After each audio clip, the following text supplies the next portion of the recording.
Welcome in, welcome in. Yeah, that's right. That's right. We're into it. We're getting into it. I missed you too, Miguel. Yeah. Hey, thanks for having me. Yeah, new topic indeed. We are running it. It's time to spam politics with the election season kicking off, and too close of a race for someone who literally tried to insurrect the U.S. government. So. Yeah, let's run it. But make sure you're double tapping on that screen, sharing it with your friends, doing all those good things that get this live in front of as many people as we can. Ashlyn, thank you so much. And with that, yeah, make sure you, but keep on sharing it with your friends. Double tap on that screen. We are going to be running the Trump v. Harris debate. So if you are a Trump supporter, feel free to request to join. But if you're not a Trump supporter, then I'm probably not going to talk to you. Hey, Steph, thank you so much. Appreciate that. What's up, Matt? How's it going? Hey, how you doing? Doing well, doing well. Appreciate you being here. Of course, happy to help. Yeah. It's a big and daunting debate, and it's yeah. No problem at all. Yeah. No, how are you doing? I'm pretty good. It's Monday, so you know how that goes, but that's about it. True, it is Monday. But let's see it. Hey, what's up? Whoa, thank you so much, AG, for the baby dragon. Appreciate that. Big W, AG, in the comment section. W. What's up? How's it going? What's up, Nikolai? Doing good. How are you? Doing well. Are you voting for Trump? No, I'm just glad you're doing this topic. I love y'all. Oh, okay. Thank you so much. Appreciate you, Nikolai. Big W, Nikolai, in the comment section. We do appreciate that, but only request to join if you are going to be voting for Trump in this upcoming election. I've been looking into it for the past couple of weeks for which arguments I'm going to run. I'm familiar with like a wide range of arguments on this topic, but I think what's like definitely most concerning to me is like all the January 6th stuff that people for some reason have forgotten about. The intensity and like the craziness of that day, and especially when you take into account like all the legal proceedings that happen after. Matt, you're much more familiar with this topic. Are there any like specific points on it that I should avoid in order to avoid getting like taken down? That's a good question. Really, it's hit and miss. I mean, anything with the GAY topic, unfortunately, still is not, friendly. So, I mean, stay away from that. But, I mean, not really. I would say that, like, you can kind of tell if it's, like, leaning towards, like, heavy, like, misinformation, like heavy stuff, then I would kind of push that away because that typically, will get you the election type stuff like January 6th and stuff usually doesn't unless it goes like really overboard. But I haven't seen that. Usually it's when somebody says something crazy, which is just going to happen. So. Gotcha. Okay. Well, let's get the first guest on up in here, but I'll keep that in mind. What's up? How's it going? Hey, are you voting for Trump? I am. Okay. Why? Well, probably the biggest reason is the abortion issue, but another reason I'm voting for him, which I want to discuss with you, was that he is going to designate Mexican drug cartels as foreign tea groups. Okay. And why is this more important than anything else? Because in the last year, I think over 70,000 Americans have died. They've taken out more Americans than any other foreign entity in the United States. So if you care about saving American lives, which I do, we should make sure that we do everything in our power to increase the penalties that even Americans that are helping them out would suffer for helping them bring. What penalties do Americans who are helping them out suffer now? They can get hit with drug charges, but if we were to designate them as foreign tea groups, then we could, under 18 USC section 23398, they could be convicted of lending, quote, material support and resources to an FTO, and that this would include funds, transportation, even advice or services. So it would broaden the range. And it would catch all these individuals, because I don't know if you heard, like most of the people that get caught at the border with the stuff, the things that they're bringing in are American citizens. So, it would dissuade many people from helping them out anymore. And then we could also freeze their assets. So, so I mean, I don't see why we wouldn't do that. Yeah, sure. That all sounds like really cool and all, but I just think that there's like much more important issues on the ballot. I don't know why. I'm not sure specifically what like material impact actually classifying them in this way would have. Do you have any like data points on like the estimations of the effect of this policy, or? Well, you mean extrapolated studies? Is that what you're talking about? Yeah. Do you have any data?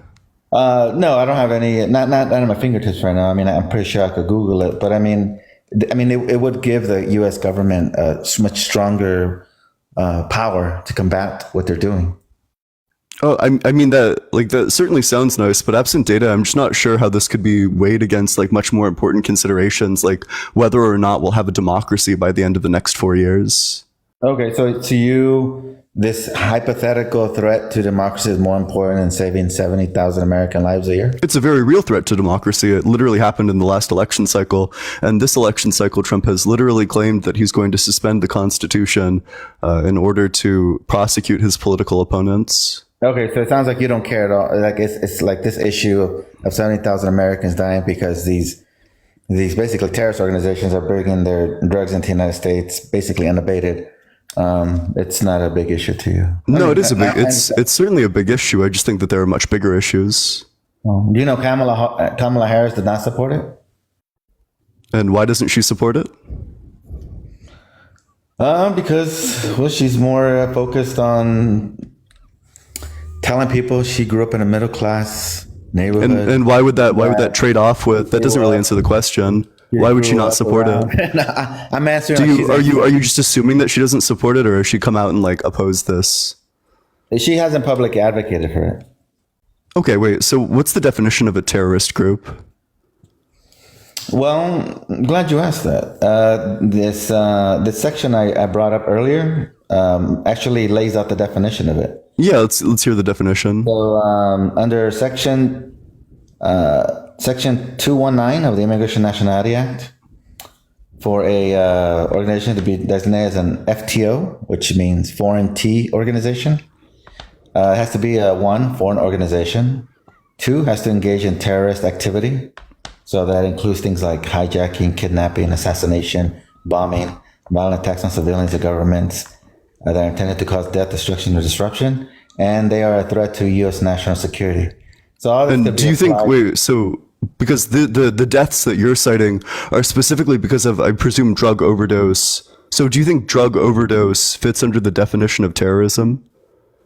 No. So just so maybe you're not very familiar with this topic, but the cartels do much more than just kill people via drug overdoses. In Mexico, for example, they kill judges, they kill police officers, they kill civilians who don't pay their extortions. They behead people. They hang dead bodies from bridges. They cut people's heads off and throw them in dance clubs. So they're they kidnap people. I mean, they do all kinds of stuff, which would easily be classified as a terrorist acts. Yeah, wait. So, but you were specifically grandstanding on 70,000 U.S. deaths each year. Is that incorrect? Were you not doing that like 5 minutes ago? Sure, and didn't you? And wait, and how do these deaths? Wait, hold on. How do these? Hold on. How do these deaths come about? Is it through these acts of terror, or is it majority from like drug overdose?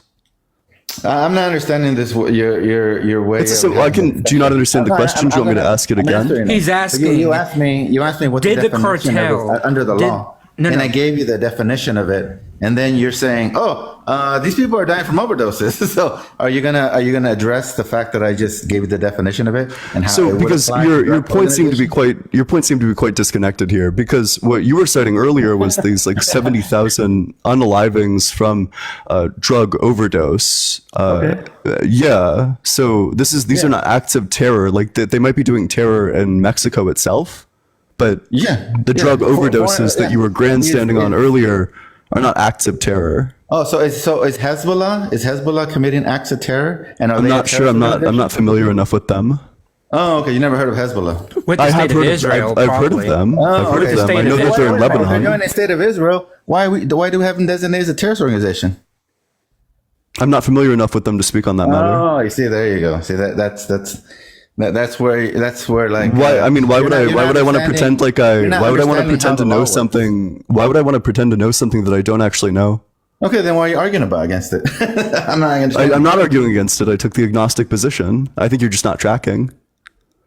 So, I mean, no, I think you're not tracking. You asked me what the definition of it is. Under the law, I gave it to you. The definition. Yeah, well, you're just giving And then a you asked summary me- of and you then your like comeback fumbling to that- around. Then your comeback to that is, oh, these Americans that are dying in the United States are peacefully overdosing in the United States. How could that be Well, hold considered on. terrorism? We're attaching a lot of words to it. So it's peaceful to you? No, not really. I mean, well, I think that there's like for certain drugs, I think that all these drugs are like necessarily bloody. Like there is like always some like element of like violence that's going to be attached to like a drug like cocaine, for example. Okay, so would you consider that terrorism? Someone overdosing in their home from the illicit acts that these No, because typically overcome? terrorism involves attacks against civilians to sway some sort of political opinion. So I Okay, wouldn't that's really not- consider that an act of terror. Yeah. No. When you Okay, so then we shouldn't when we're designate talking by your hold on, definition. hold on. Wait, hold on, Shouldn't hold on. designate Wait. Hamas. When we're talking about rugs, let's not say the name, and that's just because it will get you a bananaed. Like it just Oh, will. okay, gotcha. Good to know, good to so know. let's just yeah. I mean, there's one in particular. It's the F drug. Just stay clear of it. Just stay clear of it. So Okay. yeah, okay. But yeah, I mean, but Raj, you're not answering Ian's question though. Like, I mean, like honestly, because Ian asked you a very specific question. Is yes, we have individuals who are having overdoses. That's true. Right, but what plan would designating these cartels as terrorist organizations? What change would that make? Because we already have an act on the book or a law on the books that makes it illegal, and that's the Kingpin Act. The Kingpin Act already makes it illegal. It has the exact same consequences. It has the exact same language in it. So that's why it hasn't passed Congress, is because we already have things on the books, because people have been trying to pass this for years and years and years, and it has always failed because we already have something on the books. So you're causing confusion, and you're also causing unnecessary complication, because what are we going to do? Go into Mexico? Are we going to send Navy SEALs into Mexico? Are we going to send the Army? Are we going to do like a covert operation into Mexico? No, right? I mean, and so that's why that's why every time these bills get reintroduced in the House or the Senate, they fail. Because everybody realizes that we already have this law against it. Yeah, and additionally, just to add on to that, like you can say that they deserve a harsher punishment, but the severity of punishment does very little to deter crimes, according to the government itself, the National Institute of Justice. Which means that you would be doing this to like feel good about yourself, not because you actually want to affect some sort of material outcome. Good. If the people who are doing it aren't deterred, let's lock them up. That's fine. We'll catch them and lock them up. Yeah, we're already doing that. Yeah, but if they would be convicted under our terrorism laws, which would be allowed if we designated the cartels as a terrorist organization, they would face far more severe and longer sentences. Okay. Yeah, and as I But- just said, severity of the punishment doesn't deter the crime, according to literally the National Institute of Justice. I don't believe that, but even if that was the case, but let's lock Raj, them let's up. also consider the fact that this would have to pass Congress. Trump cannot do it on his own, right? It would have to pass Congress. We already know that the bills that have been introduced on this point in the House and the Senate have always failed. They have always failed. So you have to convince us that even if this is the right idea, how's Trump going to be able to pass this? Because we know that his skill for compromise is very much lacking.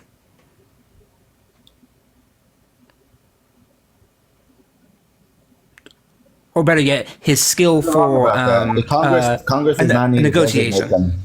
Congress is not, you're wrong about that. That's misinformation. Congress does not have to designate these. No. Congress has to pass a power to designate FTO. them. Congress has to No. pass an No, it doesn't. FTO. The power Yes, to it does. designate an FTO lies with the U.S. Secretary of State. Under It does, Section 219 unless of the Immigration National Act. There's no requirement. you would that have to Congress amend. has Okay, this is getting in the weed now, but you would have to amend Section 219 to allow the cartels to be designated as such, No, you which don't. is why power Representative lies with Chip the US Roy. Secretary No, of hold on. State. Hold on. That's why Chip Roy had to introduce a bill in the House in like 2018 or 2019 to be able to allow the Secretary of State to be able to do that. We already have an act on the books that allows the Secretary of State to do that, and that's the Kingpin Act.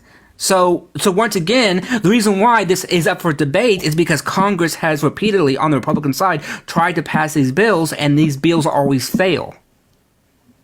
We have a fundamental misunderstanding of the law, so I'll go ahead and drop down. But anyways, that's the only thing I wanted to bring up. Yeah, it sure does seem like that. Well, appreciate you coming on up. Make sure you're double tapping on that screen, sharing it with your friends. Appreciate it, Matt. But like, please stay up, of course. No, but there's like a lot to learn in this debate, but yeah. Hey, what's up? How's it going? Are you voting for Trump? Jasmine? Okay. You're off the app. You swiped out of the app? Hey, what's up? How's it going? Did you want to turn that off? Okay, sounds good. That works too. But keep on double tapping on that screen, sharing it with your friends. Let's get all the way up to 50K likes. Hey, what's up? How's it going? No stress? No stress? Like seems to, I don't know. Hey, how old are you? I am 46. Okay, and are you voting for Trump? Yes, I am. Okay. Why? Well, I believe Trump didn't just one day say, hey, I'm going to run for presidency. I believe the military asked him to run. You think who asked him to run? The military. And first of all, okay, so the military is like a large group of people. So when somebody asks you to run, that would need to be like one person. So who was the person specifically who asked him to run, and why do I care? It was, well, one of the commanders in the military. Which one? I'm not sure which one it was. Okay, so I'm very skeptical of this already, especially because this seems like it would be a violation of the Hatch Act to literally take like such a partisan action. But putting that aside, why would I care? So I believe that the military got a hold of the NSA and found out basically what the corruption was going on. And I believe Trump's first presidency was to put things in place to take down the cabal. Okay, so sounds like a bunch of nonsense. So what's the corruption involved, and what's your evidence of it? Kat, thank you so much for the swan. Appreciate it. W Kat in the comments. They're trying to bring in the NWO. What's the New World Order? Is this? Yes. Are we serious? Are we doing a little meme here? What's the deal? No, dead serious. I haven't found anyone to prove it wrong. How is this falsifiable? Through all the evidence that's been happening. No, how is this falsifiable? Like, what could be presented to you that would make you think that this isn't true? That it isn't true? Yeah.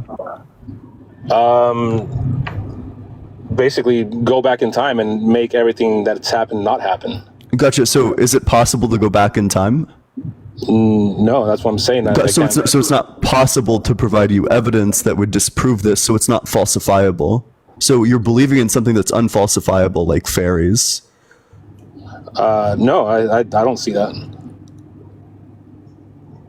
We literally just demonstrated how it's not falsifiable. So yeah, like prove to me that this corruption is not happening. How can you expect me to prove a negative? Prove to me that the corruption is happening. Well, it's already being displayed. Yeah, where? Throughout everywhere in general. Where? Well, like, for example, what's going on with a lot of people thought we were crazy believing that there was a lot of stuff going on in Hollywood with the P-file, or I don't know how you want to word it here, but P3Os, yeah. Yeah, P3Os. They thought we were crazy that was happening, and now it's coming out that, it really was happening. Yeah, which ones? Like, do you have any evidence that it's like a systemic problem? Yeah, there's I don't have any evidence in front of me to present to you right now, but Oh yeah, you have evidence. You just left it in your other pants. no, I don't have a computer in front of me. I don't have the stuff in front of me. I have a computer in front of me. Could you just list it out? For all the child abduction, all the missing children, all the stuff like that. I think 97% of children are returned. Out of how many? Out of 100%, 97% out of 100%. No, but out of how many children? 97%. Yeah, out of what's the 100%? Do you understand percentages? Yeah. How many children though are we talking? 97 for every 100% per 100. Are we talking about 100 children or 300,000 children? How many are we talking about? For the Hollywood area specifically? Yeah. Okay. Let's find out.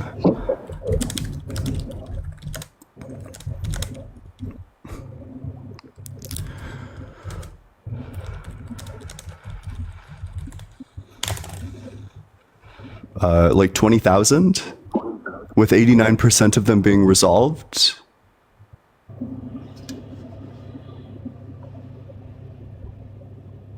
Yeah, that's just one aspect of it, but yeah, I don't think Trump's running just because he wanted to be president. I think there's something bigger going on.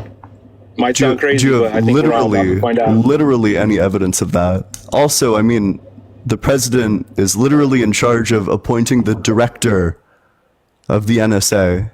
So if the NSA is corrupt, seems like Trump appointed a pretty shitty director. That happened in 2000. That happened when Obama was president. Yeah, and then Trump can just reappoint. He can just appoint a different one. No, I know. But they were going to go in and arrest Obama, but they didn't. Proof? And it's someone, I forgot who it was that spoke on it, but someone spoke on it. Gotcha. So the proof of this wild, unbelievable claim is someone spoke on it. Trust me, bro. Here you go. Do you remember Q? Unfortunately. You do remember Q? Wait, do you think? Wait. I have a question for you. I have a question for you. Do you think Donald Trump is currently president right now? Chris, thank you so much. Appreciate it. Do I think he's currently president? Not for the corporation of the United States. Not for the corporation. Not for the corp. We're using like sovereign citizen words. What are you talking about? This is all just nonsense. It sounds like nonsense, but I think we're all about to find out.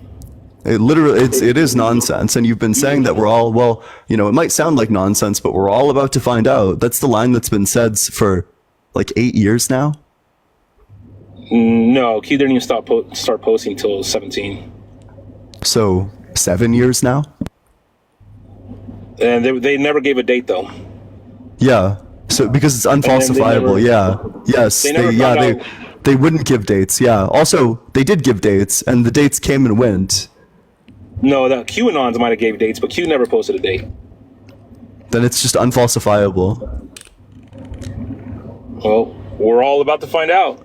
Then we'll find out very soon, and we can have this discussion once we find out. It's like the God debate, Yeah, Jesus it literally back. is. You're about to find out. Yeah. You better repent now. Jesus is coming soon. Well, fuck. I guess we'll cross that bridge when we come to it. Yeah, I think we will. You got anything else? No, that's it. Did you ever find out who Q was? I haven't been following nonsense too closely. I prefer Some guy in his nonfiction. basement. Yeah, true. Yeah. His mom's basement, wherever that is. So we never found out who he was then. We just dismissed it. We don't need to. It's nonsense. That's There's literally not a shred of evidence for any part of this. None whatsoever. And any time it's been investigated, like the Pizzagate guy, all that's resulted is violence. Your ideas that have no evidence for them, your fairy tales lead to real world violence. I don't see where there was real world violence. You don't think Pizzagate was violent? You don't think Jan 6 was violent? No, Jan 6 was a joke. That was I didn't not. find That it was not a. funny. What's the punchline? If conservatives tried, if someone really tried to take over, it would not have gone down the way it went down. It would have been an actual takeover. Do you think that They would have took it over, and then they wouldn't send in. They wouldn't send in like the whole military, and would have like a second whole civil war on the lawn of the Capitol. That makes sense. It wasn't even. I mean, the only person that got killed was a actually, civilian. No, but that's police not true. officers There was a second. Well, yeah, there's police officers, but there was also a second protester who got crushed by other protesters. There was no police officer that died. One lost an eye. One had such a PTSD that they unalived themselves. I mean, the ripple effect from it was terrible. We all seen the videos of those supposed patriots, right? You know, beating on cops and everything. You guys claim to be the law and order people, and yet there you are beating on cops and everything. Yeah, well, there was federal agents that were hired to pretend they were Trump supporters when they weren't. That's not true. And if it Brain was, that rot. would be Trump's fault because Trump appoints the head of literally all of these agencies. No, it wasn't. It was. Which federal agency did these people come from? I'm assuming they had some ties with the FBI. I'm not sure if they were direct. Yeah, agents. and who appoints the director of the FBI? It doesn't mean there can't be corruption in there. And so Trump appointed a corrupt FBI director. It doesn't mean it was the director himself that did it. Who has the power to fire anybody in the FBI? I'm assuming the president, right? The director. And also the president. Yeah. So then Trump must have appointed a pretty shitty director. Could have.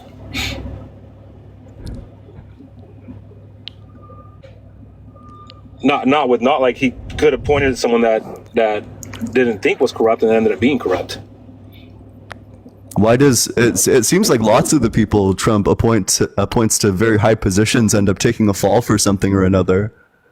And even if I was completely wrong about all of this, do you think we're better off now than we were when Trump was in office? I think that relative to the world, we're better off. Our economy recovered much quicker than all the other G7 countries. Yeah, and by what metric are we not? Just with economically? Yeah, so if you... Crime-wise? Yeah, inflation was a global phenomena. Trump had the luxury of... Oh, removed for community guideline violation. I also got like a restriction warning that said that it's like being suppressed. But yeah, that makes sense. I probably should have. Your account? Yeah. Okay. I mean, so was it a flag or was it a warning? It was like I think it was a flag that said like your live video is not being pushed out, basically. Okay, yeah. I mean, I think it's because you said the C word. Wait, is it conspiracy or is it? No. C Kane. Oh, sure. I might hit a reset and then come back. You might need to do that because. All right. Okay, all right. Yep, I'll be back in 30 seconds. All right. Okay. Wait, I can read it. Your live visibility restricted. Your live is not eligible for recommendation and restricted in search results because your live does not comply with the For You feed eligibility standards under our community guidelines. Reason discussing drugs or a related substance. Yeah. Okay. Yeah. That's good to know. Okay. Yep. Yeah. Good to know. All right. I'll see you guys in 30 seconds. Being here, appreciate you, but make sure you're sharing it with your friends. Your shirt is so cool. Thank you. It's a Mitski shirt. I got it from the Mitski concert. It was way too much money, and also at the end of it they asked me to leave a tip for handing me the shirt, and the worst part is I did. crazy. It's gone too far, asking for tips, literally unbelievable. But make sure you're double tapping on that screen, sharing it with your friends, doing all that good stuff as we try to get our very first guest on. Share it with your friends, drop a follow as well. I'm excited to explore some arguments. There is one thing that I've been thinking about this like literally all week, importing from philosophy of religion, like presuppositional arguments, basically just that Trump supporters presuppose that there's like something worthwhile in voting, or that to some degree they value voting as a part of our electoral process, because if they didn't do that, then they wouldn't be voting. And that contradicts with the fact that Donald Trump literally tried to take away the vote from everybody in 2021. But with that, we'll go to the very first guest. Keep on double tapping on that screen, sharing it with your friends, doing all that good stuff. Hey, what's up? How's it going? Ian, I love you. You've helped me so much with the God debates. I know I'm under 18. Okay, I'm gonna leave. Oh, I promise. okay. Well, I was gonna let you continue, because who doesn't like having all those nice words talked about them? But you can't say I'm under 18. But I do appreciate that. Double you guessed in the comment section. Also, if you're under 18, you shouldn't be doing God debates on TikTok. It's called Terms of Service, buddy. But make sure you're double tapping on that screen, sharing it with your friends. If you are in that guest request box, make sure that you think that, or make sure that you are voting for Trump. If you're not voting for Trump, I can't talk to you. Welcome back, Matt. How's it going? Hello. All right. Hey, what's up? How's it going, John? Hey, what's up, buddy? Yeah. Are you voting for Trump? Well, I'm not voting at all, actually. But why not? Well, I don't think it really matters. I was going to ask you. So, are you the son of a senator? No. No. Okay. So, do you feel like your vote will actually affect the standing of the country in any way? Yeah, I do. Absolutely. Yeah. So it does it in like two ways. So first, if you're in a battleground state, it super definitely does. Additionally, there's like all these like smaller elections. So even if you don't vote for president, you should be voting anyway. And also, I think that there's something really meaningful about having a majority of people vote for one candidate, even if you're in a place where it's like guaranteed to go one way, like Mississippi or California. I still think that there's value in voting, just because the candidate who wins, I think that there's like some level of importance to winning the popular vote. I know it doesn't do anything, but it does translate into identifying a big problem in our political system, which is the Electoral College. Okay. Yeah, I agree with that. That makes sense. Yeah. I assume you're probably just in somewhere like California where your vote doesn't really matter. No, I'm in Minnesota. Okay. Does your vote matter? That's a pretty important state, is it not? I mean, Minnesota. Yeah. I mean, I would vote. I mean, I don't know why not. I mean, Minnesota is is bluish purplish. So, I mean, I would say that your vote matters. No, it's definitely a blue state for sure. I mean, it's blue in the sense that it votes for Democrats, but it votes for Democrats by like +7, not like +20 like California. So, I mean, there is a difference. That's true. Yeah. Yeah, you should really consider voting.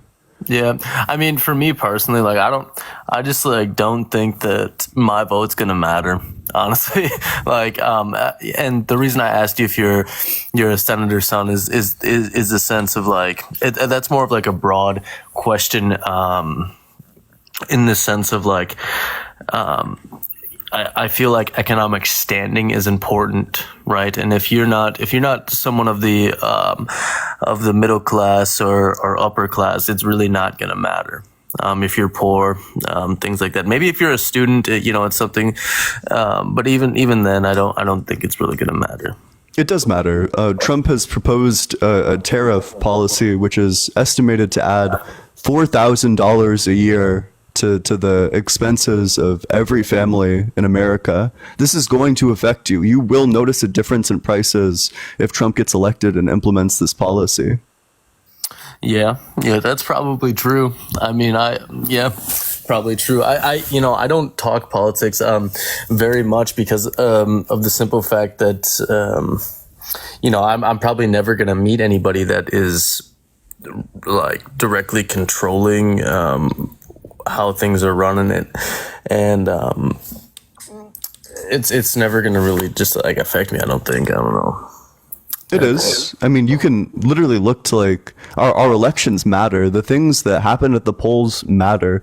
The fact that like Roe v. Wade got overturned is a direct result of Trump becoming president. He appointed all of the Supreme Court justices, which took away Roe v. Wade. They overturned Roe v. Wade. This has affected literally millions of people. Literally millions. These things do affect you. You know people who are affected by these things. You know the old saying that if you don't vote, then you can't complain. Yeah, and that's how I feel. I don't complain. I just kind of go about my life. Well, I mean, yeah, but that's kind of dumb, right? Because you're how old? I'm 23. Okay, I mean, you'll be getting into in the next 4 years. You'll be closing in on 30. You'll be wanting to, buy a house, start a family. Maybe you'll be wanting to, go up in your job and make more money and everything. And whoever's president and has the better tax policy, has the better plan for the economy, has better housing, childcare, healthcare policy, all those things, those will impact you if you have those goals in mind, which I assume that you probably do, at least on the money side, right? So I mean, that's why you vote. It's because you need to decide who is the best candidate, because they will be making your tax policy over the next 10 years. And if you then are 27 and your taxes have gone up or typically or bad, then again, you can't complain because you didn't do anything to actually go into the system and do the one thing that you can actually do, which is vote. Okay, fair enough. I'll take that in consideration. And the way I look at it is this: there's always going to be someone that, it's like a protagonist and an antagonist in a story, right? There's always going to be someone doing something, and just trying to get the others goat, if you will. And at the end of the day, I think that the presidency, someone has to be the face of it, but there's so many different hands that one essential bill has to go through in Congress just to become a law, and all these different things, and things get implemented. It's kind of like a ladder, right? One thing's put into place, and then the next thing is built upon, and then the next thing, and so forth, so on and so forth, until someone decides that it's not a good law, it shouldn't be in place, and it gets taken out, right? And I think you describe the system. Right. So, which is why it's important to vote not just for the president, but also for your senators and your representatives. Right. Each part of this matters, and that you have a say. You have the ability to decide these things and influence the election. Everyone does, and you should use yours. So I think personally, like, it's I think politics is meant for people that have money and have power, and that's what the whole scheme is, right? Like, society, at the end of the day, society is built on people that work and things like that. And you don't really see a blue collar man in politics, but you see people like that voting, right? Because they think that it works and stuff. Wait, hold on. Your governor, who is now the main vice presidential candidate. I mean, he's pretty working class. I mean, he was called by the Wall Street Journal the poorest vice presidential candidate in like a century, and they meant that as a dig, but no, I mean, actually that's a good thing. I mean, the man is considered like a middle class. But he's so not, I mean, he's not though. His kids go to his kids go to Ivy League schools, and they're in he's very much a wealthy man. Well, no, he's not wealthy, actually. They did a full dive using his tax records to see how much he made, and he's one of the lowest people. Yeah, I mean, if you consider wealthy, like having maybe over 100K, then sure, but he's not wealthy compared to most people, and certainly not to people like Donald Trump. It's not even the same boat. Yeah. And I don't know actually much about Harris at all, really. She just kind of popped up out of nowhere. I knew she existed and stuff like that, but and I wouldn't say that I know much about Trump either. But I would probably lean okay, I liked Barack Obama when Obama was in office. I thought Obama was a good candidate, but I recently leaned more towards Trump. if I had to pick somebody. Yeah, why? Well, I think Donald Trump has, and people are like, oh, he always says that people always say that he's a businessman and all this. Well, I feel like he has the authority and the idea to run a country now. But like I said, so that doesn't. I feel like he's not going to let stuff slide. Personally, I feel like he's going to, In what way? I mean, we can look to international relations, for example. He met with Kim Jong-un and got Kim Jong-un to agree to stop their nuclear testing program. And then just a couple of months later, Kim Jong-un kept on doing it. And you know what Trump did about that? Nothing. Name called him on Twitter. Yeah. But I mean, who really knows what happens behind the scenes? Like, we don't know, and like, we don't have any type of like inside information on what happens at the goddamn White House. You know what I mean? Like, we do now, because the people who were in the White House, in the Oval Office, now have written books and memoirs and come out and said, this is what happened. And when you hear about the stuff, it's insane. The fact that Trump, like, for example, I mean, like, people forget, people have amnesia, but people forget, for example, that Trump actually advocated for and thought about, this was a thought, about stopping a hurricane with a nuke. like he thought, okay, I'm not lying about that. He thought, no, I believe you. he has access to some of the smartest doctors in the world, some of the best research in the world, and yet he's standing next to Dr. Fauci, and instead of asking Dr. Fauci for his advice, he says, why don't we know that bleach and like ultraviolet light can kill bacteria, so why not we put it into our body so that we can get rid of the COVID virus? Like, that's okay. And you might say, well, as someone said in the thing, well, that's probably a joke. The problem is when a president says that, there are people who believe it. For example, after he said the thing about bleach, the number of calls to poison control went up. Right? People believe what the president has to say. That's why you can't just be the president and just be saying crazy stuff out here in the public. And behind the scenes, he was a lot worse. He advocated to a General Mark Milley that during one of the BLM protests that were outside the White House, why can't we just shoot them in the kneecaps just to like make them learn their lesson and everything, right? Just imagine a United States president saying, let's shoot citizens of this country who are peacefully protesting, right, simply because he disagrees with them. That's the main point, right, is that behind the scenes he said a lot more crazy stuff, things that made people's heads go boom, which is why over half of all of his staff and secretaries and everything have come out and said, we don't want him back in the White House because he knows nothing, he doesn't know what to do, he's clueless, and a second Trump presidency will be worse because he'll be totally unchained down, because no one's going to be in there who's going to pull him back from that chaos.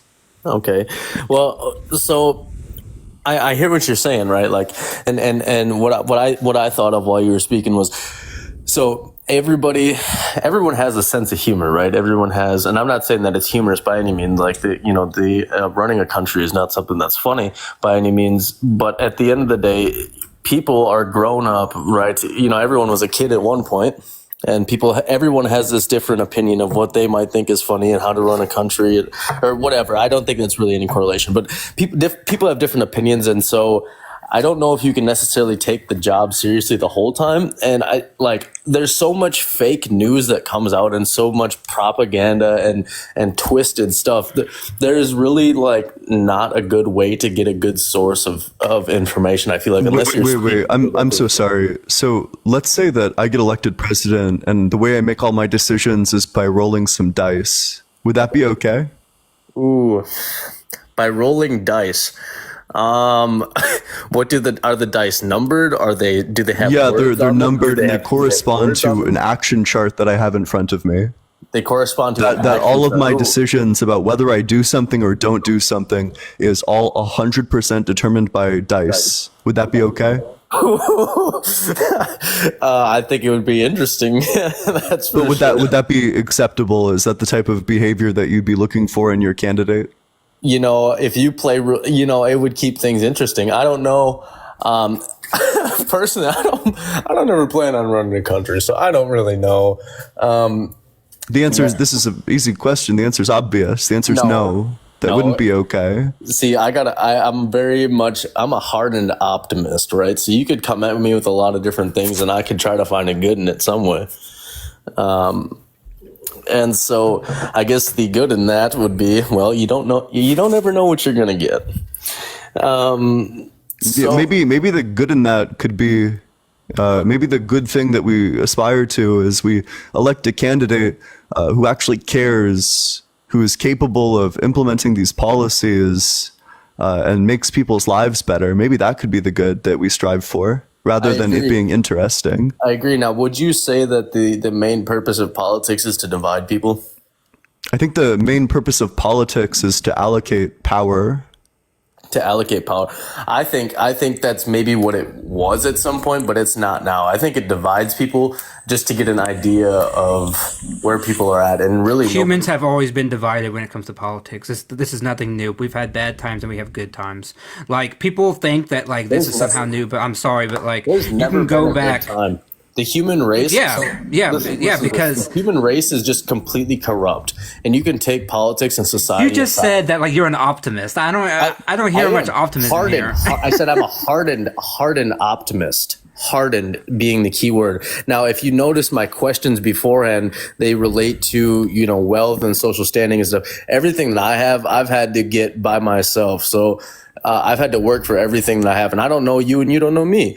So, but at the end of the day, I think so. We're put on this earth, and we're supposed to say that this person is a good representation of me. When in reality, they're probably not gonna be. Just considering the diversity of life and the spectrum of people that exist in this fucking universe and on this planet. You know what I mean? So, why do you think we're so divided? Well, that goes back to they say money, sex, drugs, religion, alcohol. Mention that shit, it'll rouse us all, right? Do you think that we were this divided, like, say, 10 years ago? Yep. Really? You think that we were this divided 10 years ago? I think under Obama, you think that we were this divided? I think after war. Have you ever fought a friend before? Have I ever fought a friend? In what sense? Just like physically fought? Have you ever like fought your brother? Yeah, I have. Okay. So did you guys get closer or did you stop talking? Well, I mean, first we got closer and then we stopped talking.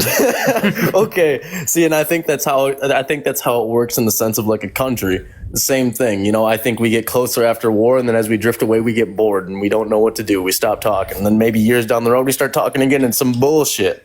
You know what I mean? Like it's this big like fucking, I think it's just everything's corrupt, and you could take that in an existential idea of life, or you can take it as a more political standing, if you will, on the subject.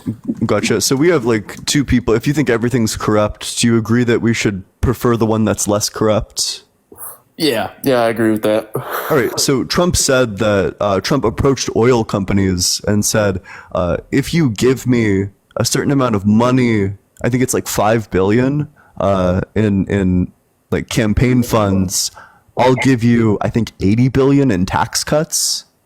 Do you think that that's like kind of unimaginably corrupt thing to do? Well, so does that relate to the 1%? Because I mean, if you own, what was it? You said oil companies, right? Yeah, oil companies. Yeah, I think so. If you own an oil company, you're obviously pretty wealthy, and this goes back to the economic standing and where you are with money. You know what I mean? So, and giving. But do you think that that's like a super corrupt thing to do? Giving the rich tax cuts. And not just giving them tax cuts, but giving them tax cuts in exchange for them giving you campaign funds. Oh, yeah. Well, I don't know. Everybody campaigns in their own way, and I don't really know how that would affect the overall. If Joe Biden started deficit spending and he deficit spent $1 trillion on the Kamala Harris campaign, would that be okay? Probably not. Yeah. No, why would that not be okay? Well, that's taxpayer money. Where do you think tax cuts come from?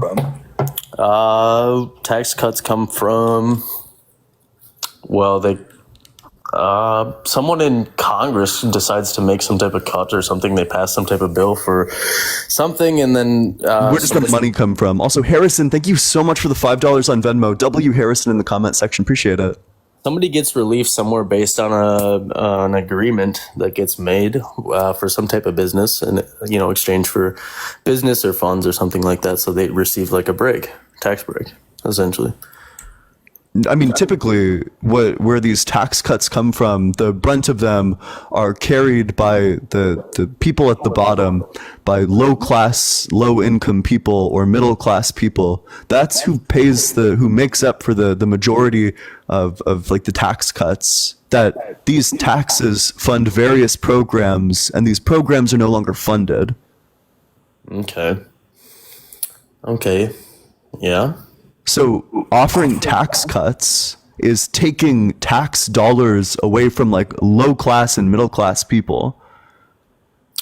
Yeah, but see, so yeah, well, I guess I'm gonna agree with you. Yeah. So what, my tax. So I'm a low income person, right? I'm 23. Like I said, I'm a working person, right? My money goes to the middle class, and then after that, my middle class, or the money after that, all the collectively poor people, that goes to the rich, and then after that it gets delegated out, or the rich keep it, really, and then you receive it back after your next paycheck or whatever, in some way. But you don't receive the full amount, not even close to it. You get taxed, right? So you said that it would be unacceptable if Joseph Robin Biden deficit spent $1 trillion in campaign funds for Kamala Harris's campaign. That would be unacceptable to you. And the reasoning you gave for why that would be unacceptable is because that's taxpayer money. Now, Trump said, if you give me $1 billion in campaign funds, I will give you a 160 or 100, if you give me 1 billion, then I'll give you 160 billion in tax cuts. These tax cuts come from the taxpayer, essentially. So for the same reason that you opposed this first scenario, you would also be forced to oppose what Trump did. I oppose both of them. Yeah, you're right. Well, okay, because so one of them is real and one of them's hypothetical. So you would oppose the hypothetical thing that Biden and Harris didn't actually do, and you would oppose the real thing that Trump actually did, which means that in reality you would oppose Trump. Do you agree? Sure. Yeah. Okay, perfect. So if you oppose Trump, then don't vote for him. In fact, you should be voting for Harris. Fair enough. Okay. I probably won't vote because it's going to be hard to sway my view on that. I think that, like I said, everybody in politics is corrupt, and like most people come from money, and it's a cesspool of people that it's passed on. That's what I think. I probably am wrong. Who knows? I've been wrong. I'm wrong all the time, every day. But I think that, it's just this thing that's constantly passed on. Like, this sense of hierarchy and being is, if you've got a good standing in society, it's going to be passed on, and that's where you'll be. Where do these people come from anyway? So it's sure. So you can say that they're all corrupt, and I might be inclined to agree with you. Certainly, we would prefer the less corrupt of the options. I mean, you might think that it's possible to make no choice, but you're forgetting that no choice is itself a choice.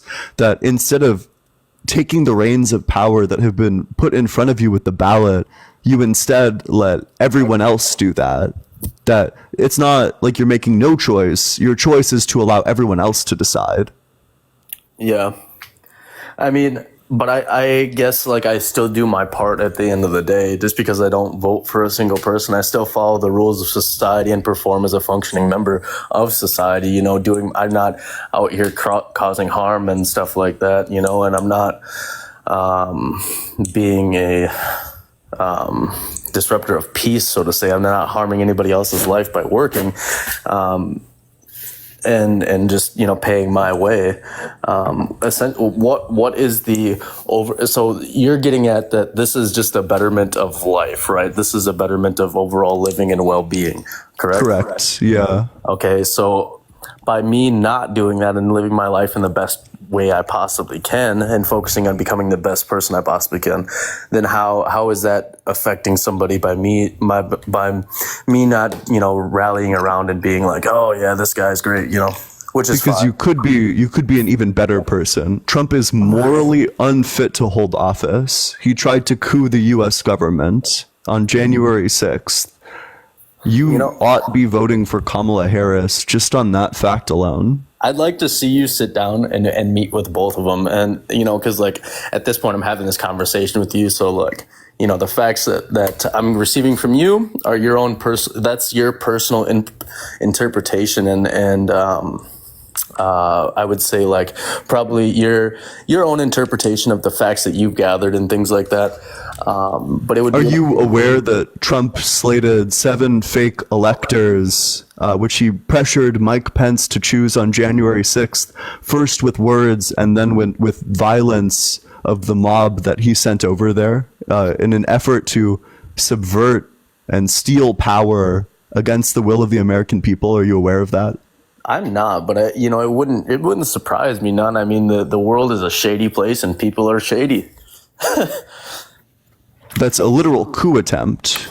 Can you cite me anything done by Kamala Harris that even comes within the same galaxy as attempting to coup the government in terms of corruption? I don't know, but my honest prediction is that we will see a woman president at some point in our life, the same way. I was a young kid in middle school and I wrote a letter to Barack Obama. He was the first African-American president, and people just said that would never happen. That was way before my time. I thought that he was a cool president. But again, I was in middle school when he was running for office and when he got into office. I think that we will see a woman president. I don't know specifically if Kamala Harris is a good person or a bad person. Who knows? Like I said, you could know. You could become educated and informed on this. That is true. I plan on going back to school at some point, but I was never very good at politics. I was good at history, but it was more like U.S. history and stuff like that. Not so much evolving around politics, but it was more involving the economy and as far I got news for you about U.S. history and the economy and its relation to politics. Mine was more like inventions and things like that,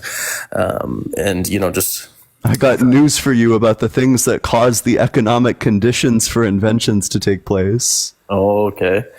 It's politics. All of these things are underwritten by politics. That the material conditions that exist because of the government structure that creates the conditions necessary for these inventions to happen in the first place.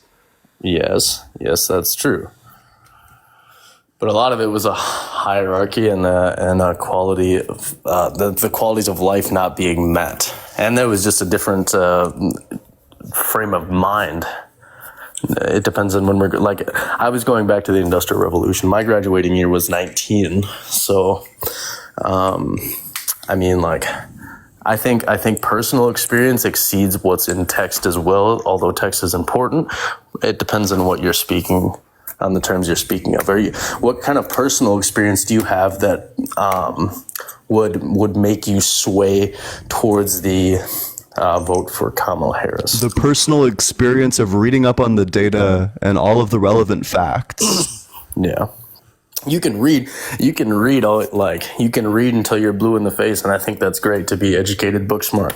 But what kind of personal experience have you? The personal experience of acclimating myself with the facts of the matter. Okay. Did you grow up? Would you say you grew up middle class, poor, rich? Yeah, I'd say I grew up middle class. Okay. So you've never had to deal with the idea of Hey, I'm gonna interrupt you real quick. I have to go. I have a work thing that I have to do real quick. So yeah, for sure. Ian, I'll be watching, and if you need me or anything, I'll hop back on. But you're doing great. Everything I think you'll be fine. So you're doing great. But let me know if you need anything. Okay. Let's get a big W, Matt, and make sure everyone's following Matt as well. I appreciate you, Matt. Yeah, please feel free to come back up if you hear something and have something to contribute to it. But big W, Matt, again. I also agree. I do agree with him. I think you're great. I watch your other debates as well. Hey, well, I appreciate that. Yeah, Satan debates. Or is it? It's more like an atheistic debate, isn't it? Yeah, it's like atheist debates. Yeah. But yeah, I watch those. And I'm on board with you with that as well. But that's I'm on board with you with that.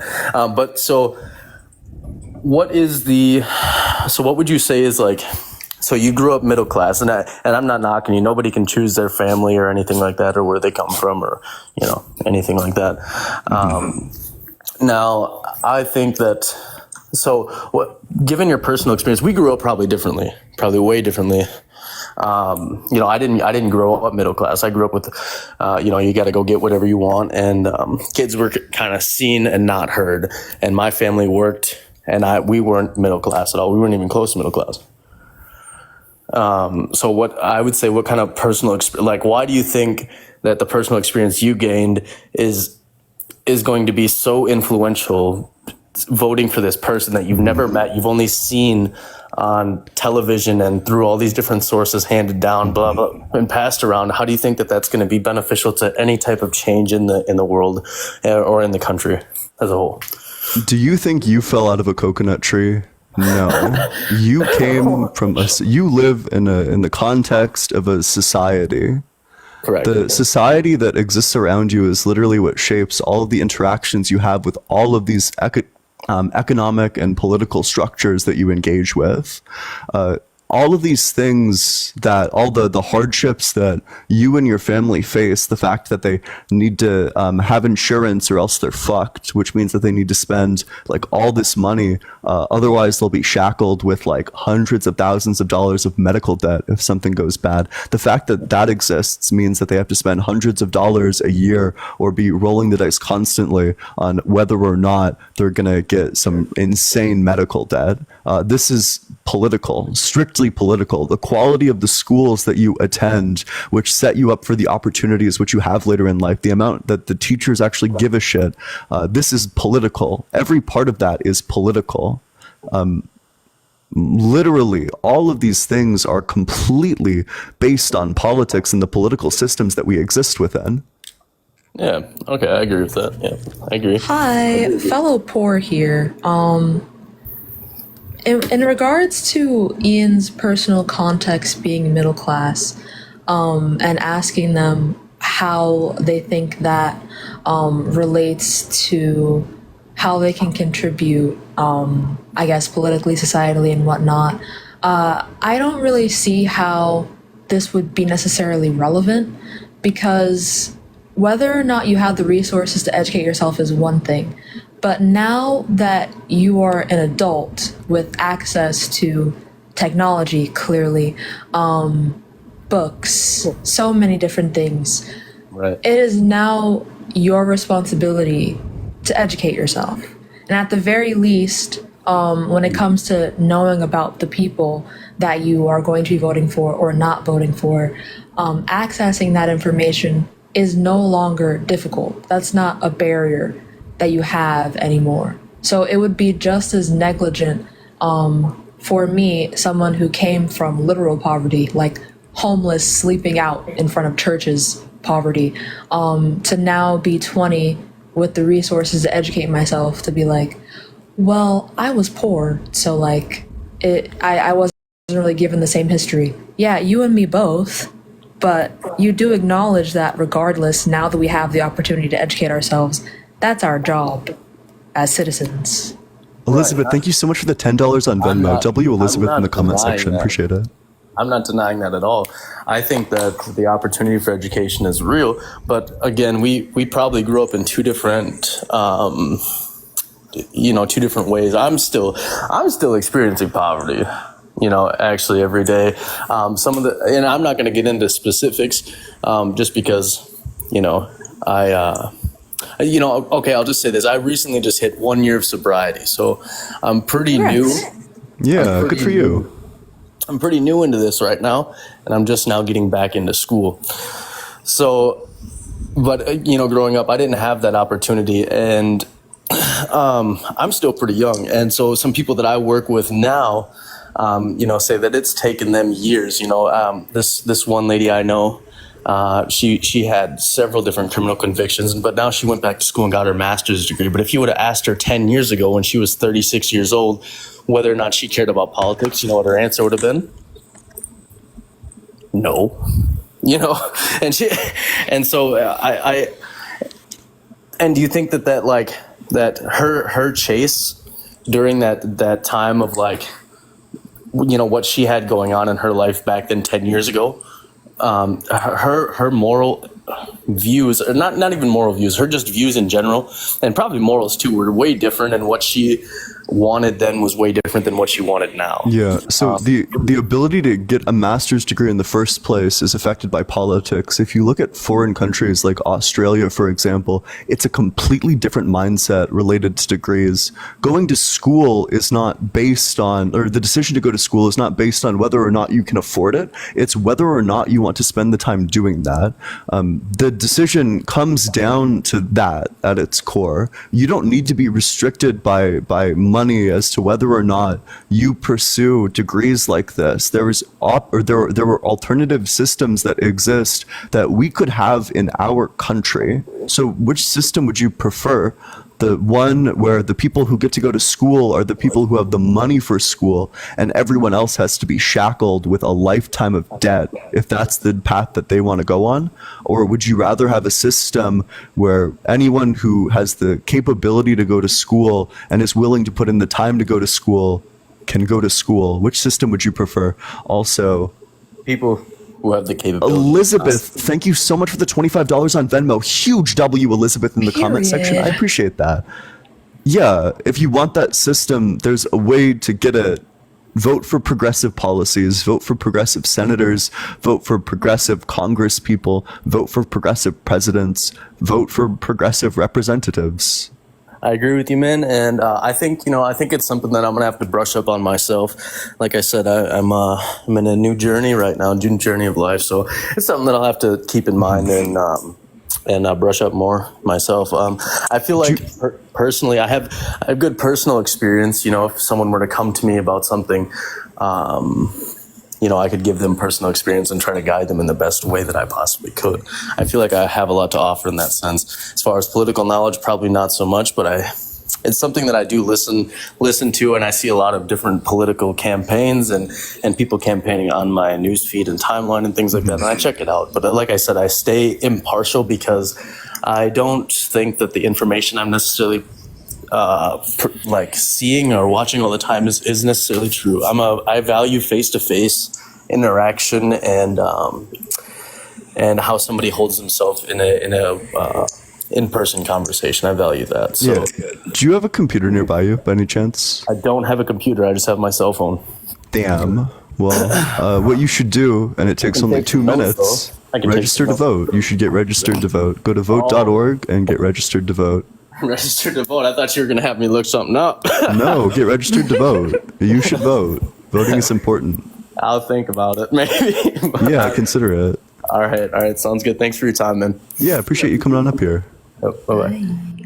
Hey, thank you so much, Kimmy, for the corgi. Make sure you're double tapping on that screen, sharing it with your friends, doing all that good stuff. Make sure you're dropping a follow.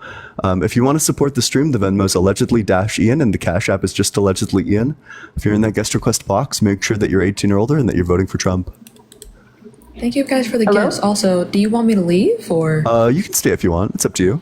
Oh yay! Okay, cool. Nyla, how's it going? Hi. Can you all hear me? I'm sorry. Yeah. Are you voting for Trump? Oh, that's a good question. Oh wait, that's all. Okay. Actually, no, I'm not. So I probably should get off here. I'm sorry. All right. I was joining a different live. My bad. No, you're good. You're chilling.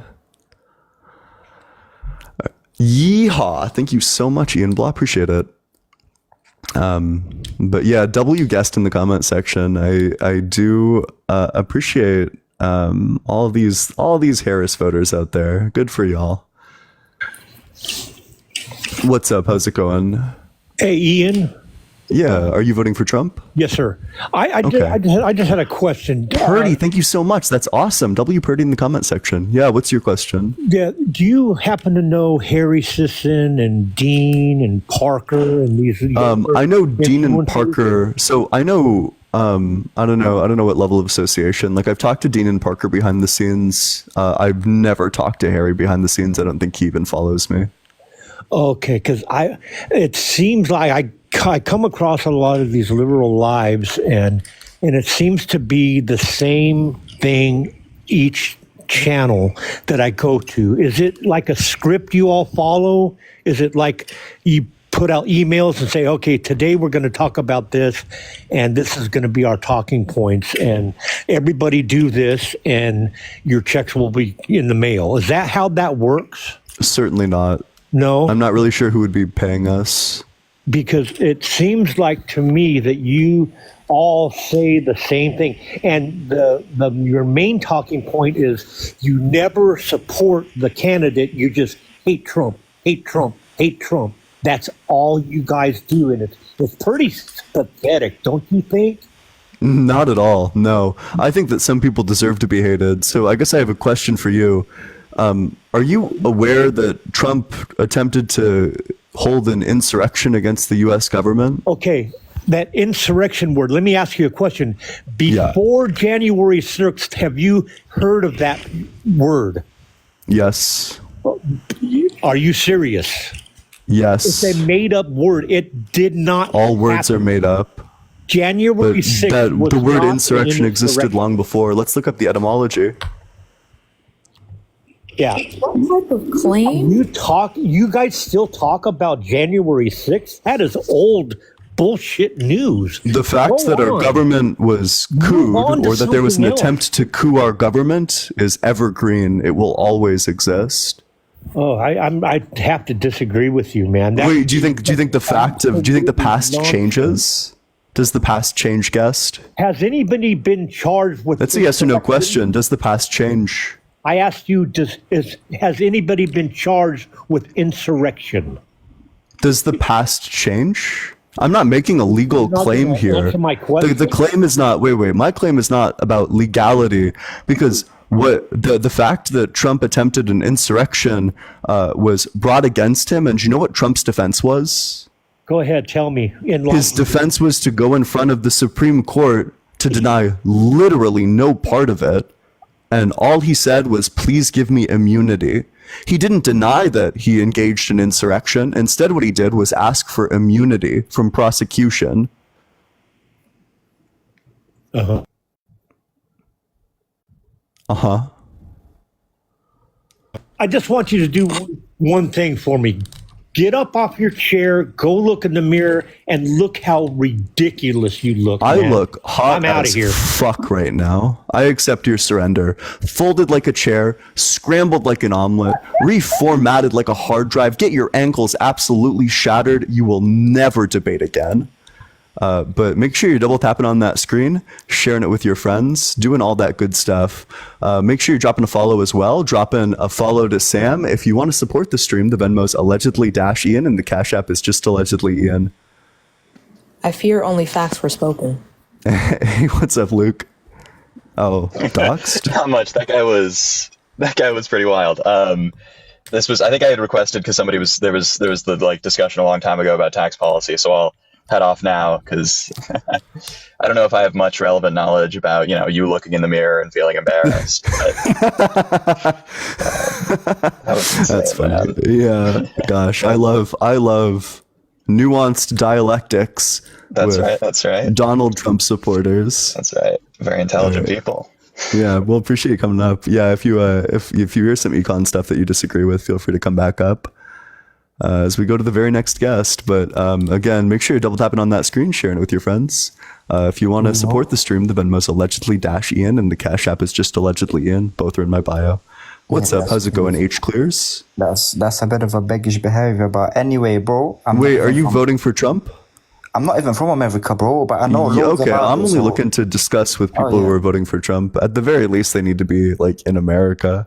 I guess I'd talk to like an undecided voter or like someone who's not voting, but at the very least, be in America. You need the capacity to vote. Hello, sorry. Are you from America? I've got an American passport. Do you live in America?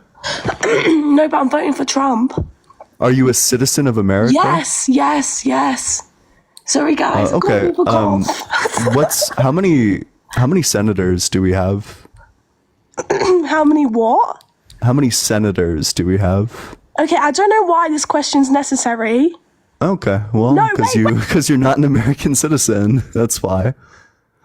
You're not voting for. Why this question is necessary? What's up? How's it going, sports? What's going on? Can you hear me? Yeah. Are you voting for Trump? Yes, I am. Okay. Why? Well, I don't. I actually would want to ask you why you're voting for Kamala. Like, is it person or policy? Oh, it's because her opponent attempted a coup on the U.S. government. Okay, so and that's funny. Okay, so why is he still able to run? Why is he still able to run? Because so he. You think he really genuinely because attempted he a got. coup, and he still has 50% of Americans willing to vote for him.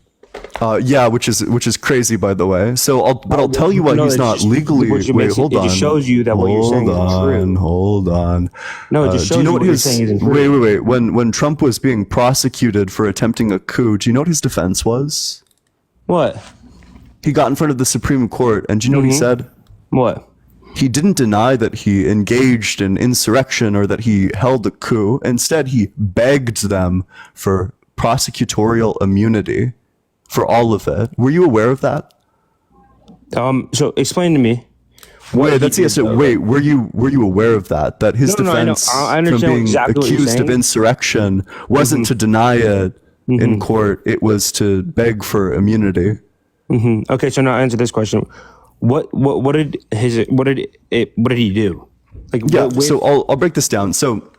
Are you aware that Trump slated 7 false sets of electors that he attempted to get them sent to the capital of 7 states such that Mike Pence could select them on the day of January 6th. And you have a source? Wait, hold on. Yes, I do. Wait, are you interested in watching a video on this? Well, we're kind of live, so I don't know if I'd have to turn. Yeah, I can. That's no problem. That's no barrier. We can watch a video. No, if you don't believe, so the source for this is going to be Trump's lawyer, Mr. Eastman. But if you're interested, if that's true, then I don't think it's his genuine lawyer, because attorney-client privilege states that he can't release anything publicly.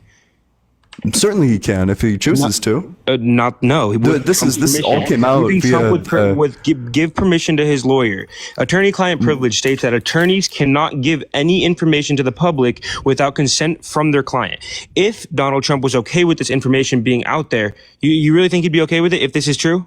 Well, all this stuff got subpoenaed.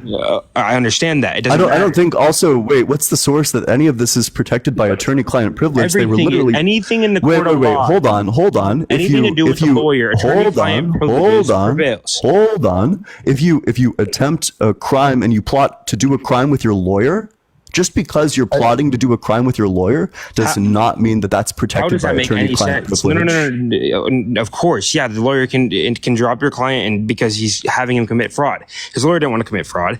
Donald Trump. Both of them together attempted to coup the U.S. government. Okay.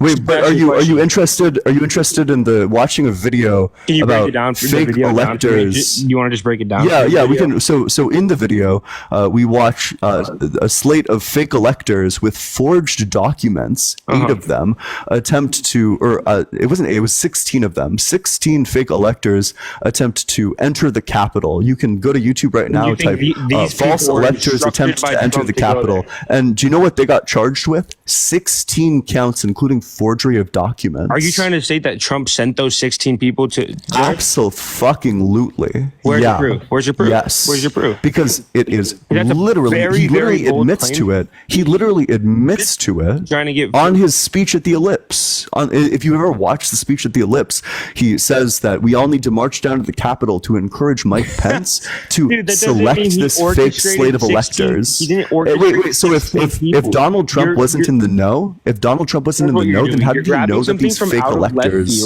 And you're connecting it with something else that has no correlation. Wait, follow me. You're grabbing something from left field. Hold on. Okay, wait, tell me I'm wrong. How did Trump know about these fake electors if he wasn't in the know? How did he know about these before it happened?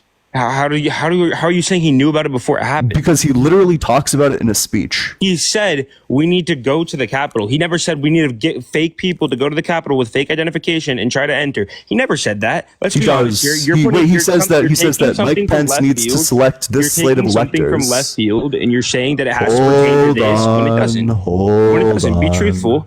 You're on here talking to 1,300 people. Don't say it's a fact that you did that when it's not. Wait, and I agree we can grandstand while you flail and flounder, but let's get back to the facts of the matter. So the facts of the matter are in the wrong. speech. Okay, yeah. So follow me. Let me say something. Wait, hold on. You've been talking quite a bit. No, so I haven't. Just I chill think out. I talked over. But we got a yapping Yolanda. We got a yapping Yolanda over here. Are you ready? Can I speak now? Oh, you've been speaking this entire time. Grabbing something from Wait, are you ready to shut the hell up for just a moment? Dude, I'm literally just trying to the way we know that Trump knew about this is because one, as much as confirmed in the January 6th indictments, the committee on the matter, all the hearings about it, which you haven't read a single word of. That's not true. Have you read it? Yeah, I've read some of it, not all of it. You've read some of it. How much have you read? The first couple paragraphs, and then I was... Gotcha, the first couple of paragraphs. Yes. Grimlock, thank you so much for the $5 on Cash App. The fact of the matter, and Trump doesn't deny this or dispute this at all. This was the thing that Trump was charged with, to which, again, his defense was, I can't be prosecuted criminally. He doesn't deny any of the facts that I'm putting forth. What he does is beg for immunity. Okay, well, let's go somewhere else. All right. Wait. No, let's stay right here. Why are you voting for a? Wait. Do you value voting as a part of our political process? 100%. Every American. Yeah. So then, how can you vote for someone who, in 2021, on January 6th, attempted to take voting away from everyone? That's not true.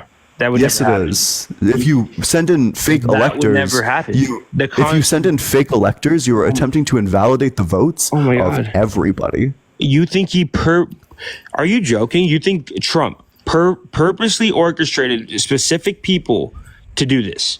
Yes. Okay, so it is literally admitted to by his lawyer. You want to say this? Yes. So what do you think about Kamala and the Biden administration? Wait, let's not pivot away. No, let's we're not not pivoting. to something else. You Directly are on the same pivoting. You're doing a topic. whataboutism. No, I'm not. I'm saying what about you're them? your sentence started with what about Kamala? You're trying to run from the fact that you're voting for a traitor. Well, we're having a debate on two different. You are voting for a traitor. Admit it. You are voting Admit for that you're somebody voting for a letting traitor. in people from the other countries. Admit that you're voting votes for on a her traitor. side. We can talk about whatever you want to talk about as soon as you admit you're voting for a traitor. So tell me, how is he a traitor if he's running for our president candidate in our country? He is a traitor who is running for office. How? Because he's not restricted from doing so, because he has apparently full immunity for anything he does that he's not impeached for. Are you? I can't tell if you're being serious or not. You genuinely think Donald Trump has the worst intentions for this country? I think that Donald Trump created seven false slates of electors. Traitor, that means hold on. That's fine. So what I do think is that Donald Trump created 7 fake slates of electors, which he then sent down on January 6th and pressured Mike Pence first with words and then violence to select these fake electors and subvert the will of the American people. Well, that's what I think. If I'm wrong, you guys ensued violence when shooting multiple shots at our president. Who shot those shots? What party were they a part of? Democratic parties. They sure weren't. The one guy was literally a registered the first guy was a registered Republican. Second guy also a registered. I think he was an independent, but his most recent support. To the Democratic Party. Hold on. The second guy, he was a supporter of I think Nikki Haley and like Vivek Ramaswamy. That was his last supported. And I don't know if you know this. Those people are.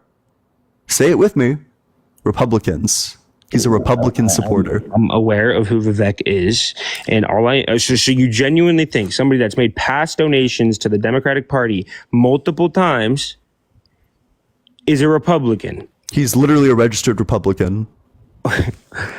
And these donations are from someone who shares the same name as him, but is not him. Oh, so what if it's somebody else that registered as a Republican, but no, because we know that we know the specific county that this person lived in and registered in. Dude, okay, so explain this, right? The people that back Hama do all their fun. Did what? Link to a company. Can you hear me? Say it The again. people that are linked with Kamala and fund her entire campaign is a company called BlackRock. Okay. They help fund her campaign. Listen, no, follow me. Wait. Did they fund her entire campaign, or do they just help fund her campaign? Which one is it? They help fund her campaign. They can't. And are you saying that they don't help fund Trump's campaign? No, Trump funds his own campaign. Oh, let's wait. So there's no way to donate to Trump? There is. Of course, he's going to take donations, but is it wrong that he uses most of his money to run his campaign? Right or wrong? I'm unaware with the facts of the matter. Okay, so follow me with this. BlackRock donating to Kamala Harris has somebody that's been in their commercials in multiple of their videos. BlackRock has literally donated to Donald Trump. It's on opensecrets.org. Okay, yeah, opensecrets.org. That sounds very trustful if you ask me, but okay. Wait, you don't know opensecrets.org? Really? I haven't used that website, no. It's literally just a tracker for who is donating to what. And how are you going to talk about this issue if you're not unfamiliar with opensecrets.org? Unfortunately, opensecrets.org has zero to do with policy or person. You didn't even know this website. How can you make these claims? You just told me what it is. Yeah, it follows the money. It follows who is donating to which political candidates. I said policy or people. Yeah, it follows which group is donating to which candidate. And policy is what they stand for. I said the website has nothing to do with that. That's why it follows who is funding. If you're the one who brought up funding, then this would be very pertinent to the concept of funding because their donations go directly into their campaigns. So let's read the mission statement together. So Open Secrets. No. Because Open Secrets is a nonpartisan, independent, and nonprofit. Open Secrets is the nation's premier research group tracking money in U.S. politics and its effects on elections and public policy. Our mission is to track the flow of money in American politics and provide the data and analysis to strengthen democracy. So you just exactly said what I said. It doesn't follow. And I agree that we can like posture as if any of this agrees with you and doesn't just completely tear your point in half. What this indicates is that it actually does provide all the data you claim that it doesn't provide. I said it doesn't provide anything on the person or policy. It provides who's donating. It does. Well, it provides the effects on public policy. So the donations are affected by I'm confused at where you're going with that. You're confused that public policy is affected by the donations that candidates receive? You're confused? No. I'm telling you right now. You're confused that when somebody gives a candidate a lot of money, that there might be a relation with that candidate passing favorable policy? That's confusing to you? Who's Kamala's top donators then? Let's go there. Let's see what kind of influence it has over her. Who is Kamala Harris's top donator? And who is Trump's? Probably most likely himself. But let's mentally masturbate for a little bit. See who has a better donator. Come on. If we look it up, the first website that comes up is opensecrets.org. Oh, perfect. Your favorite contributor Alphabet Inc. So Google, University of California, Microsoft. Oh, wait. Google. The people that they pressured into censoring Trump. The somebody that came out and said they pressured them into censoring him. Wait, so first of all, do you have any evidence that these two things are connected? No, Mark Zuckerberg came out and said that they were pressured. Do you think which company do you think Alphabet controls? Which website? What website do you think Mark Zuckerberg is the head of? He's the head of Meta, which is Facebook and Instagram. Okay, and there has been straight people from Google have stated that they were pressured as well as Mark Zuckerberg. They were at the same time. Does Alphabet Inc. own Facebook? No, I'm unaware. No. Okay, thanks for the answer. That's not what I was saying.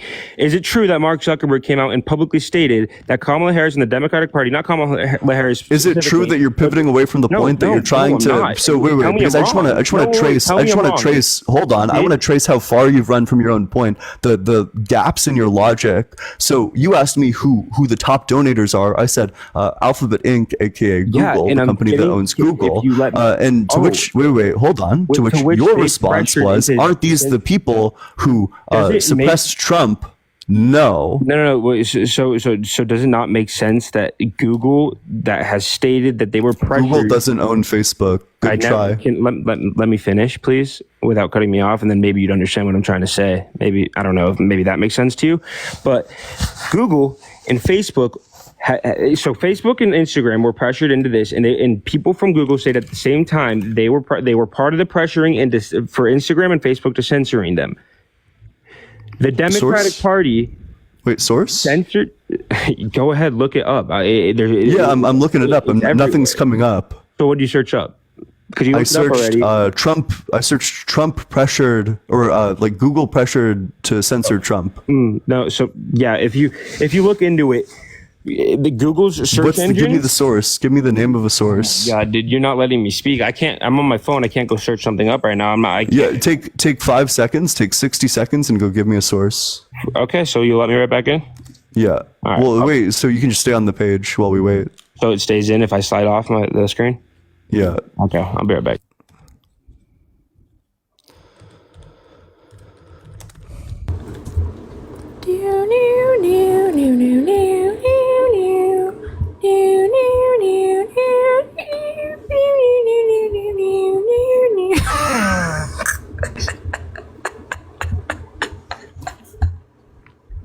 Thank you so much for that. Can you hear me? Yeah. Let's hear it.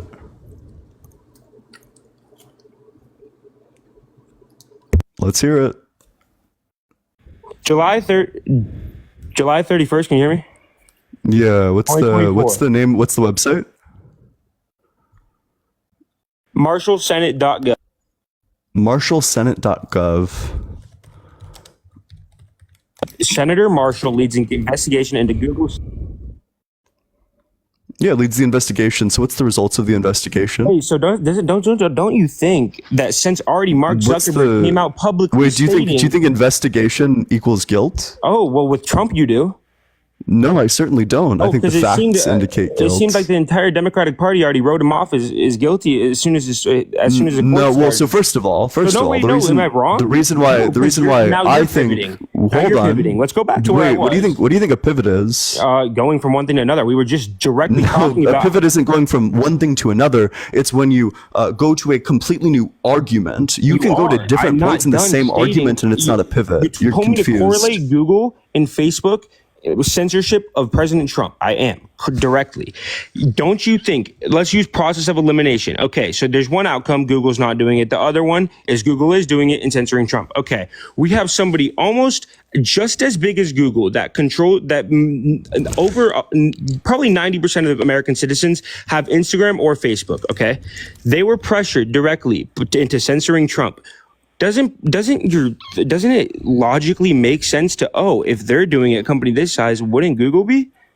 Or does that not make sense? Okay, first of where all, are you going with that? I'm still, and first there's of an all, active investigation going on into wait, it. can So I what does that mean? answer the question, or do you want to keep Well, I was yapping? trying to. Well, to be Well, fair, wait. that So was because my question, you Ian. so wait, yeah, you asked a question, but I wasn't I'm still finished. interested. Wait, what's the source name again, and what's the title of the article?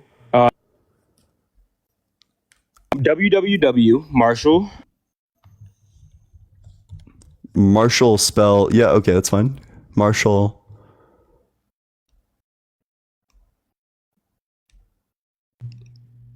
Can you hear me?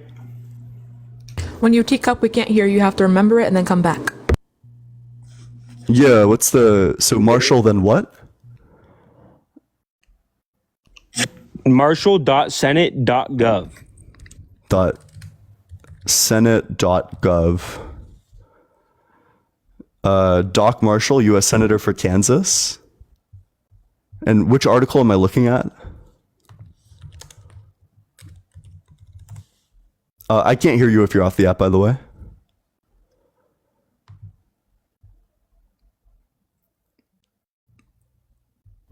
I can't hear you if I'm back.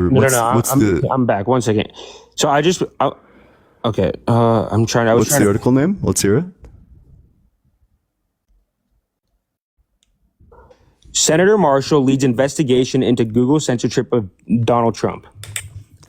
Senator Marshall leads investigation into censorship of Donald Trump. And what has resulted from this investigation?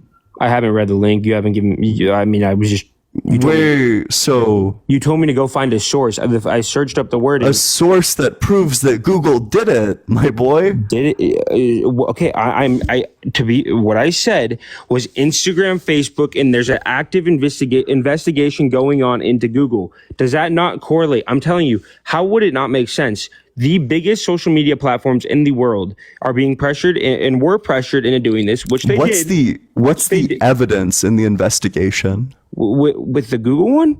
Yes. I'm telling you. What is the evidence that Google specifically has censored? If you would like me to go find the evidence, I can, and I'll be right back. Go and find the evidence perfect. that Google has engaged in censorship.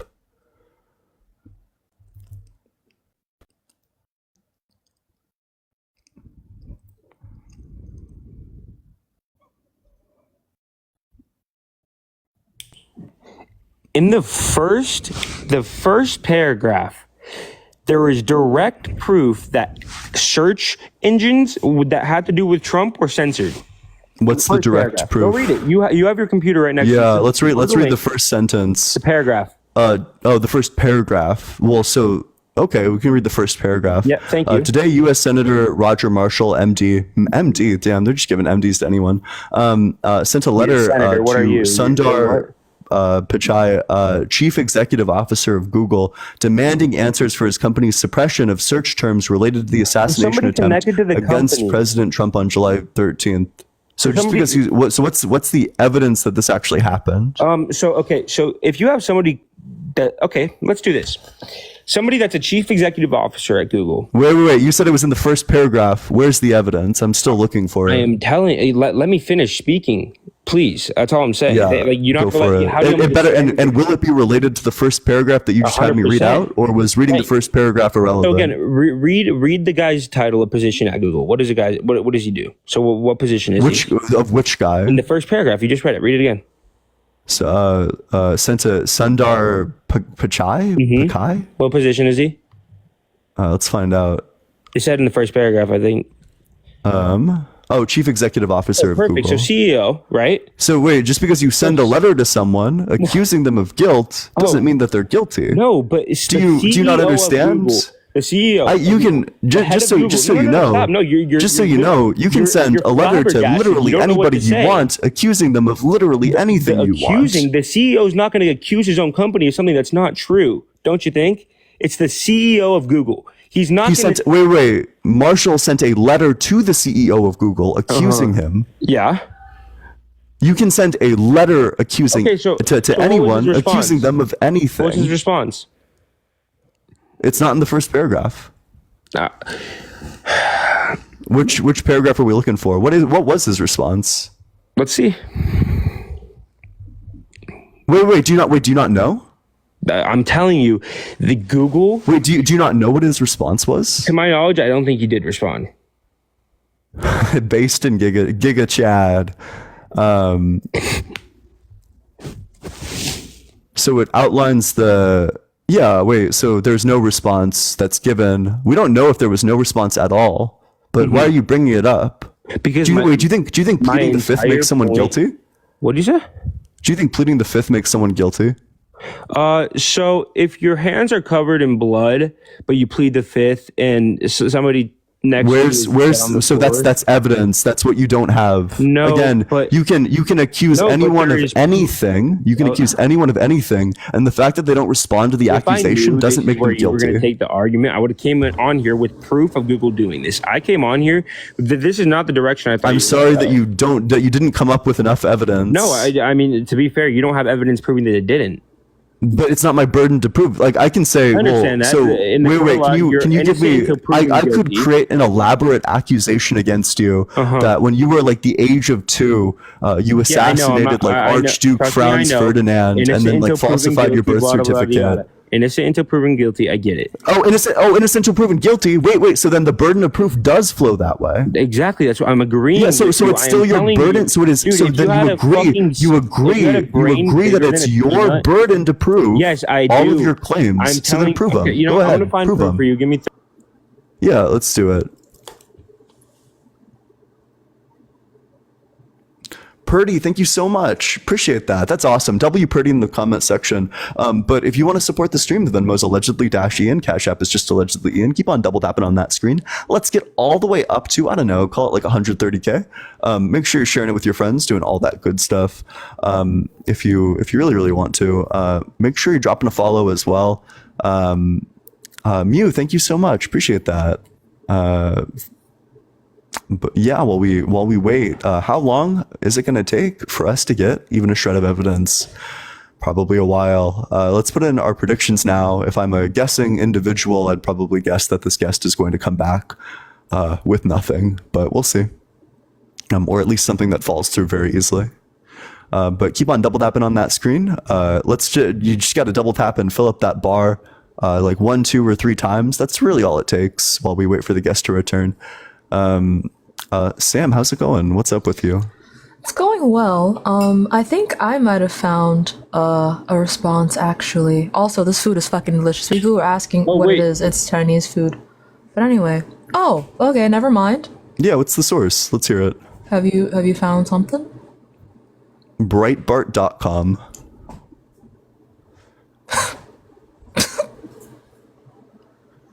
You're muted. I don't know if you know that. Yeah. No, so if you search it up, Google said that it was in-place things that were in place to protect political violence. So when people would go search up Trump assassination attempt, the search engine that it was like pushed. It wasn't there. It was hidden, and Google chalked it up to censorship that they had on political violence. Is that not? What's the source for this? Give me 30. APnews.com. AP News. Gotcha. Okay. AP News. What's the article?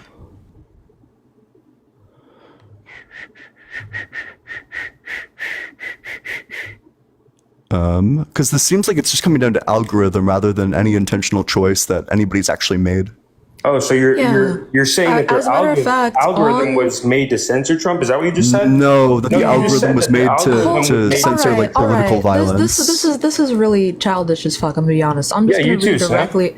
Yeah, I didn't ask. Anyway, I'm gonna read directly from the Doc Marshall website, so you can calm down. Thanks.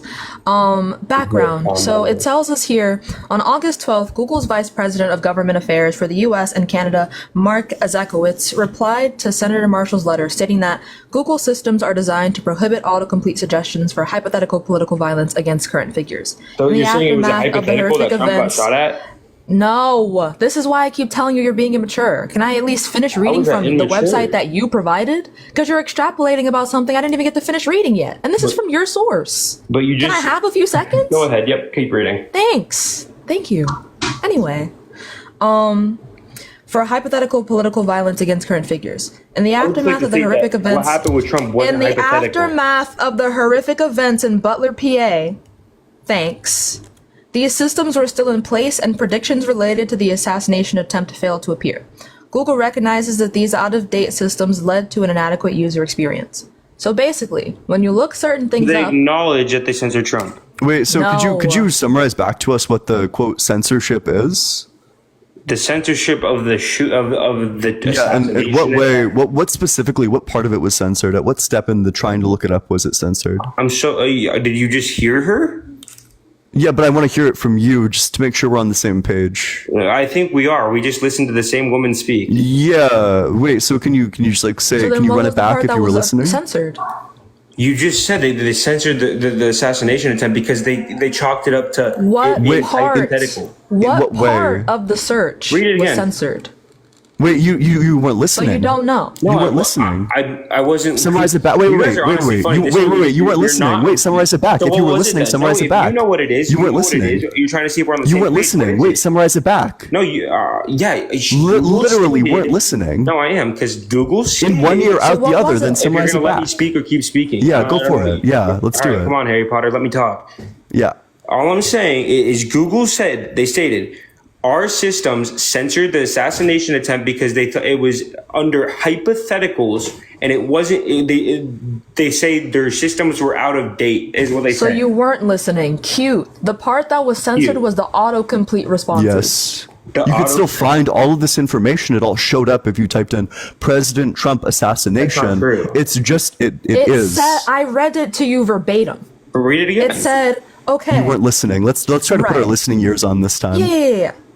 On August Guys are funny. 12th, I like it. Google's Vice President of Government Affairs for the US and Canada, Mark I, replied to Senator Marshall's letter stating that, and this is where you really need to pay attention, Google's systems are designed to prohibit autocomplete suggestions for hypothetical political violence against current figures. In the aftermath of the horrific events in Butler, PA, these systems were still in place and predictions related to the attempt failed to appear. Google recognizes that these out-of-state systems led to an inadequate user experience. Okay, so so if you were to type what you in just said, Trump, anyway, before, because I feel like we don't have it established yet that if I'm in the middle of speaking, you let me finish and then you speak. So as I was saying, because you didn't listen to me the first time. I would give you that respect if it was reciprocated, but it's not. Yeah, it was actually. I allowed you to What you're speak. gonna give. It was so fine. if I'm going to be able to speak, I'll give you your Okay, respect. to speak. you can't respond to something I haven't finished saying. Yeah, and you So if guys you can't could talk allow me over to someone that's finish trying to have because a debate. you couldn't summarize Are what you I guys in told you back college? to you. You guys go to college? Wait, So want to bet? anyway- Yeah, keep going, Sam. Like I was saying, thank you, Ian. If you were to type in, Oh, I accept your surrender. Folded like a chair, scrambled like an omelet, reformatted like a hard drive. Get your ankles absolutely shattered. You will never debate again. poor baby. But yeah, if you were to type in Trump assassination attempt and you hit enter, everything is still going to come up. The only thing that was quote unquote censored is when you first type in a word and Google gives you suggestions of what to search up, that wasn't coming up. You could still press enter and get the exact same results that you would have otherwise. So, cry, I guess. True. Yeah. Yeah, I bet guest right now is playing with like the fucking door stopper in the corner of his room. Tears in his eyes. Fiddling with that shit. Yeah. Oh, poor baby. Oh. Yeah, let's get some baby bottles in chat. But yeah, no, thanks for that, Sam. Make sure you're double tapping on that screen, sharing it with your friends. Make sure you're following both Sam and myself if you never want to miss these debates in the future. If you want to support the stream, the Venmo's allegedly-Ian and the Cash App is just allegedly Ian. Both are in my bio. And with that, we'll go to the very next guest.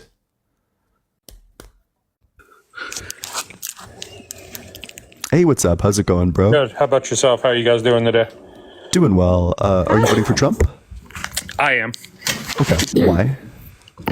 Give me 1 second here. I'm getting sat down so we can have our debate. Just give me 2 seconds. All right, I'm ready. Yeah, gotta pull the script on. No, I'm kidding. So first of all, I'm here for peaceful debate. I consider myself an independent, but I'm trying to vote for the best person that I feel better suits the American people. So that's where my vote is coming from. Yeah.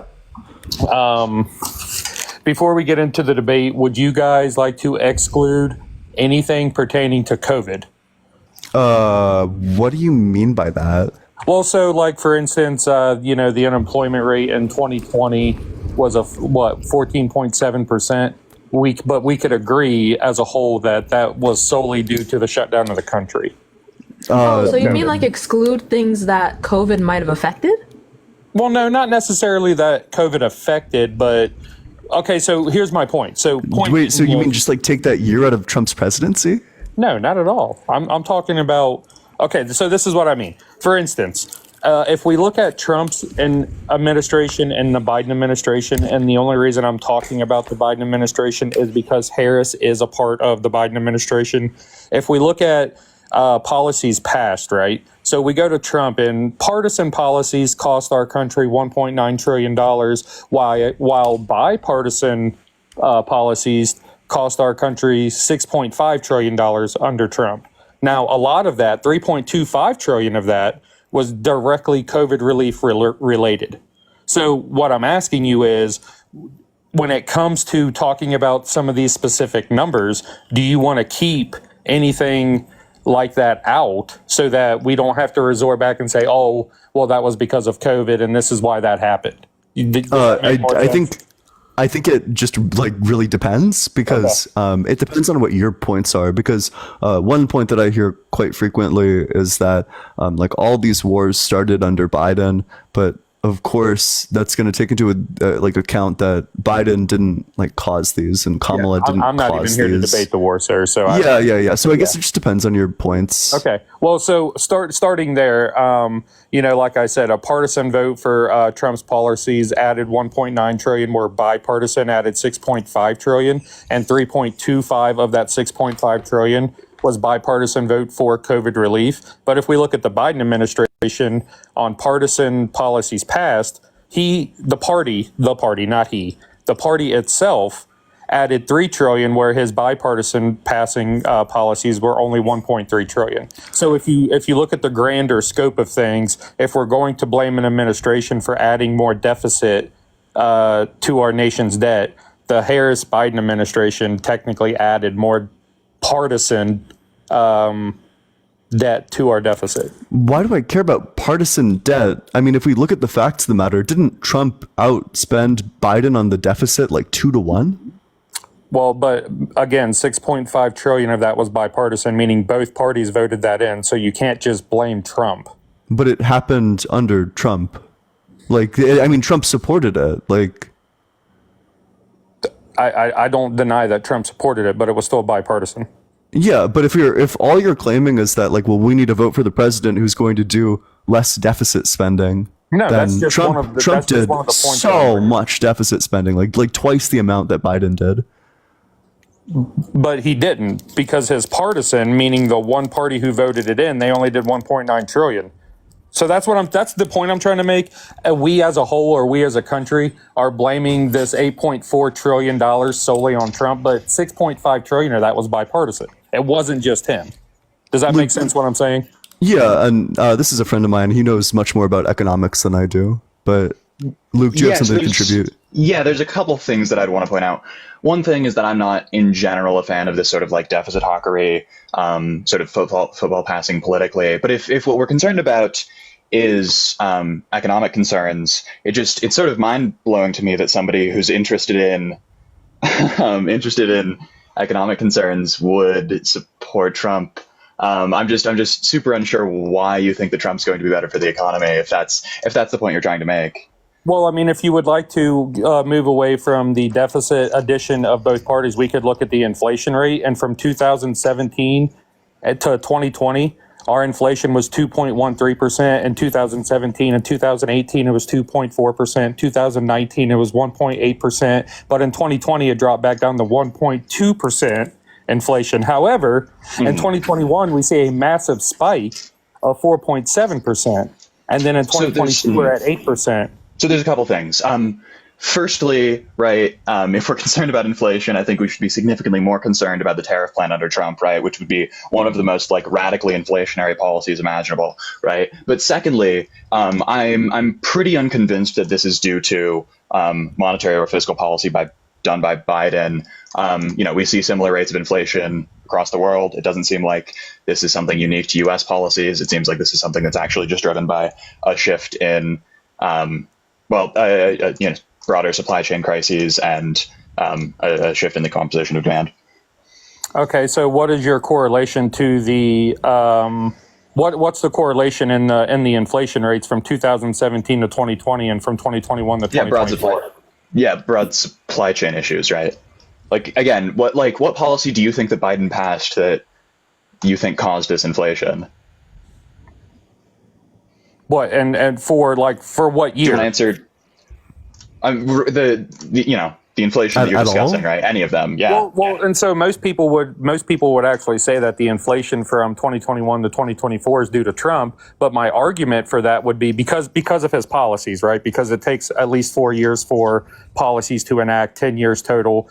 But okay, so then my rebuttal for that would be, well, in 2022, if we're still under Trump policy and we were at an 8% inflation rate, we're currently sitting at a 2.5. So could you not make the argument that his policies actually lowered inflation and didn't raise inflation? I don't think so. I don't think that I think that broadly what happened is we fixed the supply chain issues that were causing inflation broadly, right? Again, I don't know what causal explanation you're giving here. Like, you're just sort of pointing to the numbers and going, look at these numbers. What I'm looking for is a causal explanation for why it is that we believe that this inflation is due to any policy choice by Biden, or that the reduction in inflation is due to any policy choice by Trump. Well, so I never once said that the inflation rate was caused by the Biden administration. What I said was, if you look at the numbers for inflation under both administrations, what is the correlation to it being so much higher from 2021 to 2024 than it was from 2017 to 2020? Right. Yeah, we had broader. If you don't think it was caused by the Biden administration, then why would it be brought up as a concern? Yeah, it seems like what's much more important is causation rather than correlation. Well, but it's direct correlation. What is the correlation? Why are we seeing so much lower inflation numbers from because we've 2017 to fixed 2020? broader supply chain issues. Yeah, but what issues were there? That's what I'm asking. Well, there was a pretty rapid shift in demand after COVID, and then there was also a bunch of stuff going on around the world that caused supply shocks to our already super brittle supply chains that have been calming down, and we've firms have been finding sort of alternative ways to supply their goods, right? It depends on the individual supply issue, right? But broadly, my broad belief is that most of this inflation is supply chain driven. I'm also just super unsure, again, if we're concerned about inflation, why Trump would be even in the universe of consideration given the tariff plan. Well, so and I was actually gonna pivot to that because you had mentioned that when I was first talking about the inflation. Do you pronounce your name Charsky, by the way, just in case I want to? Yeah. Sure, totally, yeah. Okay. So my question to you is, if we're so concerned about these tariff plans, why hasn't the Biden-Harris administration thus far taken away any of the tariffs that Trump initially set? Yeah, so there's a couple things. One is that the sort of tariffs that Trump is proposing now are just like worlds apart from the sort of tariffs that he enacted before, right? Like, this would be like Trump the other day proposed a 200% tariff on importing foreign cars, which would be just, again, so radically inflationary to the car market. It's like hard to imagine, right? So it's important to point out that these are orders of magnitude different, right? But secondly, the reason that they've done this is because it's part of a broader sort of strategy of the pivot to Asia. They're trying to sort of wage the trade war on China and undermine China's position in the global economy. And because they're not going to see political consequences from the economic consequences of these tariffs, they haven't repealed them, right? But again, like, the fact that they've kept some of these, in comparison, tiny tariffs that Trump enacted during his disastrous trade war with China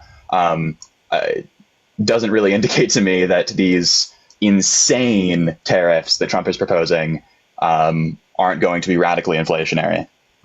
Okay, and so I can somewhat agree with a little bit of what you're saying, because I do not feel that a universal tariff of, what did he say, 28%, I think is what it was? He's been shifting the number around because I'm unconvinced that he knows what a tariff is, quite frankly, but he's been, depending on what day it is, he says a different number, which is not the sort of person I want in charge of our trade policy. But and so I can completely agree with you that a universal tariff on all imports and exports of goods is probably not a good thing. However, when you're talking about a tariff on automobile production, the automobile in America, those corporations are massively a big part of our economy. So if he's putting a tariff, let's say on, did you say it was China for imports?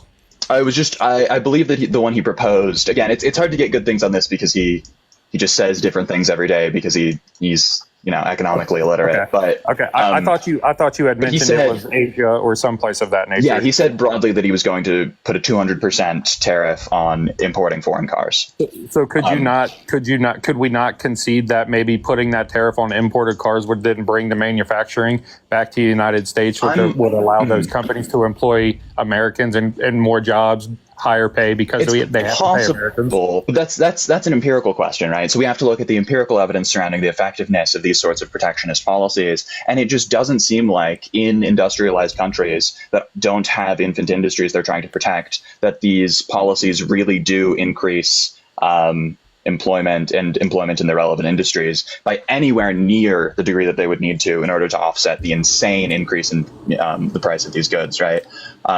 So that's an open empirical question, but every piece of empirical evidence I've ever seen on the subject seems to indicate that it doesn't have a commensurate increase in employment rates. Okay. I'd I also would have like to to add, educate if I myself can on that, butt so in. I can't deny that. I would have to Wait, can I educate myself. ask you what kind of car do you drive if you feel comfortable sharing? Yeah, I drive a Toyota. Interesting. Do you want parts for that Toyota to be double the price, or sorry, triple the price? Well, but there's Toyota manufacturing in the United States. Right, but a lot of those parts are imported, right? Like I would assume. when I go to, I don't know. I would assume. yeah, I mean, when I go to, I'm not like a huge car guy, but I try to, yeah, when I go to try to fix stuff, most of that stuff isn't, those parts aren't labeled made in the USA typically, right? And I would prefer those not to be 3 times more expensive. Yeah, also, so even if there are like plants or like there's parts available in the United States, and correct me if I'm wrong because I'm like new to economics, but wouldn't this cause like just insane problems for supply insofar as there's like this amount that costs like this much, and then there's like this amount elsewhere all around the world that costs like 3 times as much? Yeah, it'd be pretty destabilizing as far as I understand, but. You mean the universal tariffs would be destabilizing?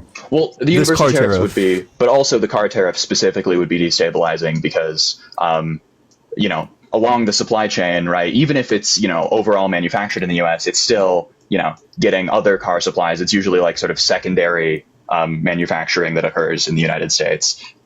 So there's still going to be, even the small portion of cars and car parts that are manufactured in the United States still rely on foreign car manufacturing in order to produce the cars that they're able to produce, right? So this would still have an effect on even the small portion of car manufacturing that occurs in the US, right? So I'm just super curious why this would be even like on the table if we're concerned about inflation. Like why this would even be a question. Well, so, I mean, I wasn't questioning the tariffs because honestly, I know what a tariff is and how a tariff works. However, I do not, I will sit here and tell you, I do not know every country that America currently has a tariff on. Like, I just don't know.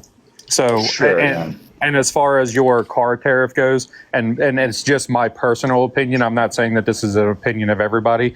Although you may be right, it may skyrocket the price of cars coming into the United States. On the flip side of that, I feel that it's a good thing because we would be bringing manufacturing back to the States, meaning that we would then be employing more Americans to make those cars, those car parts, which would then cause more jobs, which would then raise. Right, but that's an empirical. That's what I wanted to touch on because I don't know if this is, and correct me if I'm wrong, Tarsky, but if it's at all like the textile industry, manufacturing with every single part that you use during the manufacturing process being domestic, the prices for factories making all the parts, sourcing the labor for that in the United States and only the United States, at least at the beginning, would be remarkably expensive, not only for the companies that are sourcing the items used to make the parts, but also for people that are, thank you so much. That's so kind. Thank you. But also for the people that are making or sourcing rather, like the minerals and whatnot in the first place. So this would be expensive on both the part of the consumer and also on the part of the companies that will be selling these cars to the consumer. Whether or not that expense would end up evening out is another thing altogether. But at the start, this would just be terrible for the middle class, if anything. Yeah, but how long would we actually be, not how long, how soon, in your opinion, would a tariff like this affect the middle class? Are we talking day one, he puts this tariff on the cars and we're seeing an inflation rate from day number one? Or is this something that 4 years from now, when a different administration comes in, we're then just going to see the inflation of the cars? Well, with something like, one of the unique things about trade policy is that we do see more immediate effects because it is actually just like concretely making importing things more expensive. And trade policy is, the empirical research on this is, at least as far as I've seen, pretty consistent in saying that trade policy is actually something that affects prices way more quickly than fiscal or monetary policy. So you actually see if this is anything like any of these other things, like we can base it somewhat on the Trump's attempted trade war with China, right? And we'd see that there's a pretty immediate increase in prices because, again, companies just are way more reactive to changes in trade policy than they are to changes in a bunch of other sorts of policy, right? So my understanding is the empirical evidence would lead us to believe that it would have a pretty quick effect. Okay. And I'm by no means trying to pivot, but again, when it comes to tariffs, I mean, again, I know how a tariff works and how it's implemented, but who, where, how, and when those tariffs are going to happen, I'm not knowledgeable on that. So if you guys wouldn't mind if we pivoted away from the tariff talk, I'm cool with that. But if you'd like to continue to talk about it, then we can talk about it. Yeah, it seems like it's just something to look into. Are you going to do more research into like tariff policy to see? Yes, I would definitely do more research into tariff policy. And if what Charsky said was true, do you think that might like sway your vote in a certain way? I could come at it with an open mind at that point once I educate myself on it more, for sure. Yeah, so I mean that's just my honest answer to that question. That's cool. Yeah. What do you want to pivot to? So if you didn't mind, if we could pivot to and specifically violent crime rate under both administrations, if you guys don't mind to talk about that for a second. Sure. How is this caused by Harris or Biden? Well, it's not specifically caused by the administration. Again, this is a correlation question. How do we correlate that under the Trump administration from 2017 to 2020, we are seeing actual less violent crime rates than what we are seeing from 2021 to 2024?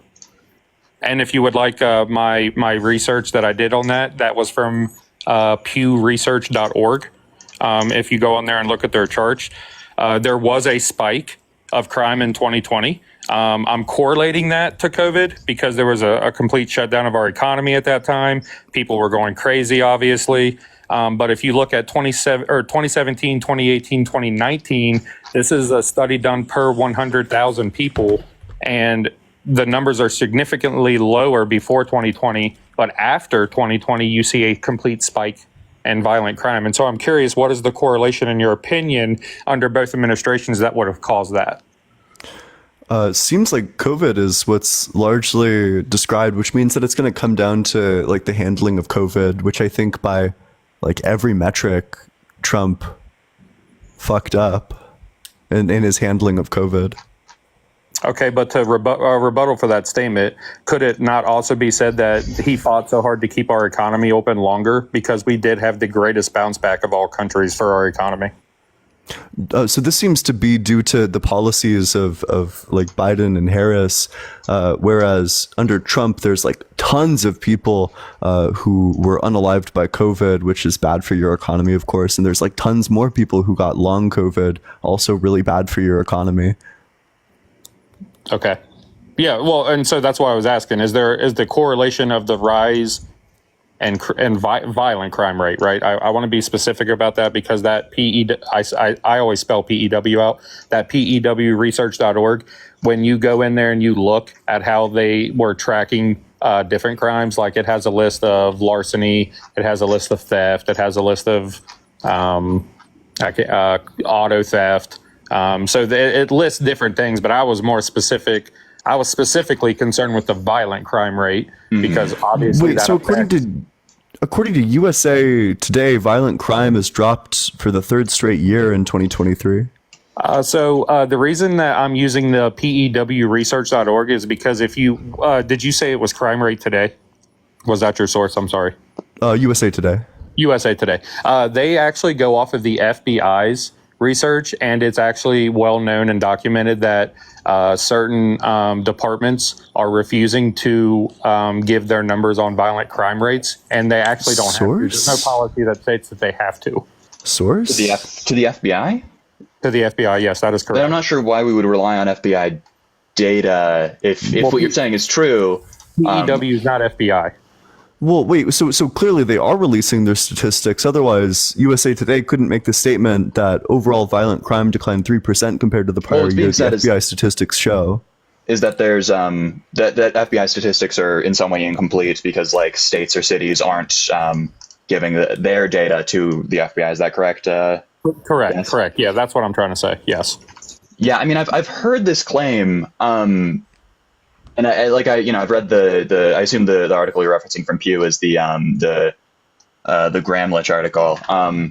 And it doesn't seem like, when I've seen people try to replicate it, that this has like a huge effect on data. I mean, this isn't an issue I've looked into super deeply, but every attempt I've seen to, whether it's just like polling or actual like comparing the individual city reports to the reports from the FBI, it doesn't seem like this withholding. Again, I'm not super familiar, but it doesn't seem like this has a huge effect on the actual trend. Okay. Real quick, I just want to address the chat. I saw somebody mention me. Addy, my source is pewresearch.org. If you would like to go in and look at those numbers. Wait, so I'm reading this right now. So, okay, wait. No, yeah, I'm also reading it, and I'm not seeing that numbers have actually risen. I'm seeing the article compare the difference between what American citizens think crime looks like and what it actually looks like. And it looks like since the 1990s, it's been a trend of going down, whereas in the last year, Americans are of the impression that crime rose. Okay, so to your point, is that Sam? I'm sorry, it's very small on my screen, so I can't read what it says. Is it Sam? Yeah, Sam, no worries. Oh, okay. If you scroll down, if you're on the pewresearch.org website, if you scroll down, there's actually a chart. And if you continue to scroll down, you can actually read that chart, and it will show, if you're under the violent crime rate per capita, it'll show you year by year what the percentage was and what the violent crime rate was reported for that year. To clarify, is this the John Gramlich Pew article, just the short one that they released, or is this This is actually on. Again, this is on their website. I don't have a computer. I do all this on my phone, so I wouldn't be able to go out of it and pull it up without it pausing me, I think. Yeah, you're good. I guess I would just have to see. The article that I found too. The Gramlich article is the one that I found. Yeah, it's the only one that I've read. But and it seems like the Gramlich one is reliant on FBI data. But yeah, that's what I'm seeing too. Yeah. But again, it's possible that there's something else that's being referenced. I would just have to see it. Okay. Yeah, and no argument. I'm not sitting here trying to bash anybody. I'm giving you my source so you could educate yourselves and do your own research and make your own opinion up of what you're seeing. Yeah, wait, but I just want to like trace the line to make sure that I have this correct. So, you rejected like the claim that it had actually decreased on the grounds that uses FBI data and this data was incomplete, but then your Pew Research article also uses the FBI data. Is that correct? Well, it does use the FBI data to an extent, but it also goes farther into the agencies that are not reporting to the FBI directly. There is still they still have to report their violent crimes. They just don't have to report it to the FBI. So what I'm assuming PEW is actually doing is maybe, and again, this is an assumption, I'm assuming they are going to these agencies and requesting what their actual numbers are and then posting that on their website. I could be completely wrong about that, but that may be what they're doing. And when you say agency, do you mean like government agency? No, I mean department. I guess I should say departments. Which departments investigate crime? Well, every department in the country that has a police force investigates crime. And which of these are refusing to turn over their data? Well, I don't know state by state exactly every department that is refusing to turn over their data, but it is very well known that there are departments that are not reporting that data to the FBI, which then would show a minute spike or no spike in violent crime, when in reality there is spikes. And for those certain years. Wait, are these like federal agencies or state agencies? This would be state agencies reporting the violent crime. This would be state agencies reporting the crime to a government agency, yes, because the government or the FBI is ran by the government. I mean, if you don't want to rely on the FBI, we can look at the BJS, which is just the Bureau of Justice Statistics, which does the violent crime survey yearly. I think it's something like 15 or 150,000 people are surveyed. And according to that, at least, the rate of victimization had, a bit of a dip in 2020, went slightly up in 2021, went slightly up in 2022, and then went down in 2023. And then it was actually, I believe it was higher in 2018 than it has been throughout the entirety of the Biden-Harris administration, at least according to the rate of violent victimization, according to the BJS, which doesn't rely on the FBI data. They survey people and ask them, stuff like, have you been a victim of a crime? And then they have them, sort of list that, and then they confirm, right? So if what you're, uncomfortable with is reliance on the FBI, we can look at the BJS, and yeah, and I would have to do that myself too, also. And I have no problem actually going and doing, and that's called BJS. Yeah, Bureau of Justice Statistics. They have a really, really cool, the N-dash tool is really, really cool. You can go into the data yourself. They have a bunch of really cool graphics. It's pretty nice. Okay, yeah, definitely will educate myself on that. Check that out. Absolutely, no problem. And so I feel like, honestly, on the violent crime rate, you guys have presented me with a solid, I guess, rebuttal to my numbers. And so I want to educate myself on what you're giving me before I further want to debate with that. Because, again, you guys have made valid statements and arguments compared to what I've got. So yeah, wait, can I ask you a question? Yeah. Do you acknowledge that Trump launched an insurrection against the United States government? You mean with trying to cast the invalid electoral votes? Yeah, the seven fake elector slates. Yeah. I mean, yes, I acknowledge that he attempted to sway an election. I think a lot of that has to do with him not being able to take a loss. Yeah, but not just sway an election, actually do an insurrection that subverts the vote and the will of the American people. Well, I don't feel that it affects the will of the American people in the aspect of, because we have electoral votes, can you say that our votes actually matter to begin with? Yeah, wait, so if our votes don't matter, so there's a double bind here. Either our votes don't matter, in which case you need to give a justification for why you're voting Trump, or our votes do matter, in which case there's huge moral issues with Trump trying to subvert the process. Well, so my opinion is because that we have an electoral college and people's votes in Wyoming way more than people's votes in California, but per capita there are way more people in California than in Wyoming. I would say that our votes actually don't matter because of the electoral vote. Matter less or don't matter at all? Matter less. I should matter say less. Matter less. Okay, yes. but do you think it's wrong to create fake electors? 100. I'm not disputing that, sir. Yeah, you're not going to get an argument with me out of that because I agree with you. I don't think what he did was right. He can't take a loss. I understand that.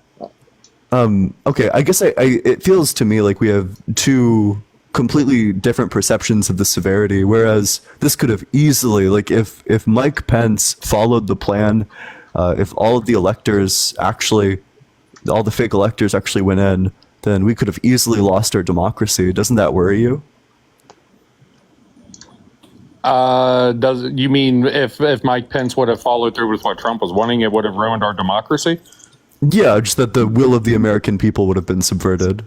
Well, again, so my question is, if our votes are not accounted for their futility of the vote, does it, what is the, I'm not understanding the question at that point. Because again, people in Wyoming, their votes electorally matter more than people in California, but per capita, there are more people in California than in Wyoming. Yeah, so if let's say, I don't know, let's take Georgia or Michigan, if the legitimate electors in Michigan get replaced with fake electors, then did anybody's vote matter in that state? No. Okay, but do people's votes matter if the legitimate slate of electors gets chosen? Well, to an extent, yes. To an extent, though. Yeah, to an extent, yeah. So Trump was trying to make it such that in these 7 states, nobody's vote actually mattered.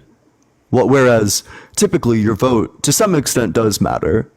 And yeah, there are problems with the Electoral College. I dislike the Electoral College, but and I agree with you. Your vote still matters to an extent. Do you know why the Electoral College was formed in the first place? Was it?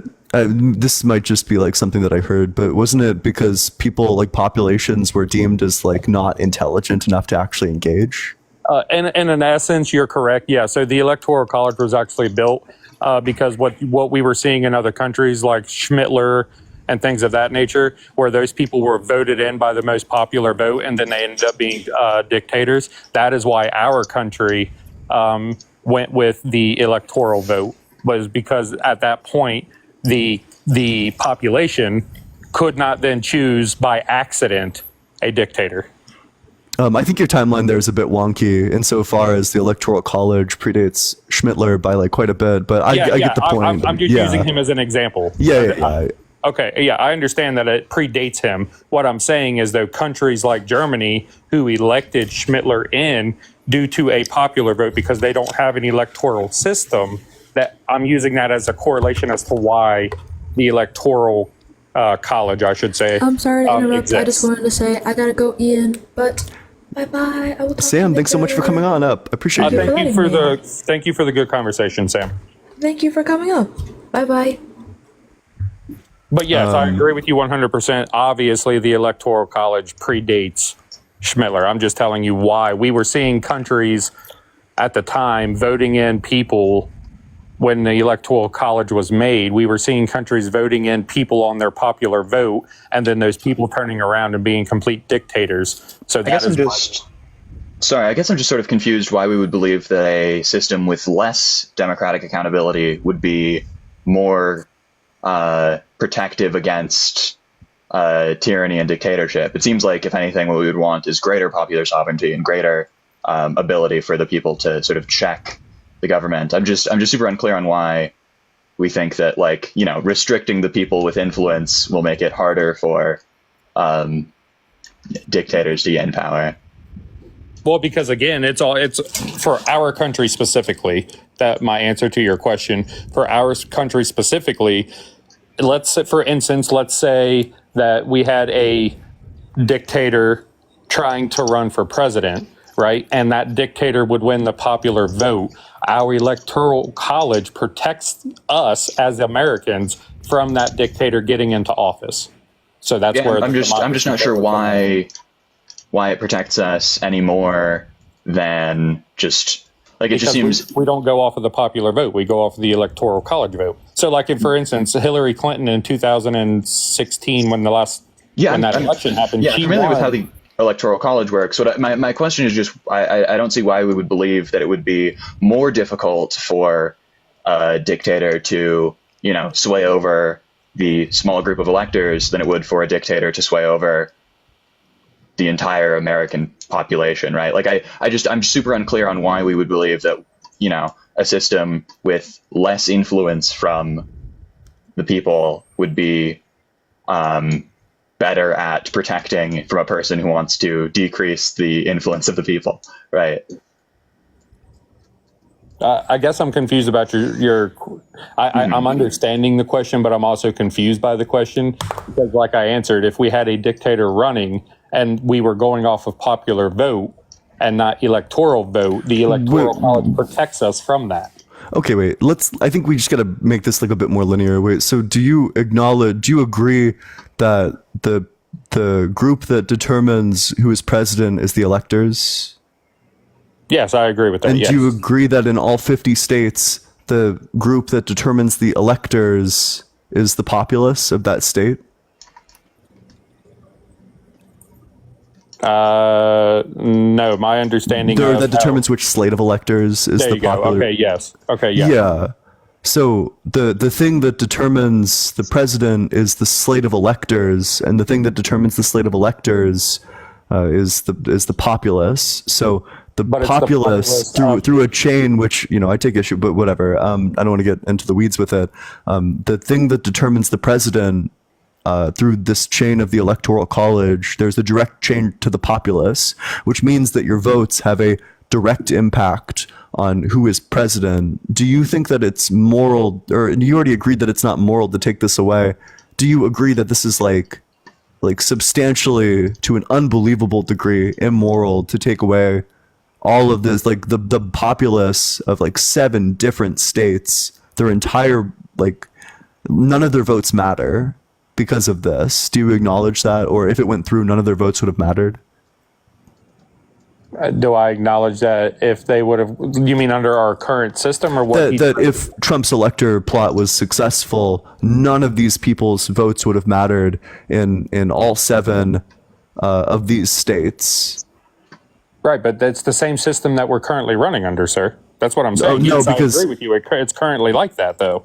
No, because so there's you acknowledge that there's a difference between like some amount of influence and no influence, right? Oh, yes, that yes, some yes. Sorry, some maybe I small was positive number is not equal to 0. Okay, yes. Yeah, that's all I'm saying is that it's like deeply immoral to disenfranchise people, especially an entire state, especially 7 entire states. To attempt to disenfranchise literally all of these people is super immoral. 100% agreed. Again, like I said earlier, you're not going to catch an argument for me under that. I don't feel that what he attempted to do in the last election was morally correct by any means. What I'm acknowledging, though, is the fact that our current system in the way the Electoral College works, there should be no reason that a small state like Wyoming has more of a impact on the vote for president than the state of California, because per capita there are more people in California. So could you agree that their votes should have a potential more, a more effect on the choice than Wyoming, without trying to go in and say, oh, well, Wyoming shouldn't matter whatsoever. That's not Certainly what I'm not. saying. But unfortunately, that is the system that we exist in. We exist within a system that is set up via the Electoral College. There's really no way around that. I mean, I would love it if we lived in a system that wasn't the Electoral College. That'd be nice. That'd be great. We don't live in that system, though. So do you think that Trump is morally fit to be in office, keeping in mind that he attempted to disenfranchise all of the millions of people throughout 7 different states? Do you think Trump is morally fit? Do I think he is morally fit? No, but do I think on a standpoint of numbers, again, when you go back and look at inflation rates for the last 8 years, you go back and look at the economy over the past 8 years, you go back and look at policies over the past 8 years, I feel that on a political standpoint, he is the best choice. And I know that you wanted to go and like research all of those topics, which is like totally fine. But until you research those topics and come to a conclusion about them, it seems like the correct position for you to be in is like agnostic. Or I don't know, like I think that the events of January 6th should be a very compelling reason to not vote Trump. And especially if you still need to do research into your other considerations, it seems like a no-brainer that your default position would be not Trump. And I wasn't prepared to even talk about J6, so excuse me for being. Well, I think you have 100% the correct opinions on it. I mean, you acknowledge that it was like an insurrection, right?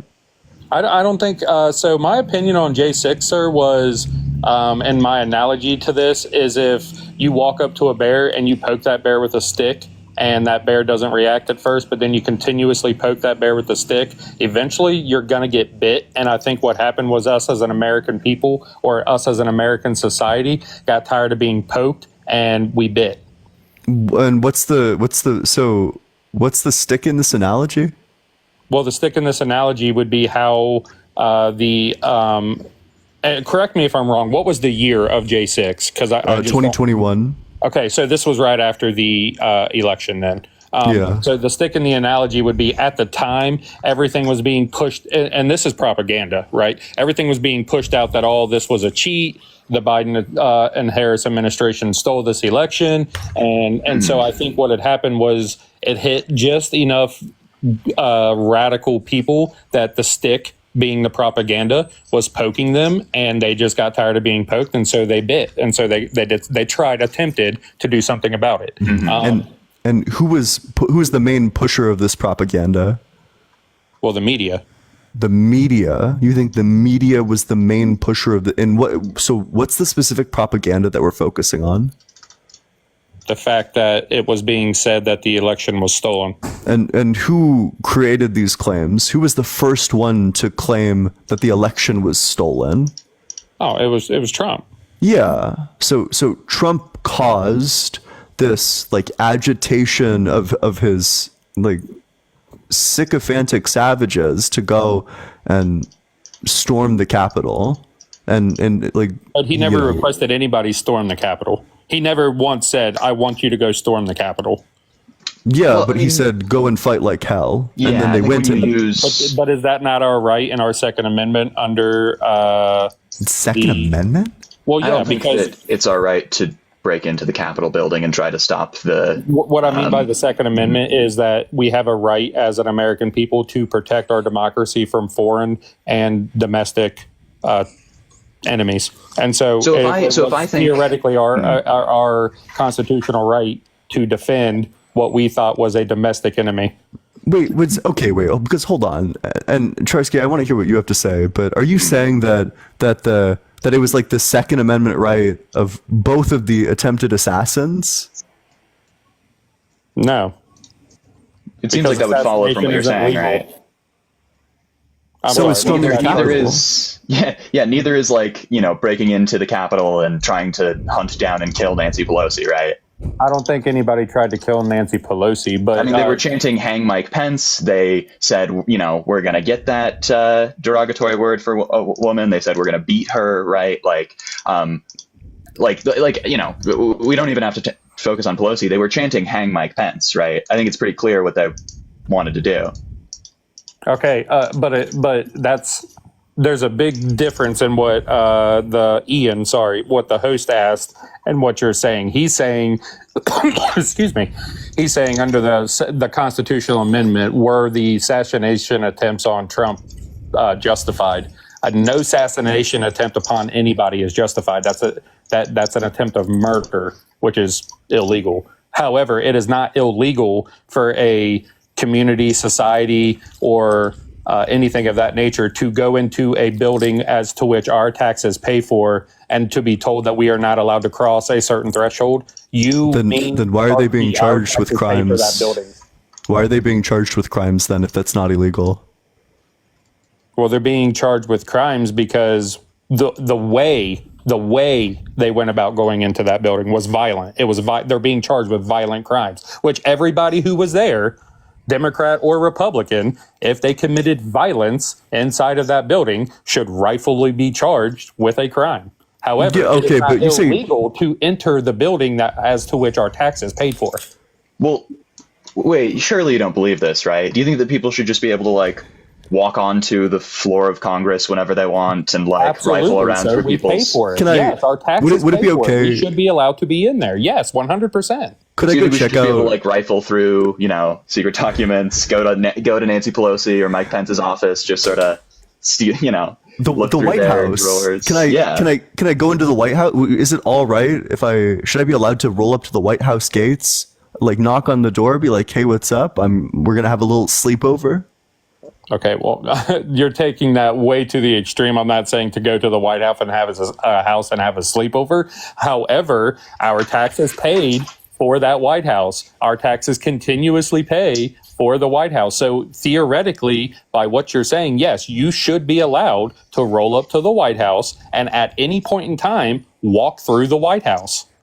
Do you not think that could pose some national security? For the same reason we don't let people on to military bases or just to go up on stage and, hang out with Trump, right?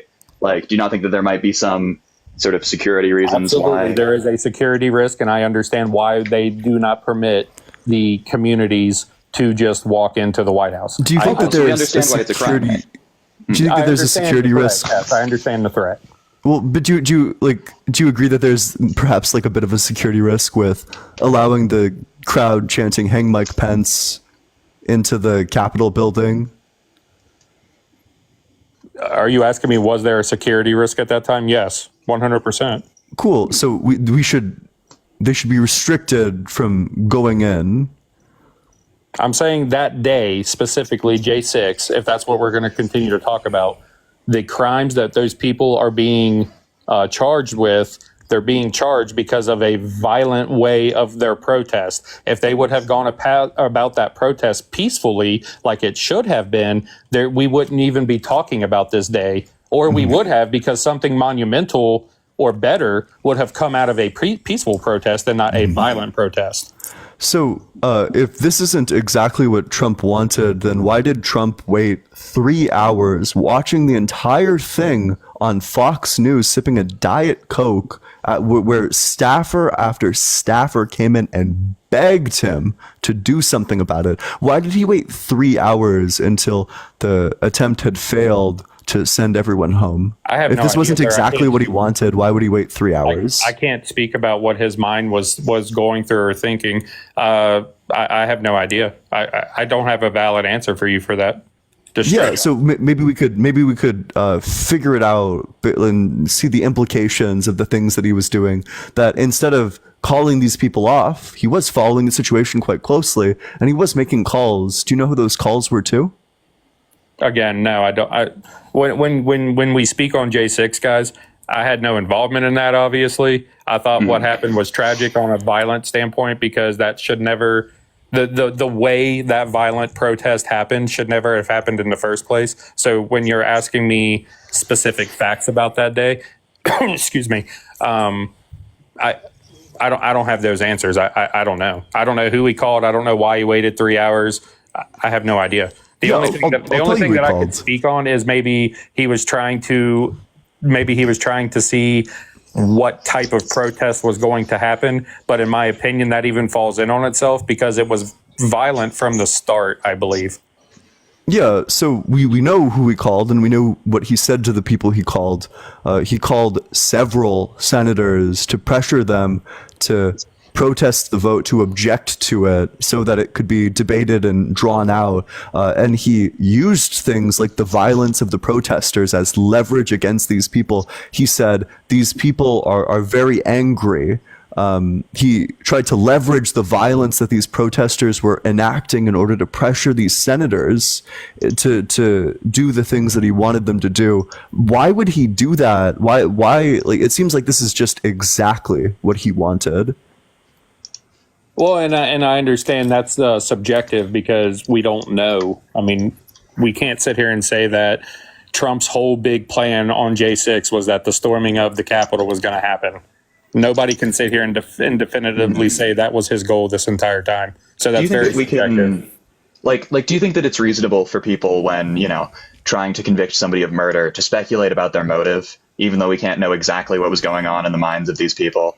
Right, 100%. But again, that's subjective. So when we investigate a murder, it's at that point, it is all subjective until the physical evidence comes out proving the opinion. Well, so physical evidence can come out that demonstrates that, that some mental state is likely, right? So I'm not sure that it's true that we have no idea what Trump possibly could have been thinking. We can't know for certain, right? We don't have access to his mind, but It does seem like we can, make a sort of inference to the best explanation, right? Like, I just don't understand. There's not really a reasonable explanation, at least as far as I've heard, for why, if this wasn't his intent, why he would both wait for 3 hours while staffers and family beg him to call the rioters off, and also why he would use it, why he would try to leverage it in order to accomplish his political goals. It just seems like on one hypothesis, we have a really good explanation, and on this other hypothesis, we have no explanation at all. So it seems like that gives us good reason to prefer the one hypothesis. Also, it seems like it's gotten beyond my area of expertise, so I'm going to hop down. But if any, econ stuff comes up, I'll try to hop back on. But. Make sure you're following Charsky if you're not doing that already. Charsky's great. They know lots about economics. Highly encourage that. I just gave him a follow. Yeah. But again, if you don't mind, if you would like to stay on the subject, we can stay on the subject. But if you would like to pivot, that's up to you. So just let me know. No, yeah, you can go for it. I think that should be very compelling evidence for you to not vote for Trump. Just that if we put forward competing hypotheses, that the line I'm drawing goes straight through all the points of data that Trump either wanted this or was indifferent to it, that he saw it as opportune that violence broke out. Can we honestly sit here and say, though, that when the violence first started, if Trump, let's say he didn't wait 3 hours, right? This is hypothetical. let's say he didn't wait 3 hours. Could we honestly say that him coming out the moment violence broke out and said, stop doing this, go home, that it actually would have happened? Or would the violence had continued? And the reason I point to that question is because, and this is crazy because this is I don't know how old you are. I'm 34. I'm 23. Okay. So, and the reason I point to this, because when the Rodney King situation happened and everybody went poco loco, rightfully, over that situation, there were multiple, what's the word I'm looking for? Political figures who came out and said, why are we being so violent about this? There's a peaceful way to handle this. And yet the violence still happened. Now, obviously, those two things do not correlate whatsoever, but you understand where I'm coming from. So would him coming out saying in the beginning, hey, let's stop this, do you honestly think that it would have stopped? Yeah, wait, so we can just look at the timeline. So Trump makes his like, please go home message. So the events of the day start at like 10:30. They start at 10:30. They go until when is this? It's cleared of rioters by 6 p.m. Now at 4:22, in around an hour and a half before the end of this, Trump says, "Okay, go home," and then an hour and a half later, they all go home. And keep in mind, this event was 8 hours long. So it seems like insofar as Trump was able to make them go home in an hour and a half, that, yeah, Trump absolutely had the power to stop this. Definitely. Okay. And so I concede to that argument. You obviously have numbers, timelines. So I concede to that argument. You make a valid point. So in that essence, I can sit here and say, okay, I would believe that if he didn't wait the 3 hours that he waited and he would have come out when the violence started, that J6 would not have been as bad as it was. I concede to your argument on that. Okay. Yeah. I don't know. Again, I think that's the compelling evidence to me, just that people who are traitors to the country, that it doesn't make sense to vote for somebody who tried to take away the vote from literal millions of people. That if you're voting for someone, if you engage in the voting process at all, that means that to some degree you value voting. You value voting in terms of like the institution and as an electoral method. I don't understand how someone can value voting as an electoral method and then use that method to vote for someone who's trying to take away voting for so many people. Well, he's not currently trying to take away voting for people. I mean, he's not currently being an activist into saying, hey, we need to take this away, this away, this away, and make it about this. He did do that, yes. What I'm saying, he is not doing that as of today, as we are speaking now. Yeah, but he's doing all sorts of authoritarian posturing. I wouldn't be surprised at all if he tried to do it again. I mean, we have precedent. He's already tried to do it once. He's made, quote, jokes, unquote, about wanting a third term. He literally said he's going to suspend the Constitution on day one to prosecute political opponents. Right, but you also understand that he actually doesn't have the power to actually suspend the Constitution. But I don't really want him to try, because like lots of our I think what Jan 6 exposes is that lots of our institutions, or just the Trump presidency exposes, lots of our institutions are upheld by precedent rather than like some hard legal enforcement of these things. That if the precedent changes, then there's really nothing holding these together. That if these positions, like the position of like vice president, was filled by someone who was more loyal to Trump, someone willing to go through with his plan, someone as crazy as he was, then Jan 6 very well could have been the end of our democracy.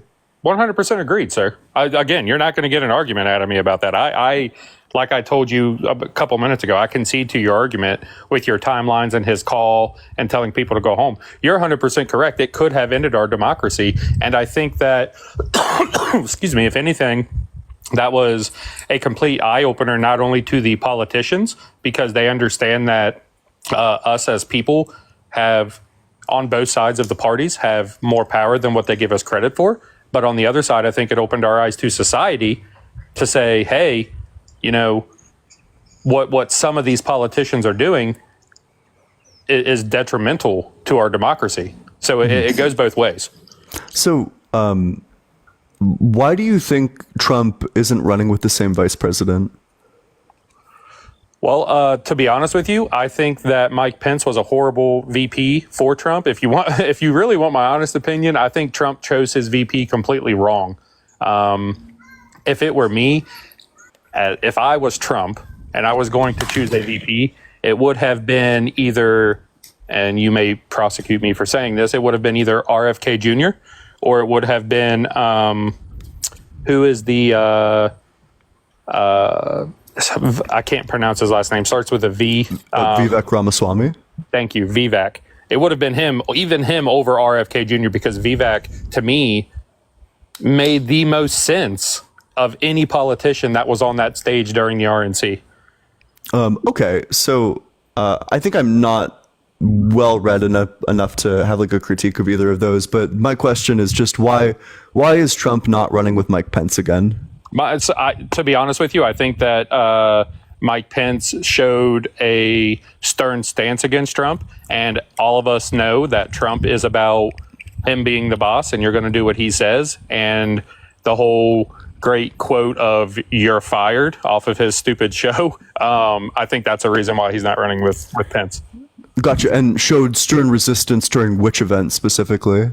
I think my opinion is that Pence held stern resistance against his whole entire term.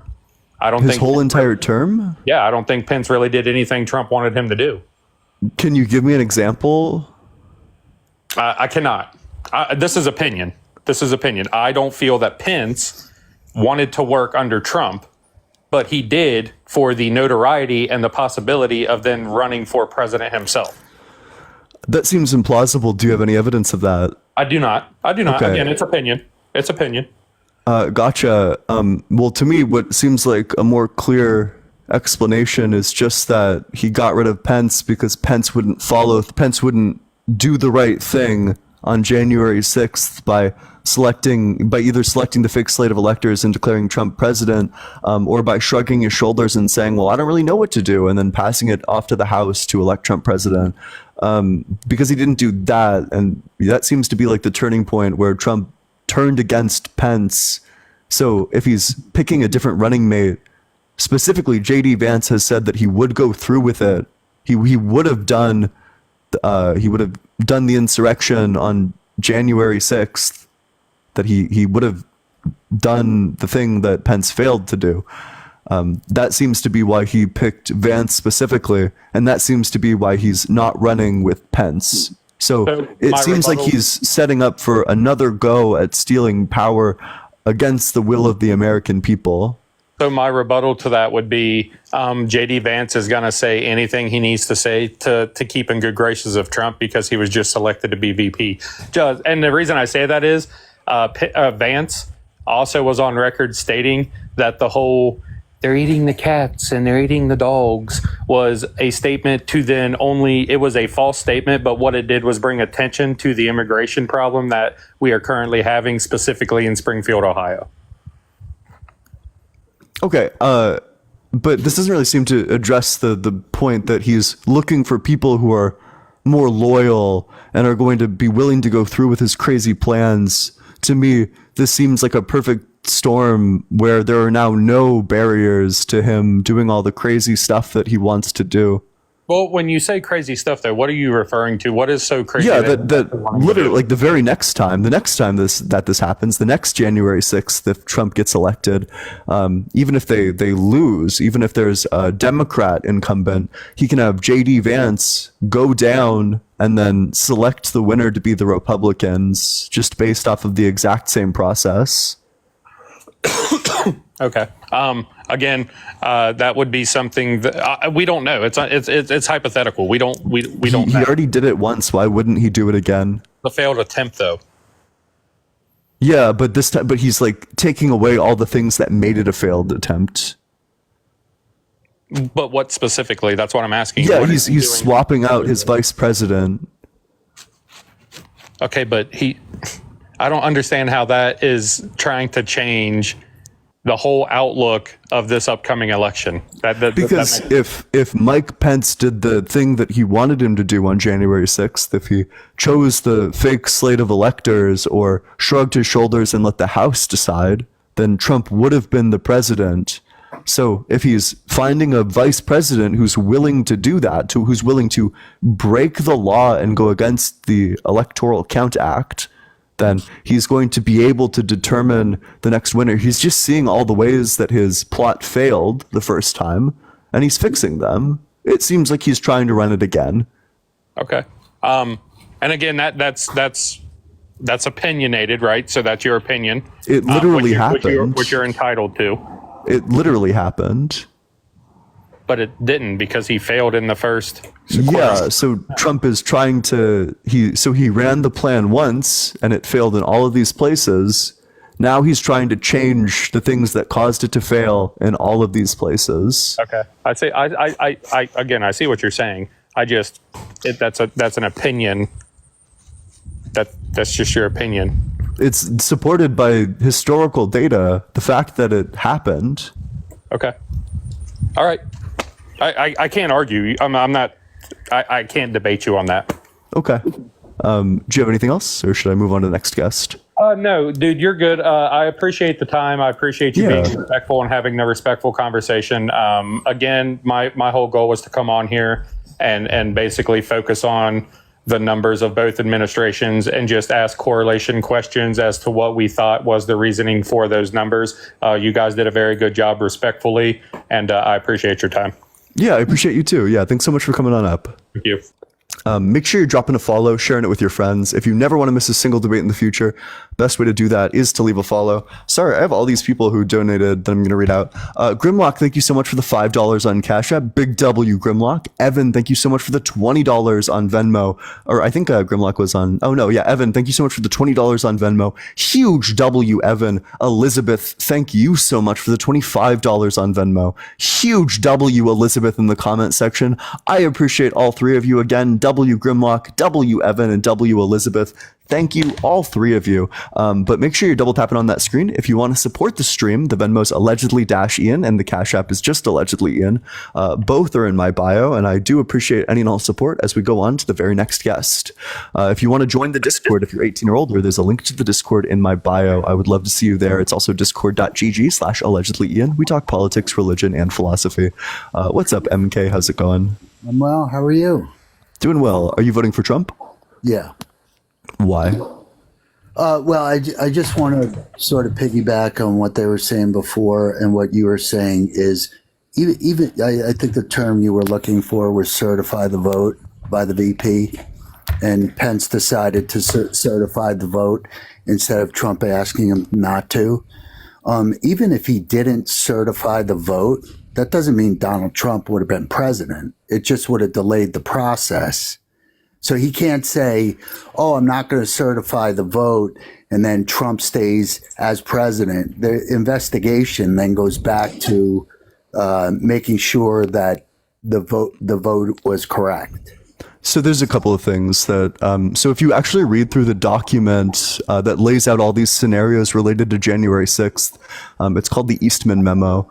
For anyone who's interested, this lays out all the scenarios for how Trump could remain president, and all of them rely on it being rejected, and none of them rely on like further investigations. So the two scenarios that all outline is that so Pence doesn't count these because there's two slates of electors. He doesn't count any of these, which would be an appeal to a specific like obscure legal theory that's supported by like one guy, I think.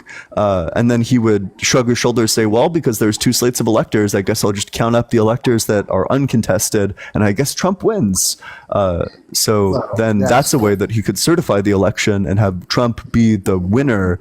The other way is that he could pass it off to the House of Representatives, and which would vote via state. And of course, there are more Republican states than there are Democrat states. So that's the second way that it could go. It could have been like an immediate Trump vote that has nothing to do with the investigations. All of these plans didn't rely on the investigations. These are all public. And the craziest part is Trump doesn't dispute a single word of what I just said. When he gets in front of a judge, he doesn't say that didn't happen. That's not true. What he says is, I need immunity from criminal prosecution. Right, but there is a process.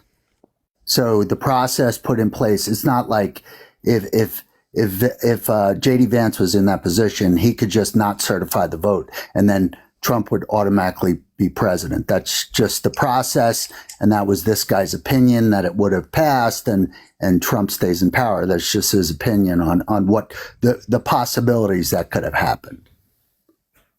No, this is Trump's lawyer. This was the plan. This was the plan of what they were attempting to do. The Eastman is Trump's lawyer. Yeah, so but there's a process. He just doesn't automatically become president again. So are you aware of the fact that part of Eastman's plan was to get rid of the process? That part of an essential part of Eastman's plan was for Mike Pence to stand up and say that the Electoral Count Act was unconstitutional, and then to go forward with the rest of the plan. Are you aware of any of that? Sure, but that doesn't mean he becomes president. That you have to wait for the process to play out, and that's all theoretical. Yeah, if that was the plan, that was the plan, but it doesn't mean it's 100%. It plays out that way. There was no. It doesn't matter what plan was in place. If it wasn't executed and didn't in fact happen, then it didn't happen. And we're going to go round and round and play hypothetical, and there's a process that has to play out. Yeah, and what happens to the process if Pence declares the ECA unconstitutional? Then they go through that process, and however it plays out, it plays out. What happens to the process related to the counting of the electoral votes if the Electoral Count Act is declared unconstitutional? Again, by Mike Pence there on the Senate floor. Again, Ian, we're playing hypothetical. No, I'm just asking you what happens. I don't know enough about it, but I take your word for that's correct. And if it played out that way, then it plays out that way. But our process is put in place to make sure that the process is fair. So if you go through the process, and that's our process, then if in fact he does remain in power, he remains in power. If by the process of our laws, he is still in power, then we should be fighting against the process, that the process is actually at fault, not for someone to use that process to get what they want. Okay. Do you understand that the key first step of the plan was to get rid of the process? Are you aware of that? Do you understand that fact? Yes, correct. And then how do you appeal to the process when when the key part of their plan was to get rid of the process? Ian, that was step one of their plan? Ian, is that against the law? We don't know. That's the point. The point of January 6th was to throw us into a constitutional crisis. It was to create mayhem. But it's not against the law. It is literally against the law. Yes. It's against the law to use the process that is lined out. It's against the law to, on the floor for the vice president to say the ECA is unconstitutional while he's supposed to be certifying the votes. Yes. It is literally a violation of the law. Yes. I don't know enough about it, but I don't know anyone that could go against the law that's out there. You may contest what that law says, but that's why we have a process in place. Then why would Trump's lawyer, as was supported by Trump, be encouraging Mike Pence to break the law? As far as I know, our process, you can't break the law. Okay, if you want to challenge the law, that's one thing, but you can't break the law. Then why would Trump be asking Mike Pence to do that? That's not certifying the vote is not breaking the law. It's against the ECA. That's not breaking the law. Is the ECA a law? Mike Pence has a decision to make. Is the ECA a law? I don't know. I don't know anything about the ECA. Yes, the Electoral Count Act is a law. It's a law. So if you didn't follow the procedure laid out in the ECA, would you be breaking the law? I just said I don't know anything about the ECA, but to pretend that we can break the law and then assume power, I think is absurd. If you want to challenge it is absurd. Yes, which is why it's absurd that Trump's lawyer Eastman would be asking for this. Then let me ask you this. Why didn't Pence just why didn't he just not sign anything and then all of a sudden Trump says I'm in power because Pence isn't a traitor to this nation, unlike Trump. But he has a decision to make, right? Whether he chose to not be a traitor to the nation. Why do you think Donald Trump is running with a new running mate? So he has a choice to make. Either I certify the law or I don't certify the law. Why do you think Trump is running with a new running mate? No, you're not answering my question. You didn't ask a question. He has a choice to certify the vote or not certify the vote, correct? That's not a question, that's a statement. No, why is Trump running with a new running mate? I said correct. Is that correct? He can certify. Is that correct? He can, he can. In this scenario, he can either break the law or not break the law. So why was Trump encouraging him to break the law? So why would he get the choice of certifying or not certifying if that would be against the law? It's a ceremonial role. Okay. We're kind of talking in circles here. One question I had, what you were saying before, is that, and this is a question to you, and I appreciate you taking my question. Do you think if Trump said, march peacefully down to the White House, march peacefully, do you think that the narrative of saying that, and you believe that led to January 6th, do you believe the narrative of, eliminate Trump, but the Democrat senator, I think it was from New York, said he must be eliminated. He's a threat to democracy, obviously Hillary Clinton. Do you think that also incited the two assassination attempts on Trump? Given that the assassination attempts were done by two Republicans, I doubt it.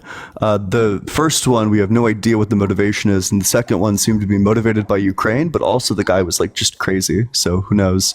Now, the January 6th guys weren't crazy? So guys wearing a buffalo hat.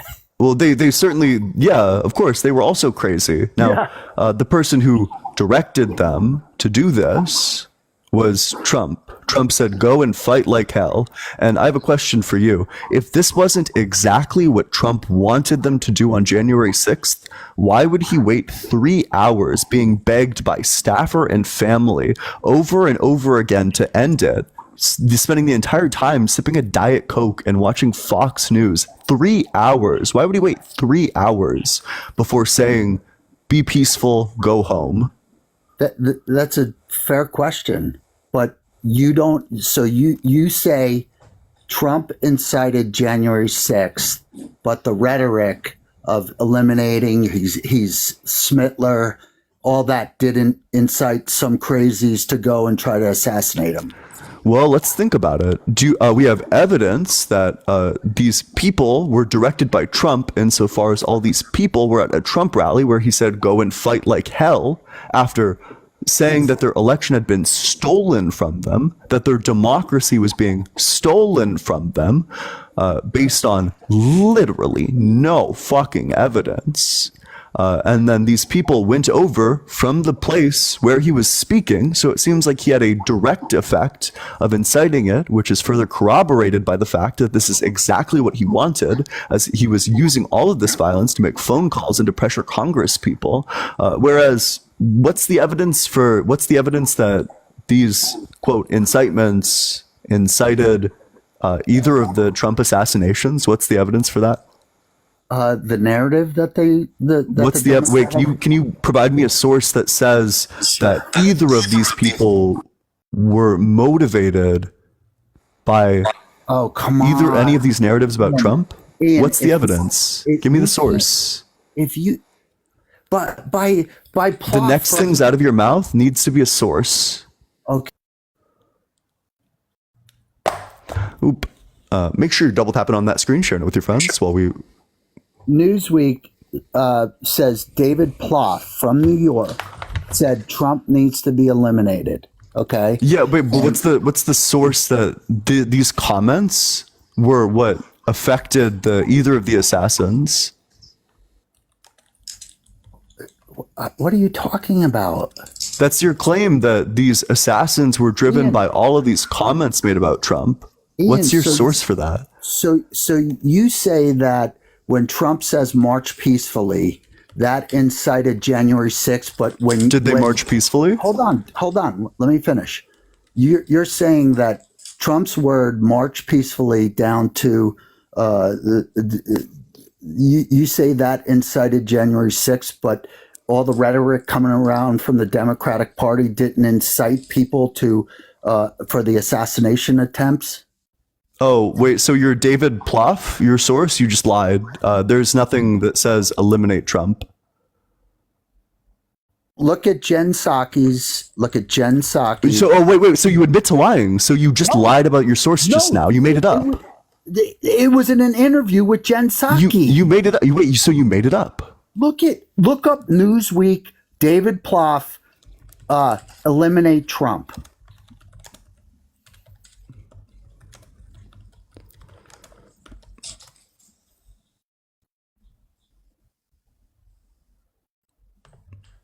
The article Democrats. Wait, can you swipe out of the app and then come right back? There's an echo. Yeah, hold on. How's that?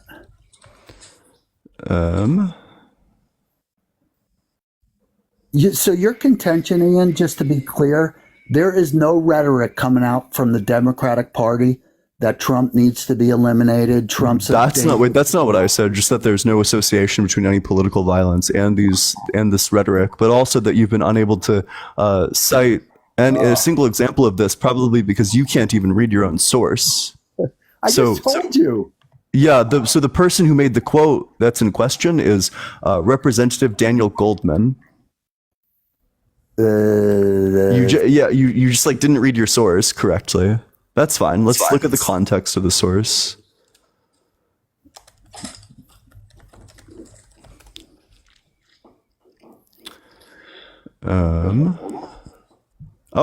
So it seems like he apologized immediately.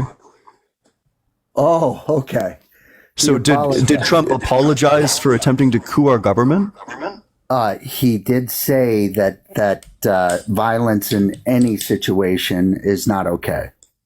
But did he apologize for sending this crowd of sycophant savages to coup our government? Did he apologize for that?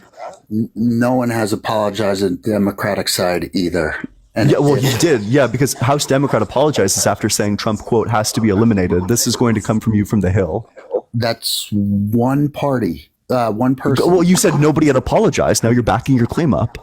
No, what I'm saying is, throw that claim in reverse. No Democrat has said, "Oh, I shouldn't have said threat to democracy. I shouldn't have called him Smith." He is a threat to democracy. Okay, well, now you're feeding into the inciting people to go out and do crazy stuff. It's true, and you should say it. He is a threat to democracy. He literally attempted to coup our government. And if you can't connect the dots that the rhetoric coming out can lead to assassination attempts is the same as the rhetoric coming out that to go down and cite January 6th, then I can't, dude, I can't talk to you anymore because prove it. Cite the source. Prove it. Prove that any of these assassinations were because of this rhetoric. Ian, you are not prove it. Cite a source. You are not even proving that Trump said we're gonna have an insurrection. Show me that memo. Show me the memo. Wait, so my claim is not that Trump said we're going to have an insurrection. If you want the memo that lays out the plan for the insurrection, that's just called the Eastman memo. Oh, the Eastman memo. Written by Trump's lawyers. Ian, if you don't think that the narrative is causing crazy people to do crazy stuff on both sides, I can't prove it. Go ahead and prove it. You're contradicting your own narrative. Go ahead and prove it. I have a direct line for how Trump's lies led to his sycophantic savages storming the Capitol and hunting Congress people. I have no evidence that any of this led to either of the Trump assassinations. Okay, so neither do you. There's actually a really easy way. I know you don't have evidence. Let's do this. So we know it. I know you don't have evidence for the first assassin because nothing is known about him or his motivations, and he was a registered Republican, so that doesn't make sense. I know you don't have evidence for the second one because this guy did it seemingly because of Ukraine. Okay. So in your hypothetical world that you like to play in, which part is hypothetical?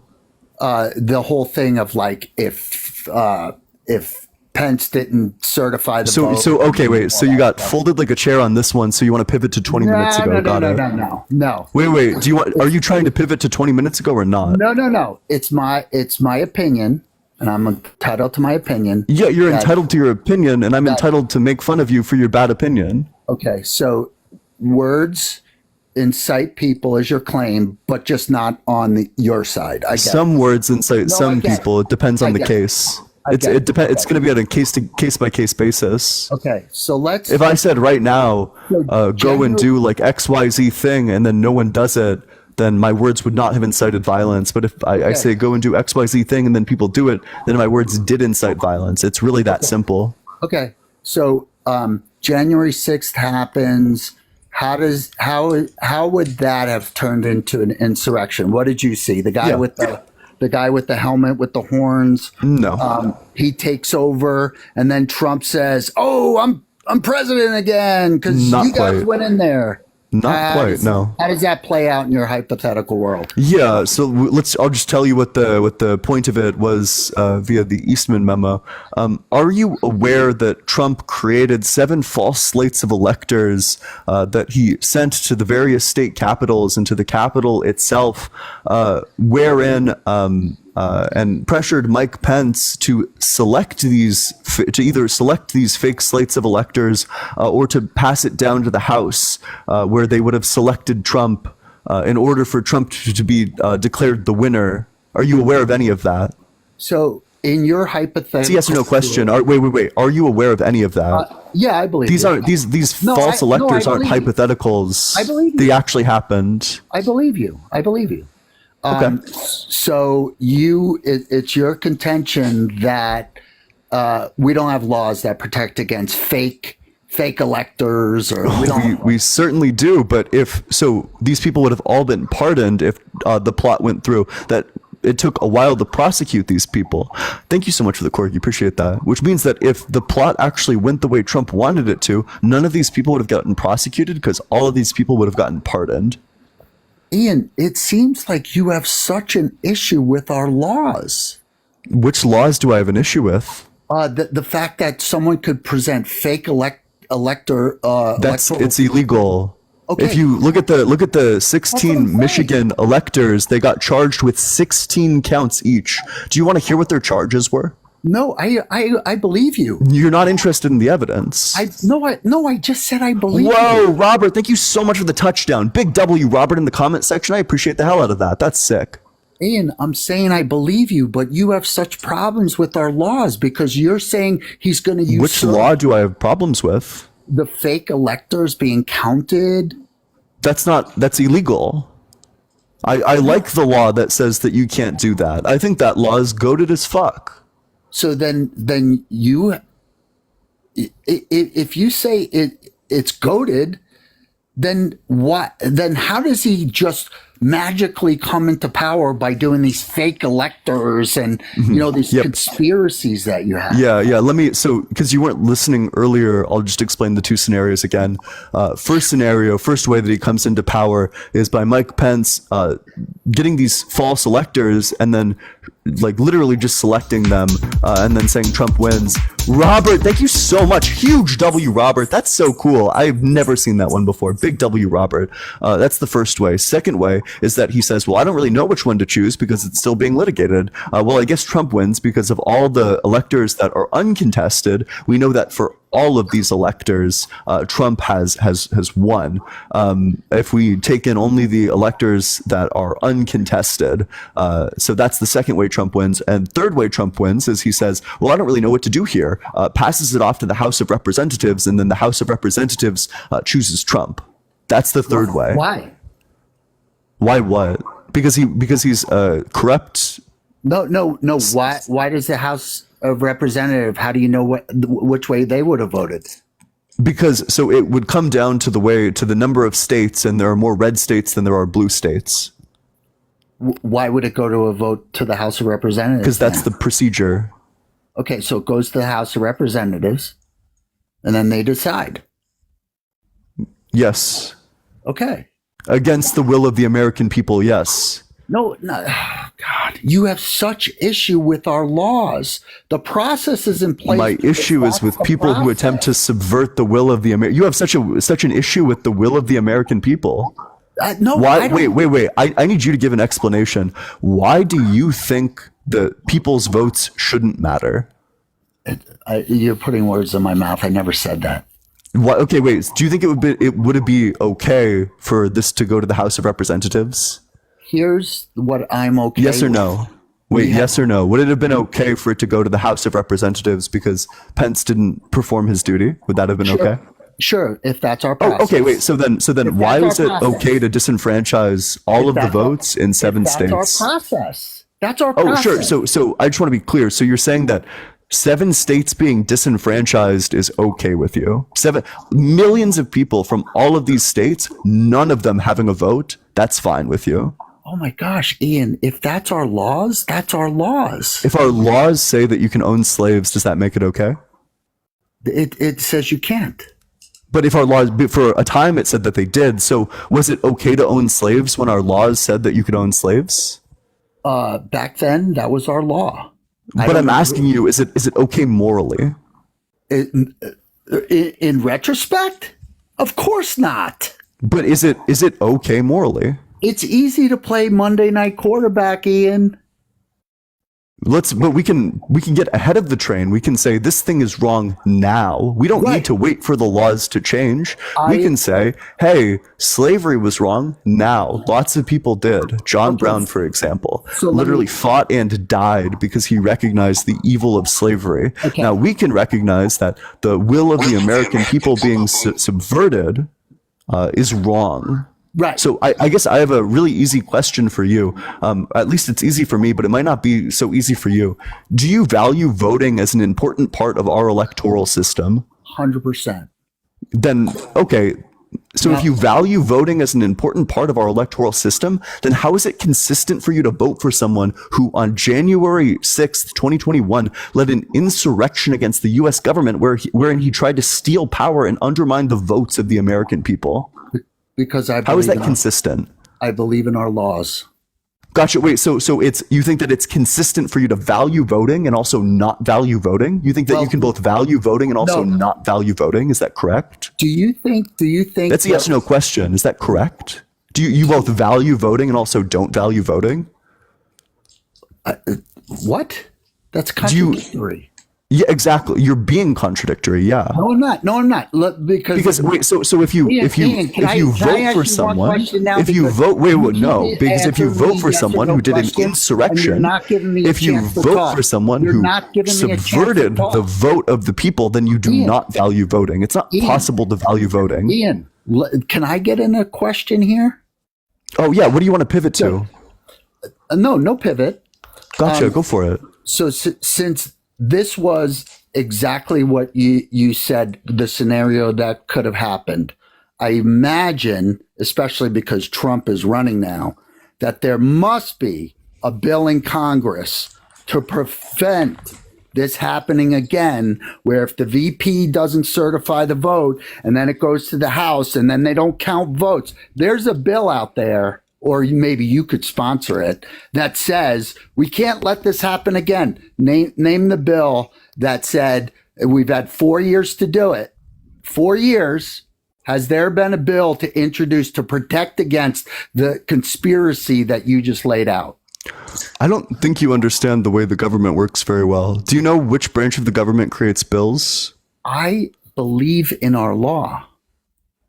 And Can you tell me? Wait. Can you tell me what question I just asked you? Senate. I believe in our laws. Do you think the Senate is a branch of our government? Do you think the Senate is a branch? It's part of a branch. It's What's part the of branch? legislative Which branch of the government creates laws?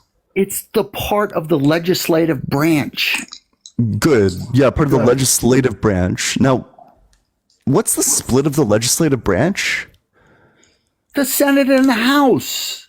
Oh no, what's the Democrat Republican split of the House and the Senate? What's the Answering my split? question. You're not answering my question. It's The yes question or no. is no. What's the split of these legislative bodies? You're not answering my question. It's yes or no. I just answered your question. The answer is no. Has there been a bill put in place to protect against the conspiracy that you just said, where some votes wouldn't be counted from electoral if it went to the House? Has there been a bill? Because I'm sure there must be, if that could have happened, right? Because you're so against what could have happened that I'm sure a bill must have been presented. So what answer have I already given to this question? So is that a yes or a no? I told you 2 times. Do you want me to give you the answer a third time? Has a bill been? Wait. I want to be clear. Do you want the answer a third time? No, I don't need it because it's no.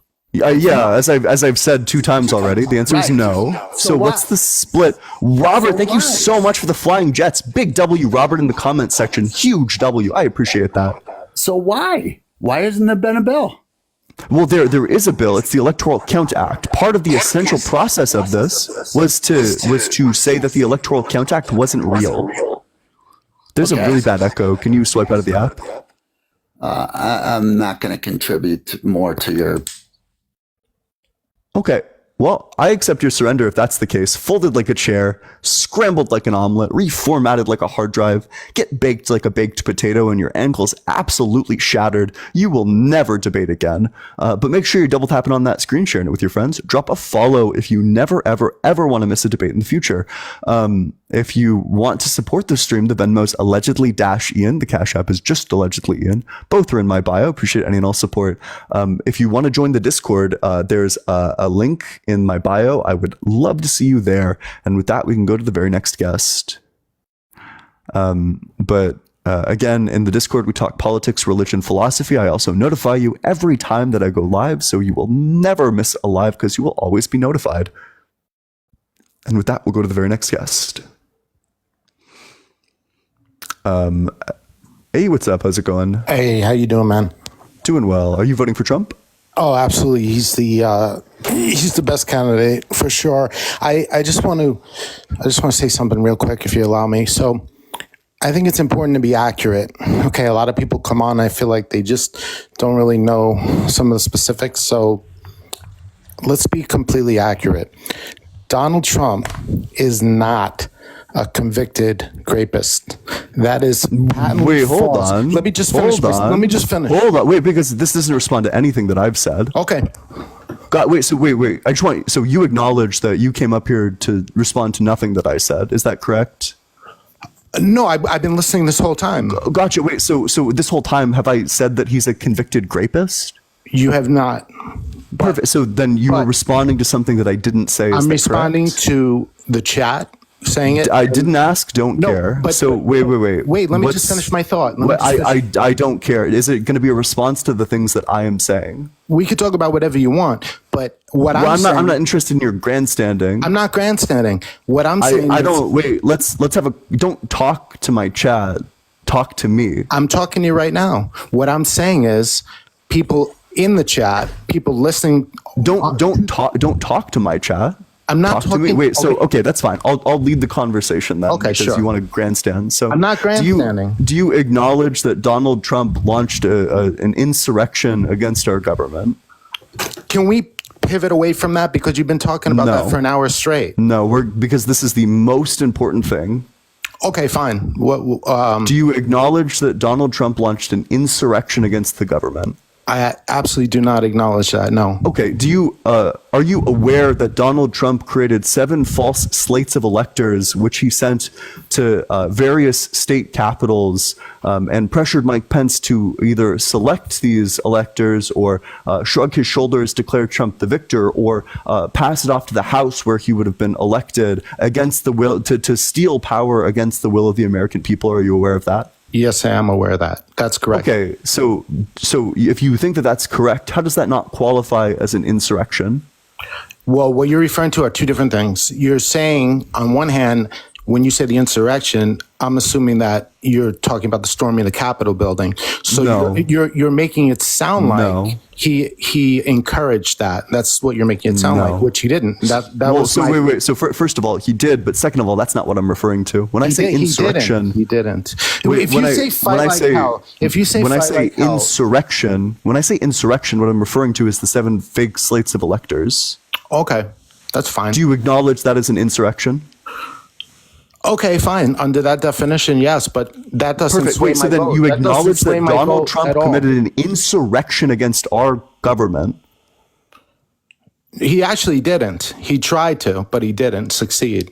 Oh, but so do you acknowledge that Donald Trump tried to commit an insurrection against our government? Yes, I do. This is going to be Donald Trump is a fucking traitor, then how are you going to vote for him? I'm going to tell you right now, this is the only point you're going to be able to have any validity on. Anything else I'm going to try to bring up, you're going to shut me down, because you know that this is the one little point that you have. I can do this on every president. I could do this on every president. I can go back. Jan 6th is one. I'll go back to every single president and give you something they directly. Grover Cleveland. Come on, man. We're not back in the Stone Age. I don't know what Grover Cleveland did, but I'm saying in modern history, everybody. Every single president, none of them are perfect. You think Kamala Harris is perfect? Would you like me to? I never said that. Can I? She's not perfect. She's not an insurrectionist, though. Can I? Okay, I'm going to give you an example. I will play you an audio if you want of her saying. Wait, don't pivot. Because now there's a contradiction in your worldview. It's not a pivot. Wait. No, it is a pivot. Wait. Hold on. We're still talking about Jan 6th. I know, because you won't get off the subject. It's wait. So I have a quick question. Do you value voting as an important part of our electoral system? Yes, I acknowledged the point already, though. So why? No. This is a new question. Wait. Do you value voting as an important part of our electoral system? Obviously, it's the most important part. Obviously, I mean. So if you value voting, if you value voting as an important part of our electoral system, then how is it consistent for you to vote for someone who on January 6th, 2021 led an insurrection against the US government wherein he tried to steal power and undermine the votes of the American people? How can you be consistent in these beliefs? I mean, so the only thing you keep mentioning is this. You won't. But how can you? There's an inconsistency. You can't both value voting as an important part of our electoral process and also vote for Trump. I have a question. So you're saying the other candidate is irrelevant. According to your line of thinking, the other candidate is completely irrelevant. It doesn't matter what she did or didn't do. That there is a performative contradiction in voting for Trump, that if you vote, that means that you, to some degree, value voting as an important part of our electoral system. Otherwise, you wouldn't be voting. But by voting for Trump, you are voting for someone who has undermined voting as an institution. So there is a performative contradiction present in voting for Trump. Yeah, but you're sticking on this one little issue.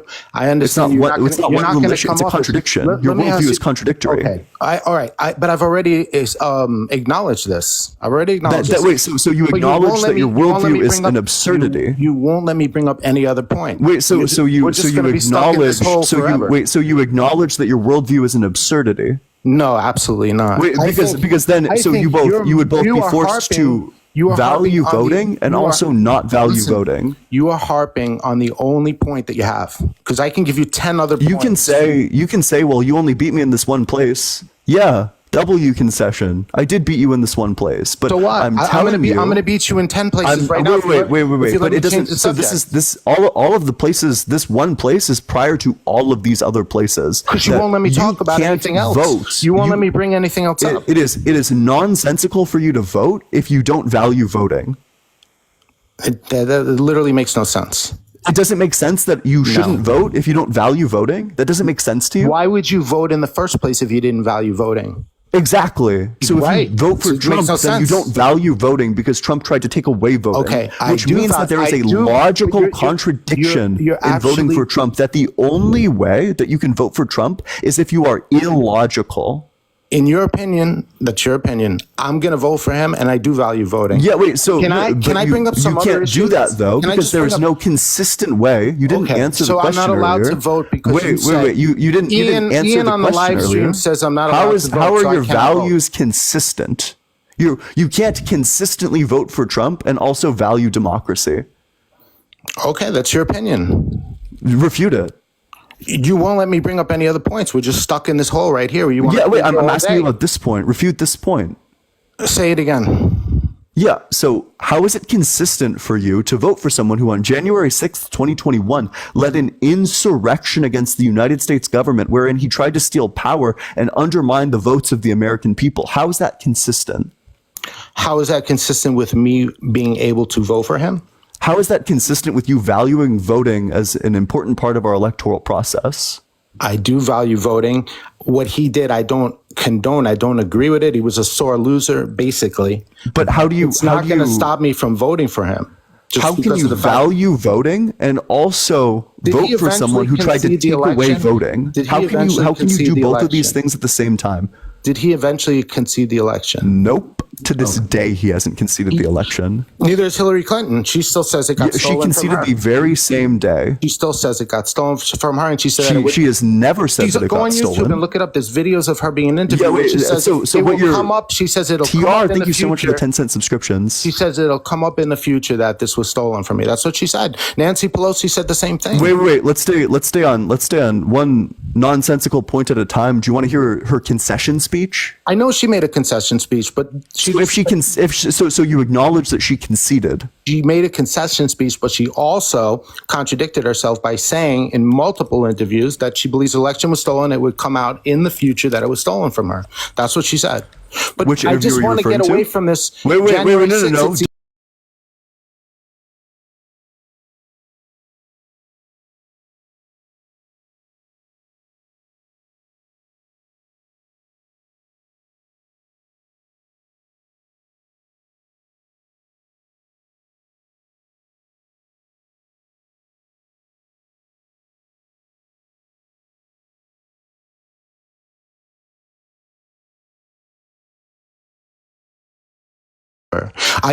Gotcha. So your source, your evidence, you left it in your other pants. No, I didn't need to bring you evidence. You look it up, you'll find it. It's very, very, very easy to find. It's not hidden somewhere. It's not some fake source. It's not a news article. It's her saying it.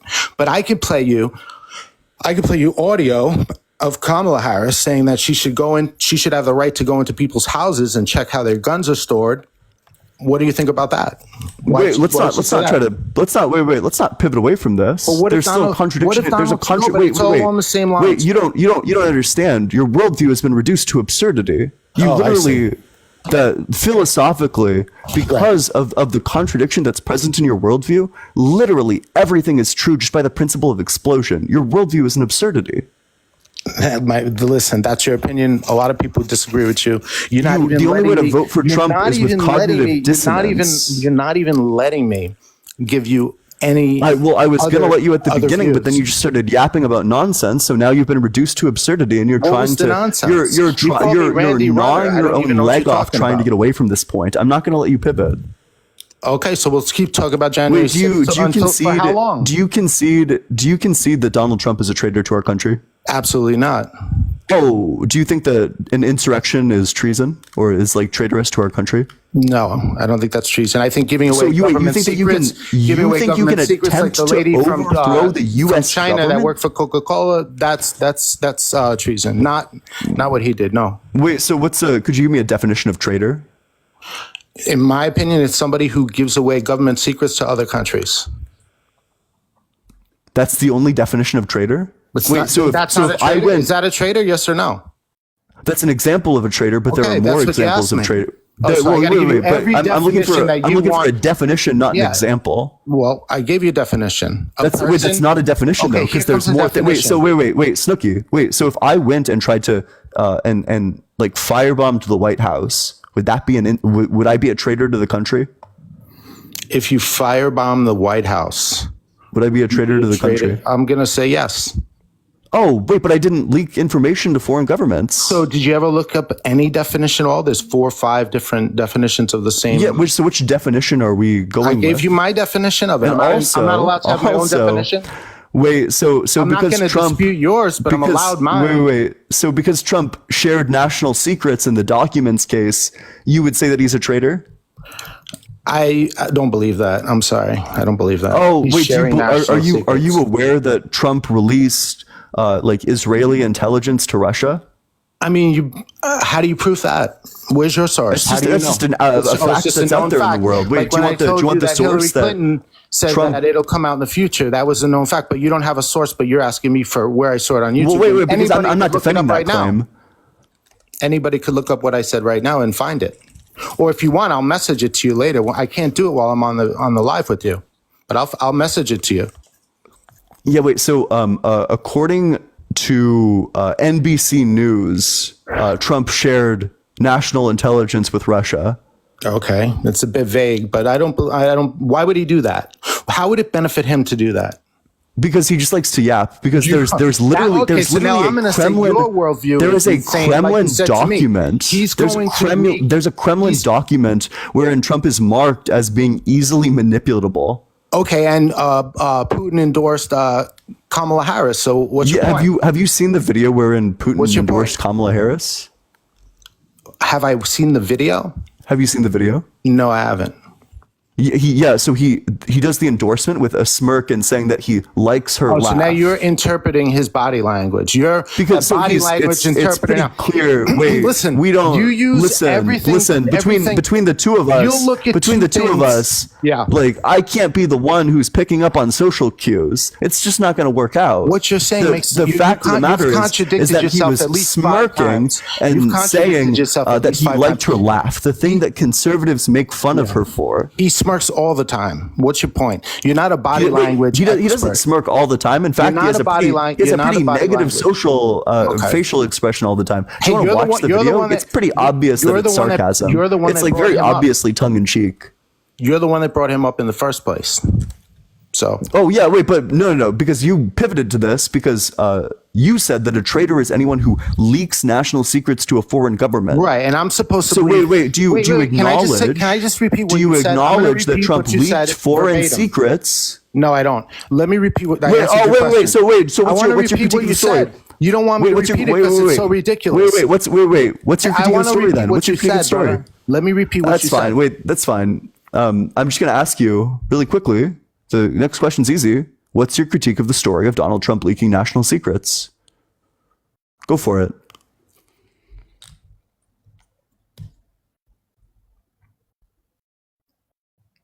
You're muted. You got to unmute. Can you hear me? Yeah. What's your critique of the story of Donald Trump leaking national secrets? It's got a weird echo now since I did that. Can you hear me well? Do you want to swipe up and then come back? I think the audio is messed up. Yeah, it is messed up. Wait, you need to swipe out of the app and then come back.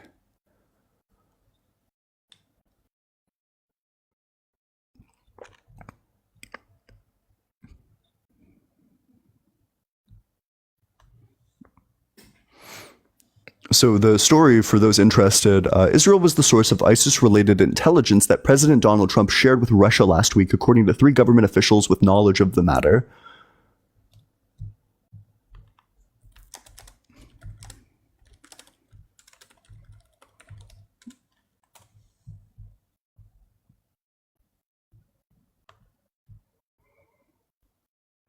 There's this other one from the Washington Post that says Trump revealed highly classified information to Russian foreign minister and ambassador.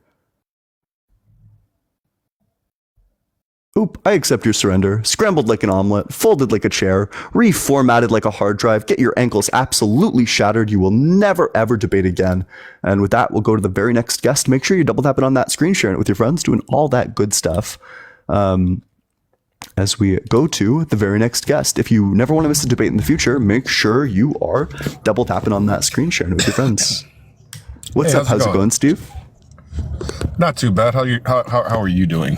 Doing well. Are you voting for Trump? No, but I do want him to win, and I have a reason for that. I'm confused.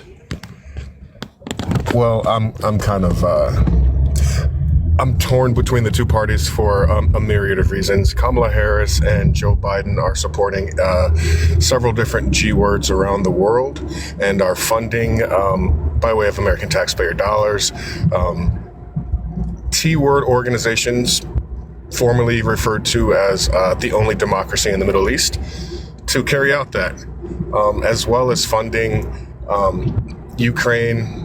And I just feel like a lot of tax dollars are going out of America where they could be used to help, the homeless, children, infrastructure, schools, medical, like all of our money's going to horrible causes. I totally agree with you. I think our money is going to horrible causes, that it is funding tons of G-sides around the world. There's going to be a couple of things. First, I think the money that goes to funding Ukraine is worth it for our geopolitical interests, that we have a big vested interest in beating Russia and not being launched into like a World War II style scenario where we have all of these like really powerful countries. I think it's really good that we're keeping these countries who have really bad intentions in check. But in terms of like funding G-sides, Trump is just going to be like exponentially worse. Unfortunately, no choice is still a choice. And if you don't do what it takes to, if you could choose an option that's like bad but better than the alternative option, and you don't pick that option, and then the alternative option gets chosen, then you're responsible for that. That the difference between these two is on you. That it's our job it's our responsibility to mitigate these things. And Kamala has gone out and supported like an end to the G side, that she has empathy, although not the proper amount of it. She needs much more of it, but she supports ending the situation in Gaza, the G side that's going on there. So you're specifically focused on foreign policy, and I'm not just laser focused on just foreign policy as it comes to my disapproval or unapproval of her and Biden. It's not just either or. I don't approve of what's going on. They are still funding cop cities just popping up all around the world. A few years ago, or maybe even as recently as earlier this year, they were talking about cop cities popping up in Georgia, but there's actually cop cities popping up all over. And I'm not sure if you're familiar with a cop city, or they are literal towns being constructed so that cops who are being trained by the IDF can learn how to best attack the citizens. Yeah, I mean, I certainly don't support cop cities. Now, could you enlighten me about Trump's policy as to how Trump is going to end cop cities? I don't think he has a policy for that. He is like a dog with a bone.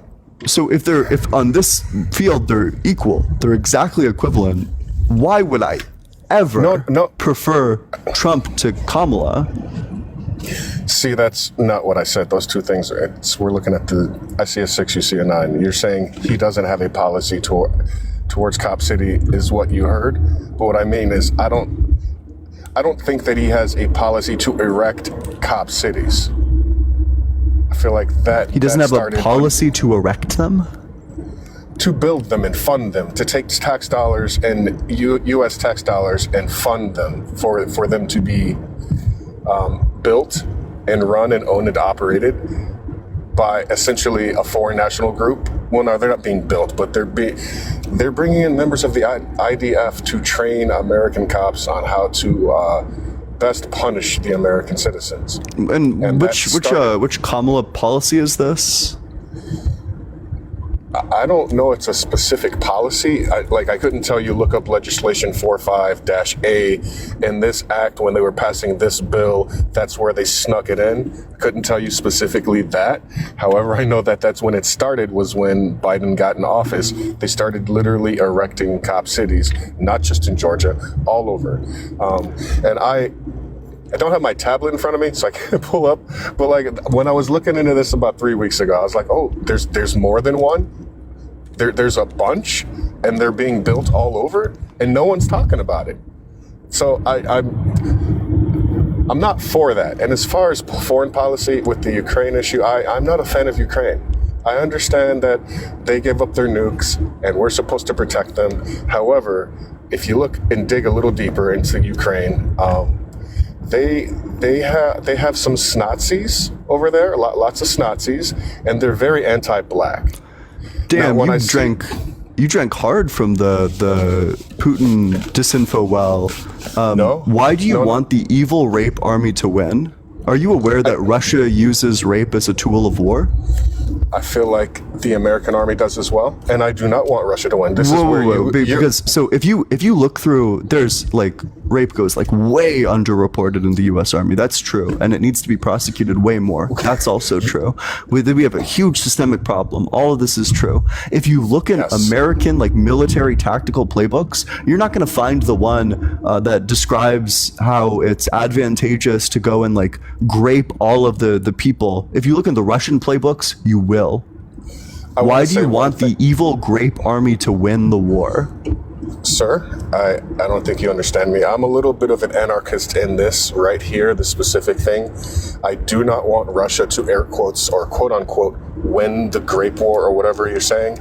I'm just asking you, why do you want the evil grape army, the army that utilizes systematically grape as a tool of war? Why do you want the evil grape army to win the war? Sir, I think you heard me a second ago. You said you're an anarchist. That's great. If you're an anarchist, then you should know that your ideology is going to be an outcome of the superstructure, that it doesn't actually change the material base, that the only way to change the material base is by wielding political power. Putin doesn't give a fuck that you're an anarchist. Oh, I know. And I've said it twice, and I'll say it a third time. Hopefully you're more receptive. I do not want, quote unquote, Russia to win said war. That is not what I'm saying. I'm saying just because you're an underdog doesn't make you a good guy. And I hope that you understand what I'm trying to say. I never said that they're good because they're an underdog. This is a straw man of my position. Well, no, you just made a straw man of my position when you said I want the great. This is a whataboutism. So you acknowledge that you made a straw man of my position? No, I was just turnabout is fair. Okay, wait. Who do you want to win the war between Ukraine and Russia? That is where the American exceptionalism in you is showing, and I hope that fragility doesn't rear its ugly head when I say this, because it doesn't come from a place of hate. I view both of those countries as outsiders. That's nice. Which do you want to win the war? I do not care about either of them. That is where my You don't care about all the grapes that occur because of the Russian army? Well, if you didn't accept my answer, you don't want me here in a second. It's a yes/no question. Do you or do you not care? So I don't accept. So you don't care about the war, the grapes. I don't accept your depiction as factual. I understand that you do. You deny that grapes are occurring systematically as a tool of the Russian army? No, the way you depicted it as if it's in their playbook, I don't know where you got that from, but you told me that I was delving into propaganda. Propaganda. Street. it is 100% a two-way street. You can pull up some the their armed weapon used. Is this? Yeah, damn. Dude, Ukraine just took out this dude's Wi-Fi. Your Wi-Fi is terrible. I'm in the number. So according to the American Bar Association, Russian forces have been carrying out sexual assaults as a deliberate tactic to dehumanize their victims as part of their military strategy. Can you pull up in the American Bar Association? Okay, because you're using that as a source. I that's what I said. Damn, Zelensky is taking this guy out. That's crazy. Your Wi-Fi is terrible, friend. I'm still here. Not really. I'm sorry. Can you hear me? Yeah, so what am I looking at? I'm gonna pull over in a second. I don't know. I'm in the middle of it. Oh, wait, are you driving? Ukraine official. You can't be driving. That's one of the rules of TikTok TOS. Make sure you're double tapping on that screen, sharing it with your friends. Let's get all the way up to 200k likes. Share it with your friends. Drop a follow as well if you never want to miss a single debate in the future.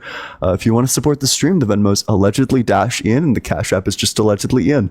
Both are in my bio. Appreciate any and all support. If you want to join the community, if you're 18 or older, there's a link to the Discord in my bio. We talk politics, religion, and philosophy. I'm very active in there, and you can feel free to ask me any questions you want.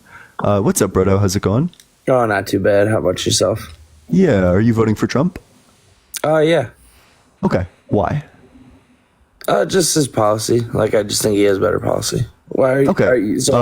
Can you name a Kamala Harris policy that you're unhappy with? No, I can't. Gotcha. Wait, so how can you claim that Trump has better policies if you don't even know what Kamala Harris's policies are? I just wanted to hear, like, your point of view, why you're voting for Harris. I'm kind of uneducated on this whole. Okay. I'm voting for Harris mostly because Donald Trump attempted an insurrection against the United States government. So are you aware that Donald Trump created 7 fake slates of electors and pressured Mike Pence to select these 7 fake slates of electors or pass the vote down to the Senate on January 6th? He pressured him first with words and then with violence. Are you aware of any of that? I mean, not really. I don't pay too close attention, but if that's all, like, factual, that's literally insane. Yeah, it is. So if you want to read up more on this, you should look up the Eastman memo. Eastman is Trump's lawyer, where they lay out the plan for Mike Pence to go onto the floor of Congress during like the vote certification on January 6th and say, well, ECA, the Electoral Count Act, that's unconstitutional. I'm just going to do it the Mike way. And then he then selects the fake electors that Donald Trump and Eastman had slated. It's called the Eastman memo again. It's pretty crazy, and you should read into it because they tried to coup our government. Yeah, I definitely will. That's insanity. Yeah. Well, do you have, I don't know, do you have anything else for me? No, other than I see your other lives and stuff, like your religion debates and stuff, and I'm a big fan. Hey, thanks. I appreciate that. That's so kind of you. Yeah. You make my work days a lot less boring. I won't lie. I appreciate that. Yeah. Yeah. I don't know if you'll consider this like a troll thing or whatever, but I'm not voting for Trump. I just said that so we could talk for a minute. I just wanted. Oh, that's sweet of you. Yeah. Well, I appreciate you coming on up here. Fuck. Yeah. God damn it. I'm like all fucking white lighting, please. Okay, cool. We're good. Yeah, W guessed, but that's so sweet. I appreciate that. As we go to the very next guest. But make sure you double tapping on that screen. Let's get all the way up to 200k likes. Drop a follow, all that good stuff. Share it with your friends. What's up? How's it going? How are you voting for Trump? No, I just wanted to say that I have a lung disease called cystic fibrosis, and your lives really help me when I'm in the hospital and at the doctor and in pain a lot. It makes things a lot easier. So I just wanted to say Oh, thank that's you, so sweet of you. Oh my God. I'll drop you a follow for that one. You're so Thank you. sweet. Big W guest in the comment section. Just keep doing what you're doing, man. You help a lot of people without realizing it. So Hey, thank you so much. That's genuinely like the kindest thing anyone's ever said to me about these lives. Thank you. thank you. Yeah. Damn, I'm gonna get like teary if I think about that more. But I appreciate that. That's so cool. Big W guest again. I really appreciate that.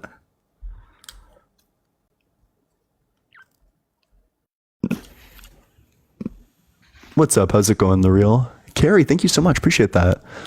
Are you voting for Trump?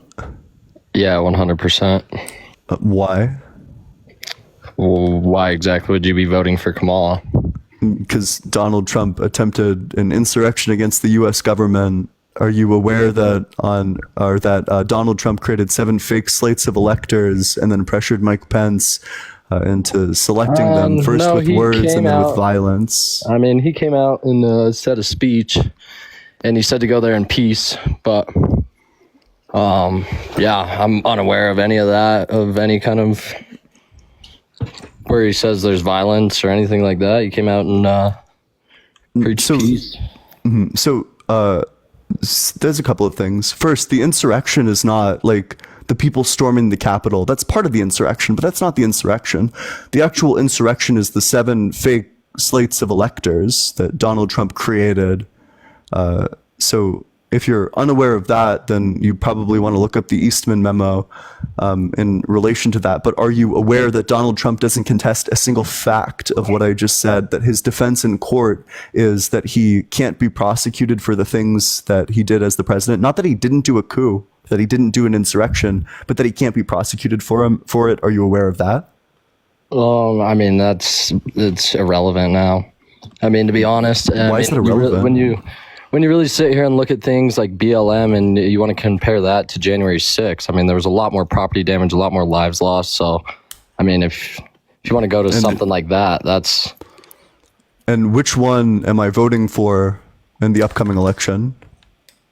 Which one are you voting for?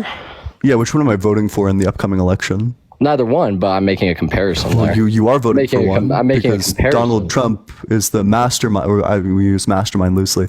He is a core element of the BLM January was a 6th left insurrection. agenda, and BLM was a left agenda. So what's the difference? And what is so? Something like First of all, Kamala Harris wait. Do you supported as actually well. think?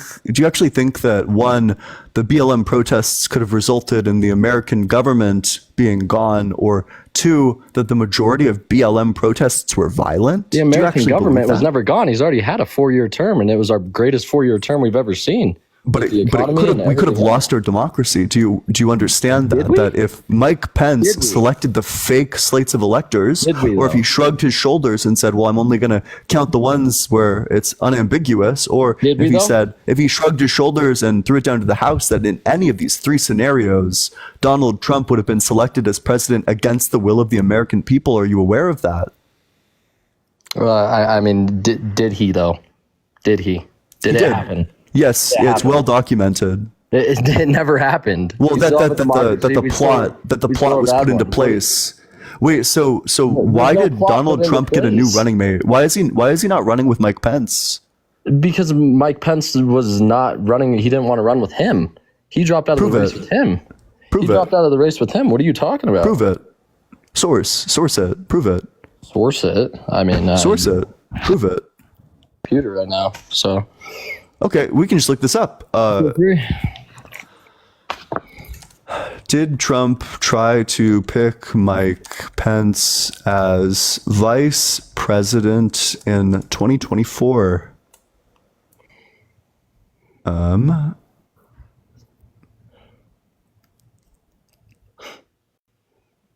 So I get this Washington Post article that says Trump chooses a vice president that would do what Mike Pence wouldn't do. Wait, what?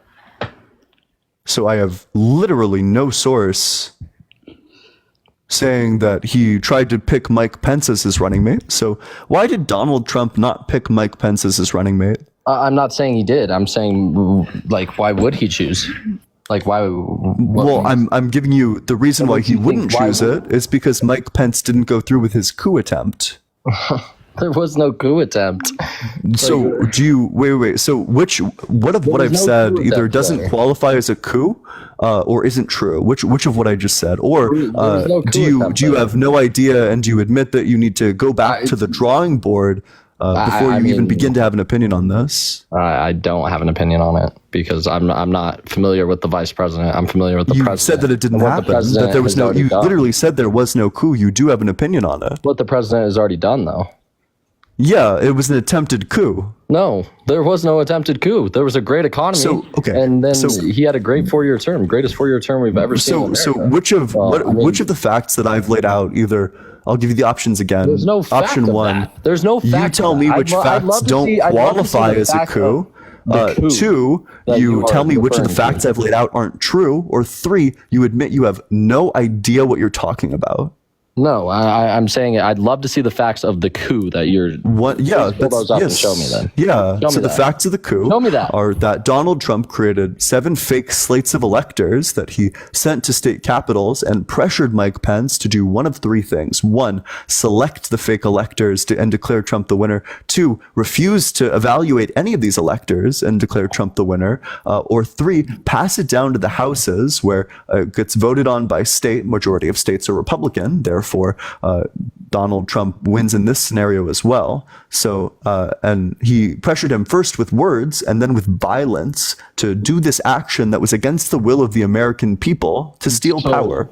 So, which part of that is either not true, or do you negatives of the right do you not think actually fits as a coup, or are you ready to admit that you have no idea what you're talking about? What is the best thing that Kamala is going to do for this country? What do you want? You want to pivot so damn hard. No, I'm asking you. I asked you. I'm not going to let you pivot away from this. I'm asking you. I'm not going to let you pivot away from this. Why would you point fingers? I'm not letting you pivot away from this. Answer the question. Tell me why she's so good. Wait, answer the question. Tell me why she is so good. Wait, answer the question. Wait, you're running. You're running away from the question. I'm really not. Yeah, wait. So I gave you 3 options. Which of the 3 options are you going with? Which are the 3 options that I'm going with? Yeah, I'll give you them for probably a 4th or 5th time. So option 1, you tell me which of what I just said doesn't qualify as an insurrection or a coup. Option 2, you point out to me what I just said isn't true. Option 3, you admit that you don't. Wait. You haven't even heard the 3 options. Option 3, you admit that you have no idea what you're talking about and need to go back to the drawing board before you even begin to have an opinion on this topic. Show me that it is true. Yeah, I can show that. I can show you that it is true very easily. So the first place that it's true is in the Eastman memos. Literally, Trump's lawyer, who he consulted with, the fact that this was supported and driven by Trump is true throughout all of the timeline, given the January 6th committee, as well as you can literally just hear the words. January Wait, 6th. hold on. How many on. people died on January 6th? Wait, hold on. I'm not going to let you pivot away from this. You asked me to prove that it's true. That's what I'm doing. Now, do you reject that the Eastman memo says this, or are you ready to admit that you have no idea what you're talking about? No, I said prove to me that it's true. You said it has that the Eastman memo is true? Yeah. That the Eastman memo is true? Yeah. The Eastman memo. And what that entails. Yeah, wait, so what's do you trust the Independent, that the news organization? The Independent? Yeah. Sure. I mean, I'm not too familiar with them. So the article name is Trump Coup Memo Author Asked for Pardon and Lobbied Pence to Overturn Election After the Riot. So it had to deal with the frauded election, which did happen. It had to do with the coup. It had to deal with a frauded election, which did happen. Do you think? Wait, are you aware that all the claims of election fraud were investigated, and They the were outcome investigated, was though. that It happened in Arizona, every single and then one of they them, shut it except down. one, was thrown out largely by Trump-appointed judges? Are you aware of that fact? That is not what happened. They went to recount. That is Arizona, exactly what and then they happened. hushed and threw it under the table. That's exactly Most of these cases were thrown out by Trump-appointed judges. No, that is just not true. Want to bet? Yeah, that is just not true at all. Wait, bet me hush-hush. $200 that none of these cases were thrown out by Trump-appointed judges. Bet me $200 right now. They were not. I mean, they were not. Wait. Put your money where your mouth is if you're certain about it. Bet me $200 right now. I have no reason to put money up. Yeah, because you know you're full of shit. So let's get back to the point. So I'll just ask you again: are you aware that every single one of these claims was investigated, and that every single one of these claims, except one, was thrown out by lawyers or by the judges, largely by judges that Trump appointed? Are you aware of that? That's just not true. There was a recount in Arizona, and there was no recounts in any other state. And what was the result of the recount? What was the result of the recount? But there was multiple other swing states that still needed to be accounted. What was the result of the recount? It was to the left. What are you talking about? Yeah. So they only So where's the recount? fraud? Show me the one's fraud. Good, it's all good. So if one's good, then one's good. If one's good, then that makes all swing states good. Do you have any evidence that they're not good? Because you're making the claim that they're There was no corrupt. recount. There was no recount. Why should there be a recount when none's necessary? If one is good, that means they're all good. That's just not. I'm just asking you why, if the margins are such that it doesn't trigger a recount, why in these situations should there be a recount? Also, wait. So how many swing states was there a recount in? It was only in Arizona.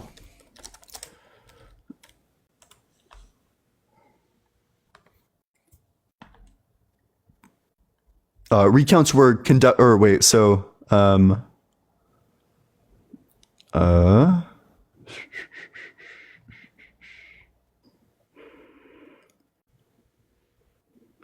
So Arizona held a recount, Wisconsin held a recount, Texas held a recount, Georgia held a recount, Pennsylvania held a recount. There was only one in Arizona that really mattered. I mean, in Pennsylvania, but besides that. So wait. Do you acknowledge that the claim you made? Honestly, I'm not 100% because I don't know where you're getting the information from. But the claim that the source is Reuters. The title is "Contrary to social media posts, recounts of the 2020 U.S. presidential elections were not conducted in 46 states." What? What'd you say? So the source is Reuters, Reuters.com. Article name is "Contrary to social media posts, recounts of the 2020 U.S. presidential elections were not conducted in 46 states." Yeah, so they weren't conducted in 46 states, but they were. Wait. So it's the headline says that this isn't true. That I read out the states that they were conducted in. Okay, so they were conducted in Arizona, Georgia, and Pennsylvania. Arizona, Georgia, Wisconsin, Texas, other swing states Pennsylvania. That still could have been. So which swing states did you want recounted? It doesn't matter. I mean, either way. Wait. No. You have no idea. You have no idea.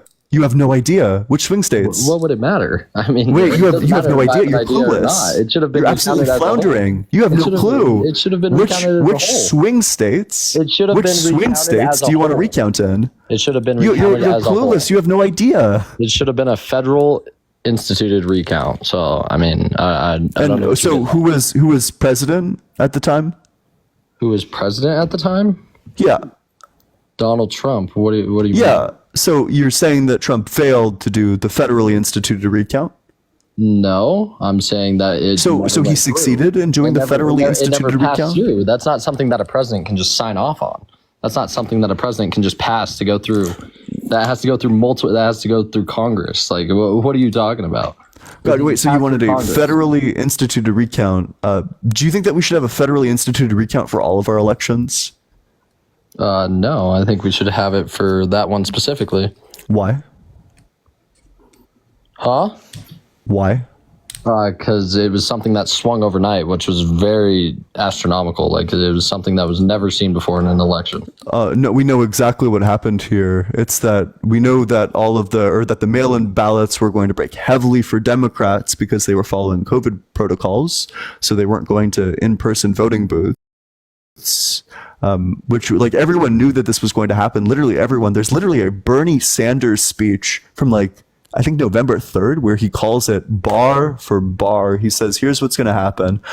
It might be the case that Donald Trump attempts to call it because mail-in ballots are expected to break heavily for Democrats this year.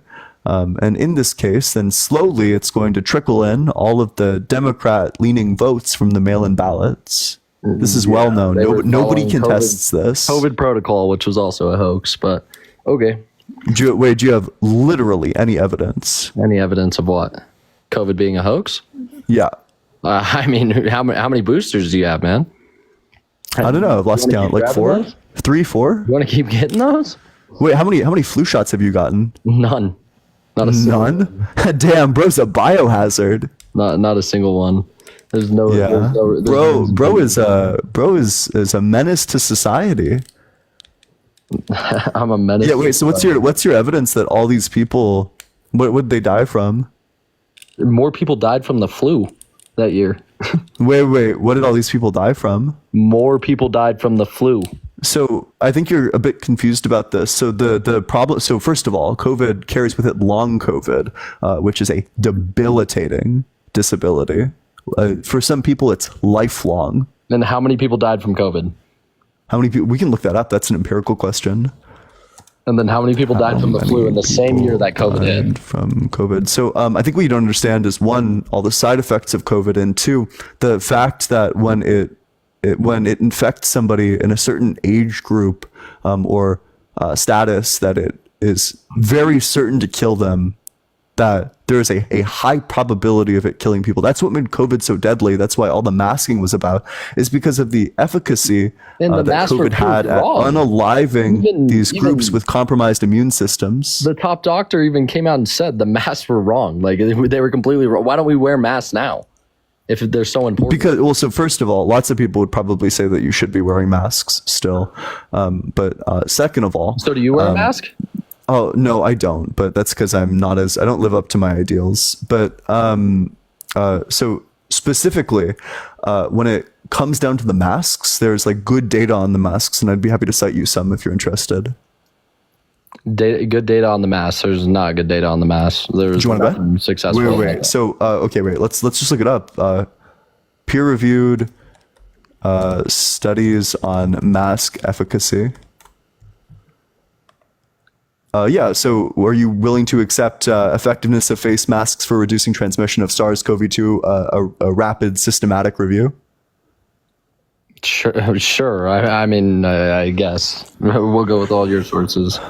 This rapid systematic review of evidence asks whether 1, wearing a face mask, 2, one type of COVID over another, and 3, mandatory mask policies can reduce the transmission of SARS-CoV-2 infections either in community-based or healthcare settings. A search of studies published 1st of January 2020 through 27 January 2023 yielded 5,185 unique records due to positive random controlled trials. Observational studies were included in the analysis. We analyzed 35 studies in community settings and 40 healthcare settings. 95% of studies included were conducted before highly transmissible Omicron variants.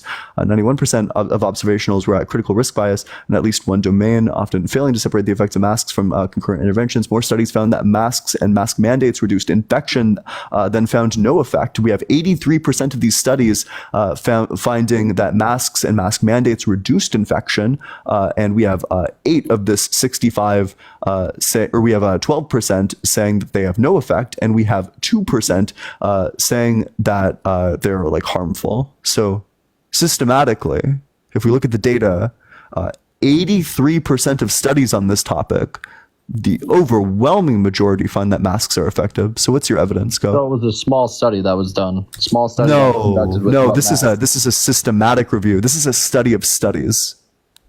And with what masks? There's multiple variables there, because there's multiple masks that people would wear. Like, what are you talking about? That's just not something that is very effective when it's. Could you give me the name of? Wait. So you are you? So I just want to be clear. So you're saying the type of masks that's used in this study is important to you? It could be. I mean, were not other masks more effective than other ones? Could you give me the name of one type of mask? Give you the name? There's if you care about masks, if the type of mask is important to you, can you name one type of mask? There's N95s. Like, I mean, So if we look at the masks, despite the ROB and allowing for uncertain variability, we conclude that wearing higher quality masks, respirators, generally reduced SARS-CoV-2 transmission in these populations. It's used masks, N95, KN95, FFP2 masks are the ones that were being used that are used for the study. Yes, correct. Okay. So, and it was a study of small people, like it was a small study. No, it's a study of studies. So each of these studies might contain, it probably says here somewhere.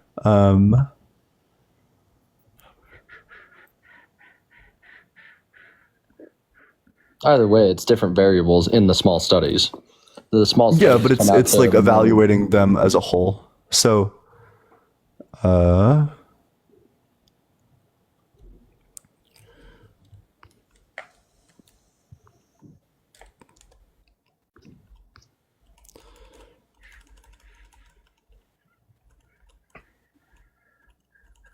we'll just go through and find it.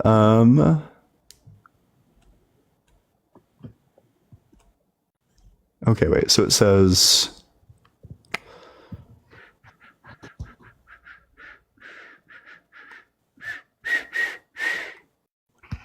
11% reduction. Okay, wait. So if that's 11%, then that's going to be 1541 divided by 0.11. This is a study of 14,000 people.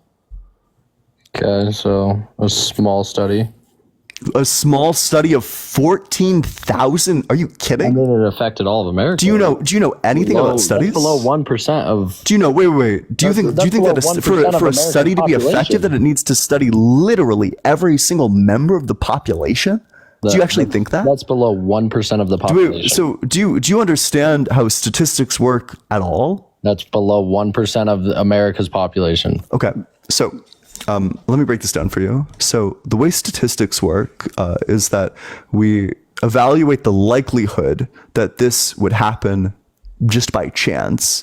Now, as the population increases, this is something called the law of large numbers. As the sample size increases, there's going to be a strong tendency for the actual value to come into effect, that the actual fact of the matter will be readily seen at the larger population you have. At a certain point, there's a big drop off where adding more people to the population doesn't actually substantially change it. So at the point in time when you're at 14,000 people, it doesn't matter how many you add. Your data isn't going to change substantially. It definitely would. I mean, depending on... Prove it. Like, what? Prove it. Go ahead, prove it. That wouldn't change if you go up in the study. Like, what? Prove it. Go ahead, prove it. That's crazy to me. Prove it. Source it. Source what? Listen, buddy. As someone with a bachelor's in mathematics, I'm telling you exactly how statistics work. That's not always the case. I mean, depending on everything that I just said is just like a statistics 101 fact. The disease that you're claiming is so deadly and so horrible. So if you go up in people that you're studying, and it's so new, so how would you ever even know if you go up in people if it would affect it differently or not? But what they calculate is a probability that these effects happened, that this result was obtained if the opposite hypothesis is true. I mean, I get what you're getting at, but okay, wait. So the confidence interval is it's a 95% confidence interval. Yeah, they're 95% sure. Oh wait. So actually, hold on. So the confidence interval is they're 95% sure that the actual fact of the matter falls between falls between one standard deviation. Okay, so all you're saying is that it wouldn't go up just because, according to statistics, and of a disease that's so new that you don't even know as much as anybody about. Like anybody doesn't even know about it, and it's such a new disease. It's literally just a matter of measuring it. You have all these people, you have them wear masks, and then you measure the rate at which they are unalived compared to the rate of the people with no masks. And the masks helped. 83% of studies found that the masks help. Yes. You just and you don't wear a mask now though. You don't wear a mask. So why would you not?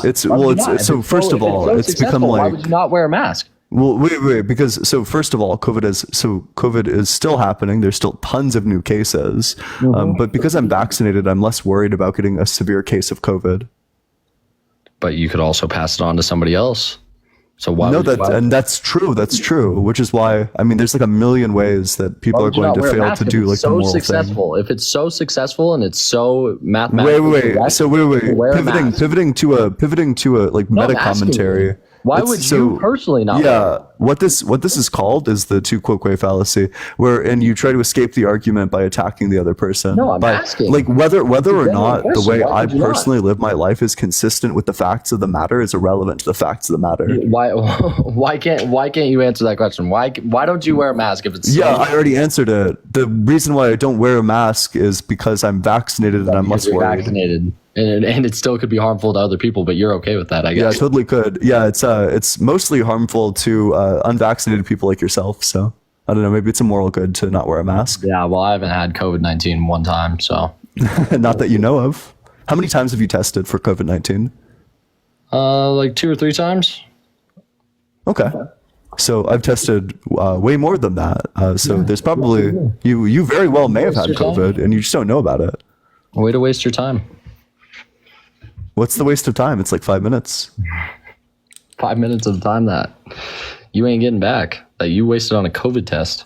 If we, do you play video games? I do. Well, way to waste your time.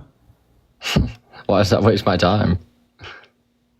Are you ever getting that time back? I build relationships on there. I play with my friends. You build relationships. I bet they're deep and meaningful. What are you talking about? It's not like I play. Yeah. Have you ever, there's, just like the claim that like, well, you've wasted your time by doing this thing. No. First of all, that's just statistically not true. I don't play consistently. Hold on. Wait. Do you have any data that supports the claim that vaccines weren't effective? Vaccines, they weren't effective because you have to get boosters. That's the evidence. Do you have any? Do you have any evidence? Do you have a source? What other vaccine do you have to get a booster? Do you have a source? The next words I want to hear out of your mouth are a source. What other vaccines do you have to get a booster for? That's not what I want. Wait, you're going to give me a source, or this conversation is not progressing until you give me a source for your ludicrous claim. I can't give you any kind of source. I mean, perfect. I only have my phone. Do you want to talk about anything else? I only have my phone, so. Well, you can take a second, go out of your phone. I'll give you 5 minutes. Go and find it. Go and find a source that says that vaccines were not effective. That vaccines are ineffective. Yeah, go for it.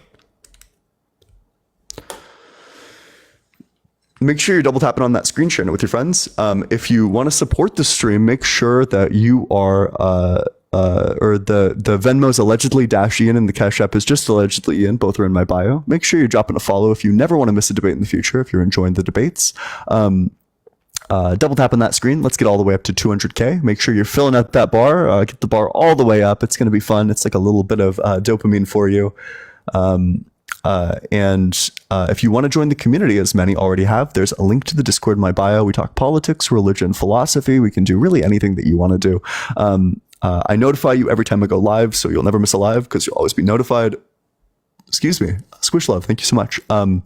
It's just going to be it's a good little time. We do philosophy readings. I'm trying to get I think we're going to try to do a book club related to presuppositional apologetics and Christianity.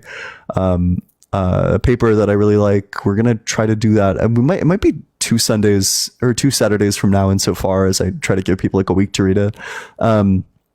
But yeah, it's great. You should seriously consider joining. People there are really friendly. I'm really friendly. It's discord.gg/allegedly Ian. I'm trying to be very active in that server because I love that server and I love the people in that server. As we wait for this guest to try to back up his ludicrous, nonsensical, silly claim. But I don't know. I don't think it's going to happen. There's claims of yeah. Wait. So the next things out of your mouth are going to be a source. Let's hear it.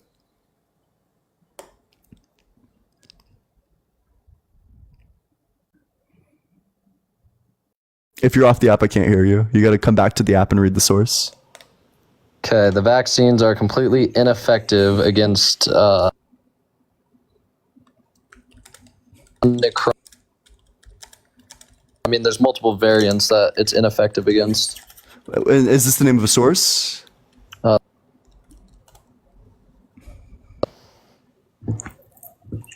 What's the name of the source? National Institutes of Health.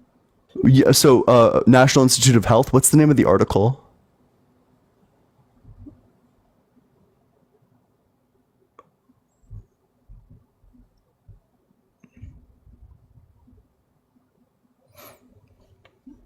If you're off the app, I can't hear you. Here, I can copy it and even post it in the chat right there. Yep. Okay, cool. And is this article going to disagree with you? Is it going to disagree with me? Yeah. Disagree with me how? Because it's telling. Is it gonna say that vaccines are effective? It's not saying that vaccines are effective. What it's saying is that it's ineffective against multiple variants. Have reported negative vaccine against infection, systematic, and even severity hospitalization, potentially leading to interpretation of the vaccine facility infection disease. However, current observations of negative likely seem the presence of various biases, although negative, vaccine effectiveness is more likely to arise when true biological efficacy is generally low and biases are large. Positive vaccine efficacy measurements can also be subject to the same mechanisms of bias. In this perspective, we first outlined different mechanisms of bias that could lead. This study literally disagrees with you. How does it disagree with me? What's your understanding of what the study says? I mean, I read the first parts of it. Yeah, what's your understanding of the study? That it has negative effects, as well as that it's ineffective towards multiple variants. Okay. So what the study is actually saying is that certain studies find that it has negative effects, but these studies are because they're methodologically flawed. So it points out the various methodological flaws, like differences in exposure or differences in testing, and it evens it out and finds that they are actually effective. So your own study disagrees with you. It's not my own study. I mean, I took 5 minutes. The study you cited disagrees with you. I took 5 minutes to look something up.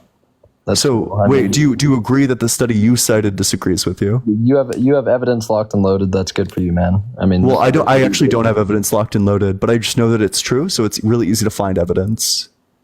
No, I have no source right now, but I can show you how I can find sources for my claim right now. I'm just going to type in peer-reviewed COVID vaccine. There's a question. There's a question that has to be asked of why would you have to get multiple boosters? What other? Wait, I don't. We're not gonna pivot away from that. You're gonna concede this point. No. Wait, hold on. I'm asking. I'm asking. Wait, so let's read the study that I found just now by one Google search. First, the top results. So the study is safety and effectiveness of COVID-19 vaccines and narrative review. In clinical trials, 3 vaccines had higher, over 90% efficacy against COVID-19 infection than the vaccines of Oxford, AstraZeneca against moderate and severe forms of COVID-19 infection. The mRNA vaccine showed high efficacy against infection and a very high level of protection against severe diseases, hospitalization, and death, while the risk of severe forms of COVID-19 infection and deaths was reduced by Moderna. Vaccines are effective. First result on Google. Okay, so they're effective, but that doesn't mean that they're efficient in the way of having to get boosters, multiple boosters. Because there are different variants of it. That's why we need to get flu shots. There's only one flu shot. You don't continue to get boosters of different, like you get a What do you? You're confused. You get a new flu shot. There's a new flu shot each after flu season. multiple years. After a year. Each year there was a new flu shot. Are you aware? Multiple months. Are you Multiple aware months that of COVID. each season there's a new flu shot? Are you aware of that? In COVID, you don't do it each year. You do. Are it you, well, yeah, because months. so COVID doesn't follow seasonal cycles. The flu does. So wait, because it seems like you're confused and you're backing up from your claim. Are you aware that there's a new flu shot each year? I am aware of that. Perfect. So then what's the problem? What I'm telling you is you don't have to do it every so months. There's no other vaccine that you have to do that with. You don't have to do the COVID boosters every couple of months, but also, so you need to do the COVID vaccine. You need to get a booster in accordance when there's a new wave of COVID. When there's a new variant of COVID, you need to get a COVID booster. We get booster shots because it raises the efficacy of the vaccines. Okay. Sounds good, man. Okay. You got anything else? Nah, I'm all good. All right. Well, appreciate you coming on up here. Make sure you're double tapping on that screen, sharing it with your friends, doing all that good stuff. I'm probably going to end stream for today, but I'm going to send you over to Dean. Let's go raid Dean. Dean is currently live on, it's Dean with two A's and two N's. That's his main account. Love all of you. Make sure you're dropping a follow. If you never want to miss a debate in the future, I'm going to be going live with this topic quite a bit to try to get it like down pat. If you want to join the community, there's a link to the Discord in my bio. You might need to copy it and paste it into the Discord app itself, or you can just go to the Discord app and do allegedly Ian. That's the Discord join code. I'd love to see all of you there. We talk politics, religion, philosophy. I notify you every time I go live. I'm very active in the server. You can ask me questions. I'm happy to answer them. Live chat's always blowing up. But other than that, we're going to go raid Dean. Dean again is live on It's Dean with two A's, two N's. All right, let's go head over.